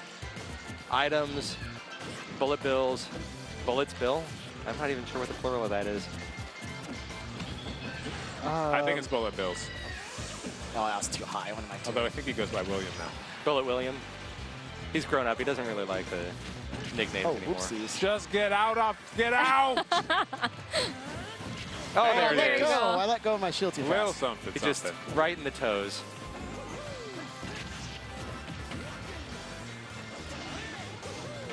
That's a problem. Oh. Ooh, so got it. Nice. Oh, really? Oh. Oh, stuck in the corner. There. Doing some little short hopping. Nice side step. Oh. There it is. Pulling the, the grab out there. There's so many angles I can't I can't use any of my projectiles on this stage.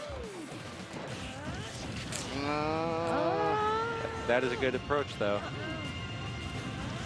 Oh, why did I there. jump into that? That was silly of me. You should get out of that, though. I'm not in a good spot right now. That's more of a bonsai build, I think. Ooh. Or bonsai William, sorry. Oh, gosh. Oh, the combo. That's not good. Oh, nice. And now my read is off. There we go. Well. Okay. Why would I do that? Not to, you know, not to put you into a state or anything, but there's 40 seconds left. Thank you. And panic is an acceptable option. I've been trying to sell this, but just not seeing enough of it out there. Combo City, folks! Oh, God, I wanted that so much! Thanks for that, boss. I know that you're really trying to help me win here, but Rich is my boss, so I have to. Oh God! Okay, you know what?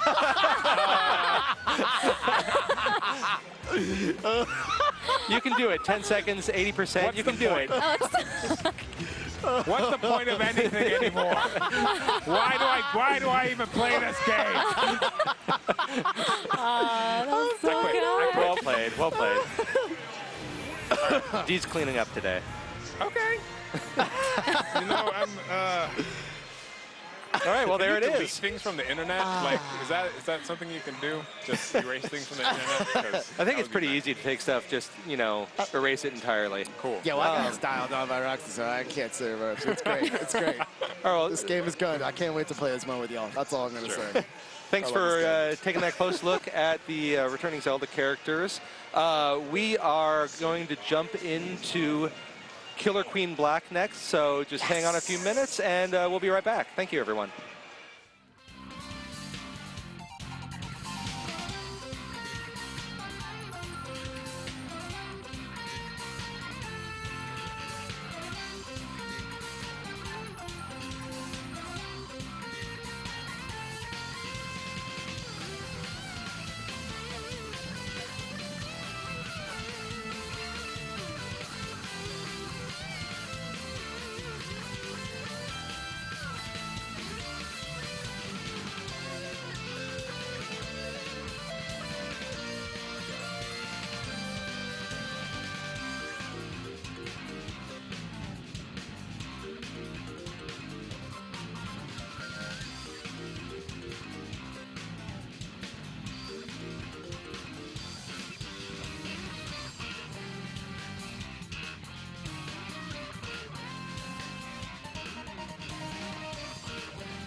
Hey everybody, welcome back to Nintendo Treehouse Live at E3. I'm so excited for this segment. I've been looking forward to it all week.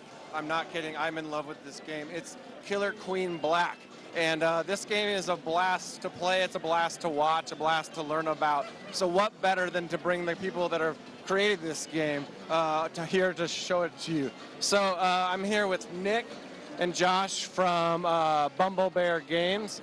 And over here I've got Matt from Liquid Bit. And we're going to be talking you guys kind of through what this game is all about. Yeah, so I'm Matt Tesh. I'm the founder of Liquid Bit, and we're working with Bumble Bear Games to kind of bring Killer Queen to the home market. So I've got Adam Walters and Mike Chorak, two of our lead developers. They're going to start us out in the game, and we're just going to walk you through it. Take it away, guys. All right, so there's a lot to see. This game has a lot going on. As we can see, there's 3 paths to victory: military, economic, snail. And also, it's a 4-on-4 game. We've got a blue team, a gold team. Each team has a queen, and there's 3 worker bees. So, Matt, talk a little bit about what we're seeing right now. Yeah, so right now you're seeing, like you said, 2 4-on-4 teams going at it, trying to get one of those 3 win conditions. And there are different character types. So each team starts with 1 queen. And that queen is very special. She's very agile, she's very vicious, she has a lot of attack moves, but she's also fragile, right? So if one team loses the queen's life 3 times, that's the end of a match in terms of a military victory. And we can already see that one of the queens, you guys, are these ones with they've got permanent wings, permanent sword, and their life is illustrated by these eggs up in the upper left and right corner. So you can see the blue team's queen already is down to its last life.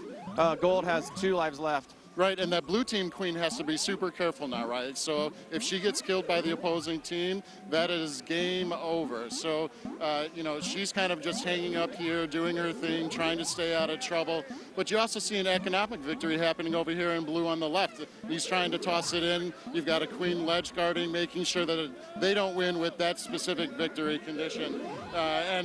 So right now it's 2 berries to 2 berries. Yeah, so you guys pay attention to those berries in those hives, because once those get full, the game is over and that team will win. But there's also one more way we haven't talked about to win. What's happening down at the bottom of the screen? And it's happening right now. Oh, there we go. So that's one of the great things, right? I mean, you have to constantly track these 3 different win conditions, and anything can just jump out and happen. And, you got to make sure that you're tracking the snail, tracking the queen lives, tracking, the economic victories, and making sure that you're working in concert with your team. Yeah, and so now we saw one match, so you guys watching at home, so just kind of start paying attention. Remember that each team has a queen, and that queen has sort of a different responsibility. It's almost like being a quarterback or being a different position than the rest of your players. They've got a lot going on, and these little worker bees, you have unlimited lives as a worker bee, right? So you can kind of do a lot of stuff and not worry too much about dying. Sometimes you sacrifice yourself.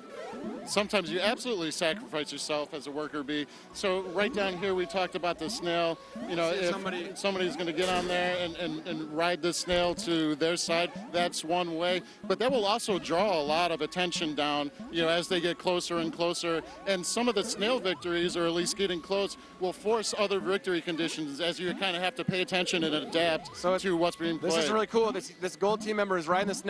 So let's see, is the blue team going to notice that? Or are they going to be able to win that way? They seem to be pretty preoccupied with what's going on up here. They're looking for economic the gold victories. team's queen is down to no lives. Oh! So there you go, military victory. She was on her last life, responding to the snail. The blue warrior came in and just took her out. So I think you just mentioned Blue Warrior, so maybe we could talk a little bit. I think I might bring in Josh here to talk a little bit about the weapon types that the worker bees. Sounds great. Hey, Morgan, how's it going? Hey, good. I'm so excited to talk about your game. I love this thing. Yeah, I found that you can take those out. There's a little bit of a lag. Yeah. Yeah, so we're talking about this game. People watching at home, there's a lot going on, but once you kind of get it, it's so much fun. So what we haven't talked about yet is that the worker bees can get weapons or upgrades. So that's right. Talk us through that. Yeah, so there's a variety of weapons, and they all work differently and have different strategic purposes for getting them. So the first one to start with is the Queen's Stinger, we call it, which is a sword that she starts with. And she's the only character that actually starts with a weapon. and she always has it. She can't lose it. So her attack is very powerful because when she attacks, she lunges horizontally, and it's really fast. It can catch other characters, and using that lunge, she can be faster than the other characters. It also, when she does it, she goes horizontally, so she has a very narrow hitbox because of like her position allows her to, she can fly under other characters or through little gaps in the level design. And she also has a special move that none of the other weapons can do, which is a dive. So if you hit down, right there in the middle of the screen, you saw that queen kind of boom. Yeah, there we go. Yeah. So when she gets that like bright flash, oh yeah, look, there looks like they might be getting a snail victory down in the bottom right-hand corner over here.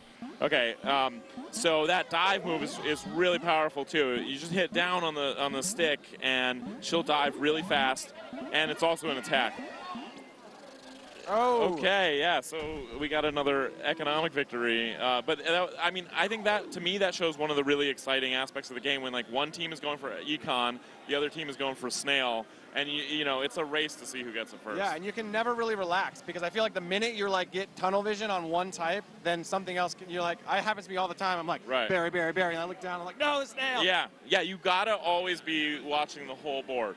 You know, it's everything is always in play. Yeah, we've got a little results screen here. We're playing best of 5 here on the E3 show floor. So you can see we've got some stats going on here. Kills, deaths, berries, snail. I'm guessing that snail is what, millimeters? I don't know, how far does that snail crawl?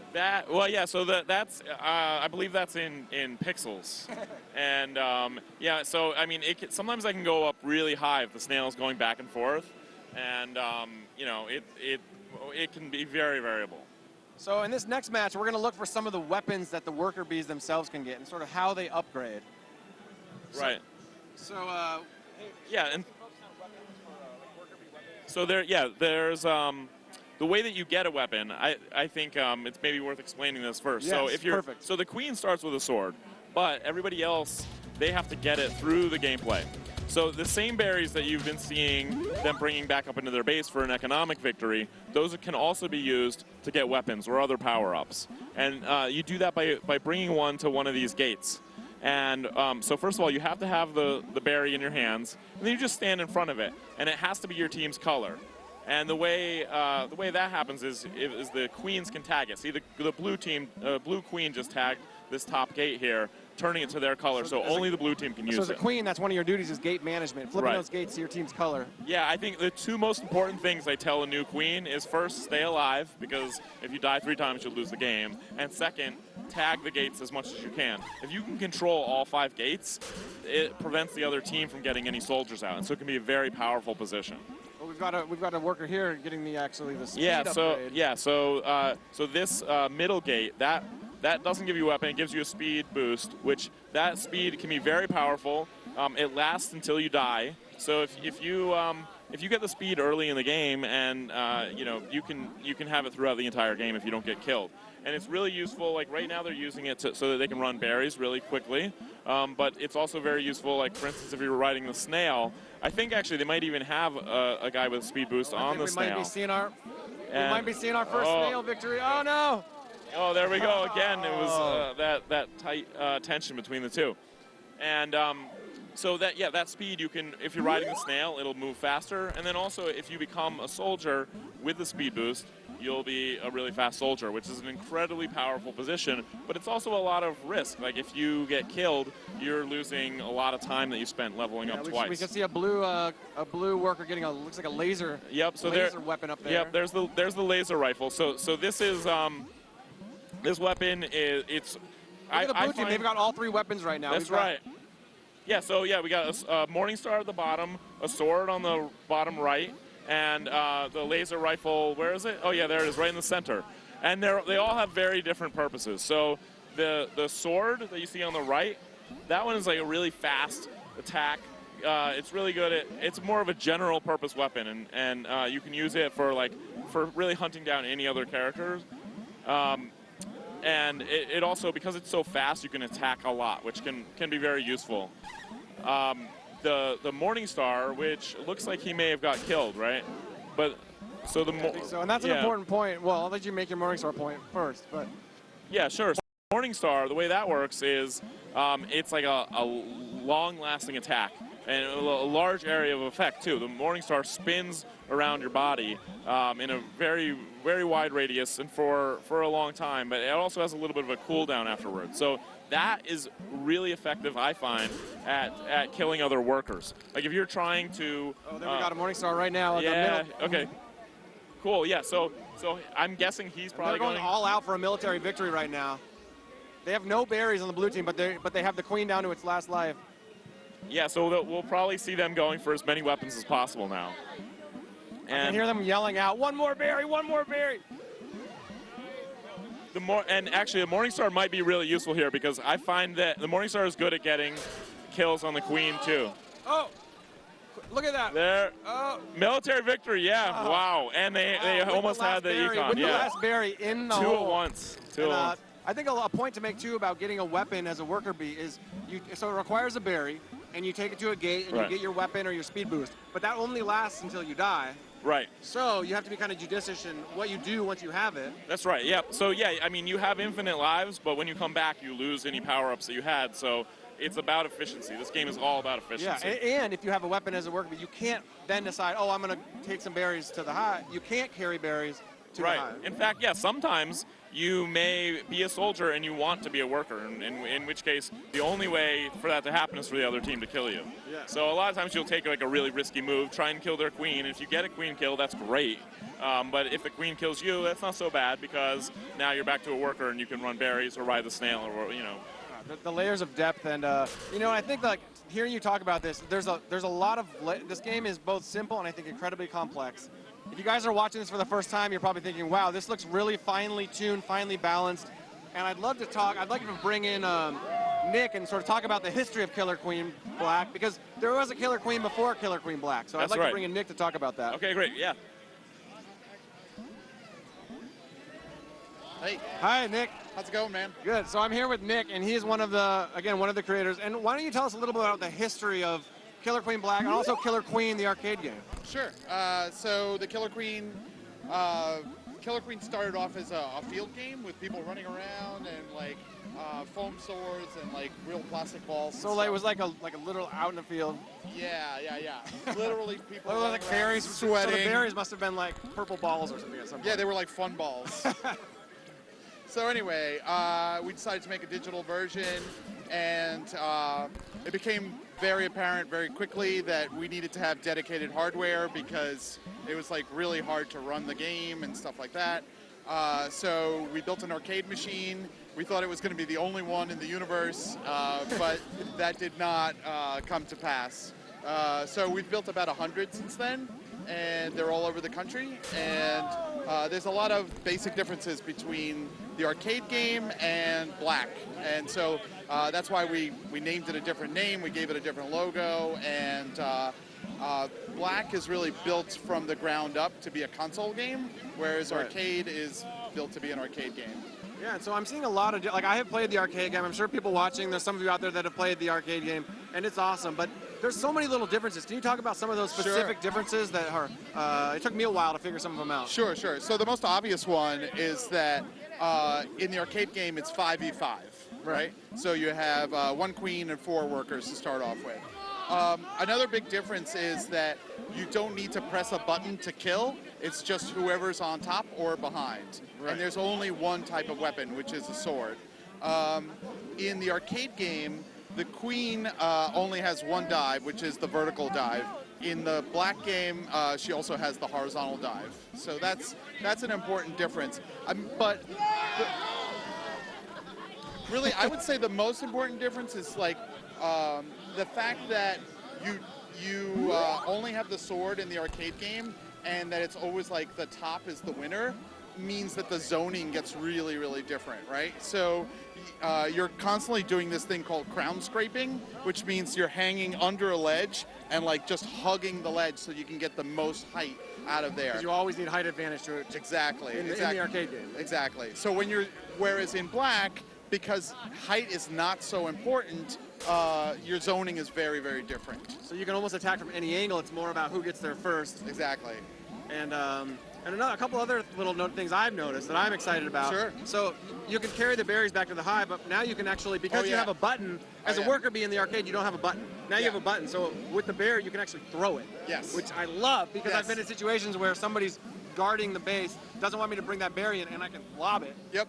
And everybody loves it. And we were a little bit freaked out in the beginning. It's like, is this going to be totally unbalanced, whatever? But it actually works out really well. It's super fun, and the berry's not guaranteed to like stick into the slot. It can miss. I've had it miss, bounce off the back wall, then fall off the ledge. I've seen players lose games because they're trying to throw it in instead of just carrying it in. It's been amazing. Yeah. That's so cool. Yeah. And so those are some of the big differences. I mean, there's also like the size of the characters is a little bit bigger for the console game because you're not glued up against the screen while you're playing it.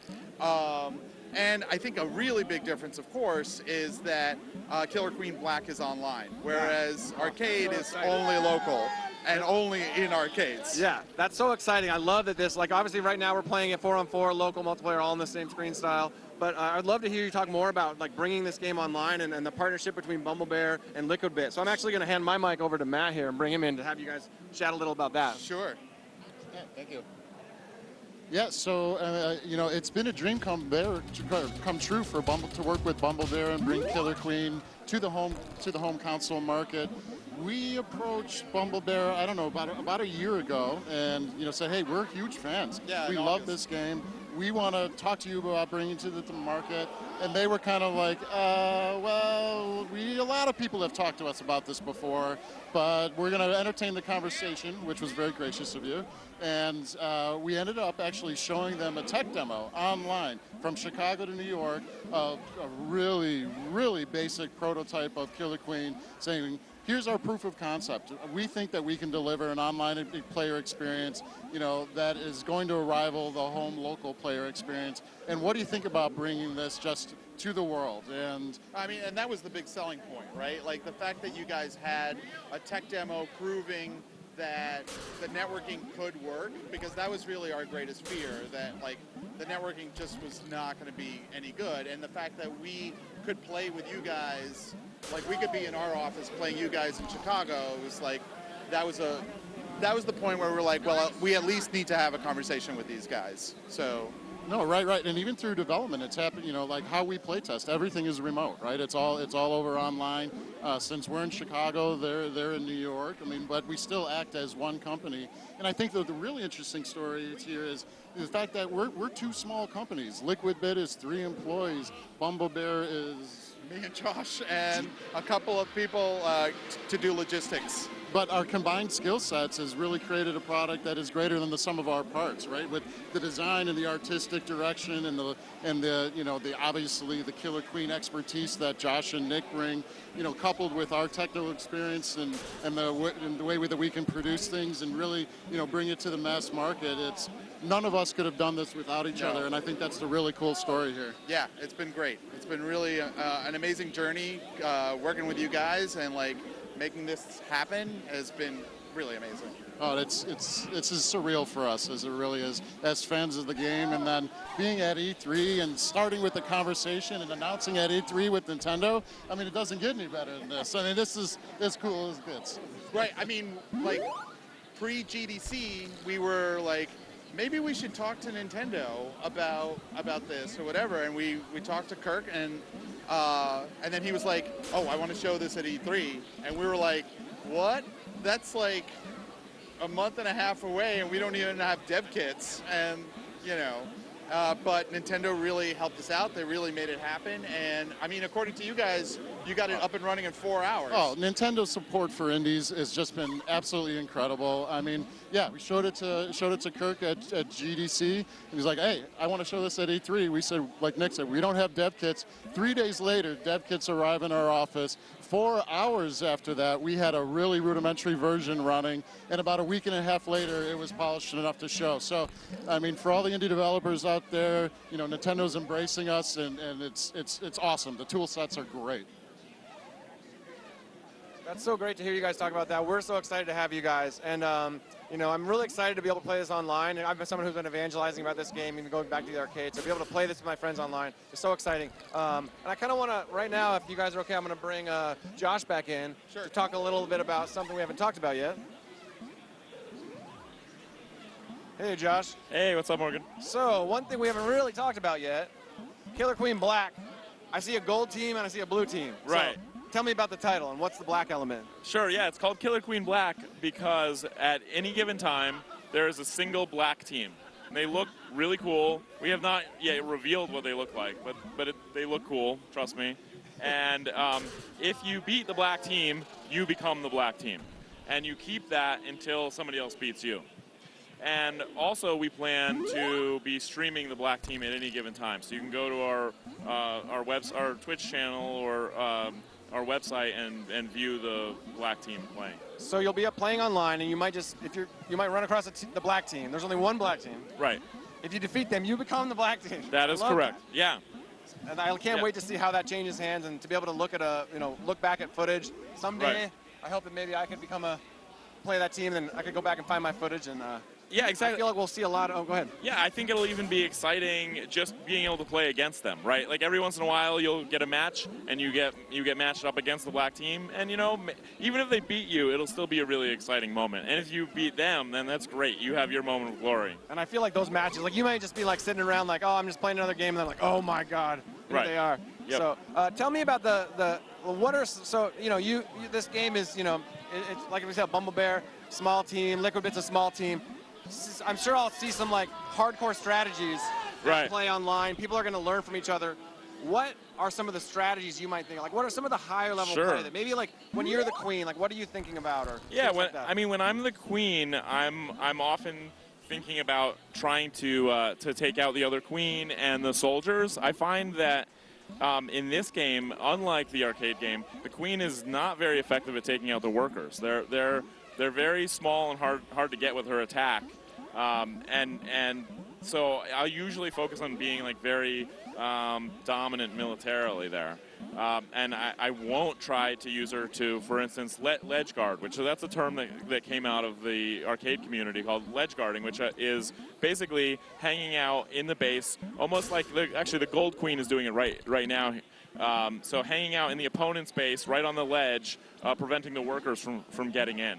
And I think we're going to see some different strategies arise with ledge guarding because with the ability to throw the berries in, it really changes things a lot because you can throw it over the ledge guard's head. But also it allows you to often ledge guard with a worker because sometimes you want to have a worker up there in case there's loose berries that get thrown in there or knocked in there. The worker can just pick them up and throw them out. And so it can be very effective for really any of the types of characters. That's so cool. I mean, I could probably talk strategy with you all day. It's been so cool to take a look at this game on the show floor. I want to really quick give you each a chance. If any of you guys have any closing thoughts that you feel like didn't get said or you want to share with your community, I'll let you go first. Sure. Yeah. I just want to say, well, I guess the game is coming out this winter, so we can't wait for people to be able to play it on the Switch. Make sure to go to our website, which is killerqueenblack.com, for more information on the game and more resources for staying in touch. Sounds great. Nick, Matt, anything from you guys? Honestly, I'd really like to thank our existing arcade community who's been like very supportive of this new Black game and welcome new players. Yeah. All right. Yeah, I want to echo what Nick just said. Thank you to the existing community. We have been looking at the social media. You guys have been supportive. When we get back from E3, we'll be answering as many questions as we possibly can. And thank you for Nintendo for giving us this opportunity, put it on this great platform. Yeah, thank you guys for being here, Bumble Bear, Liquid Bit. Love having you guys. Thank you for showing this game off. Thank you guys for watching Nintendo Treehouse Live at E3. Stay tuned. We'll be right back.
All right, so that is a wrap for Nintendo Treehouse Live at E3 2018. Thank you so much for hanging out and watching with us. Hope you enjoyed the last few days of segments. We had a blast bringing this to you.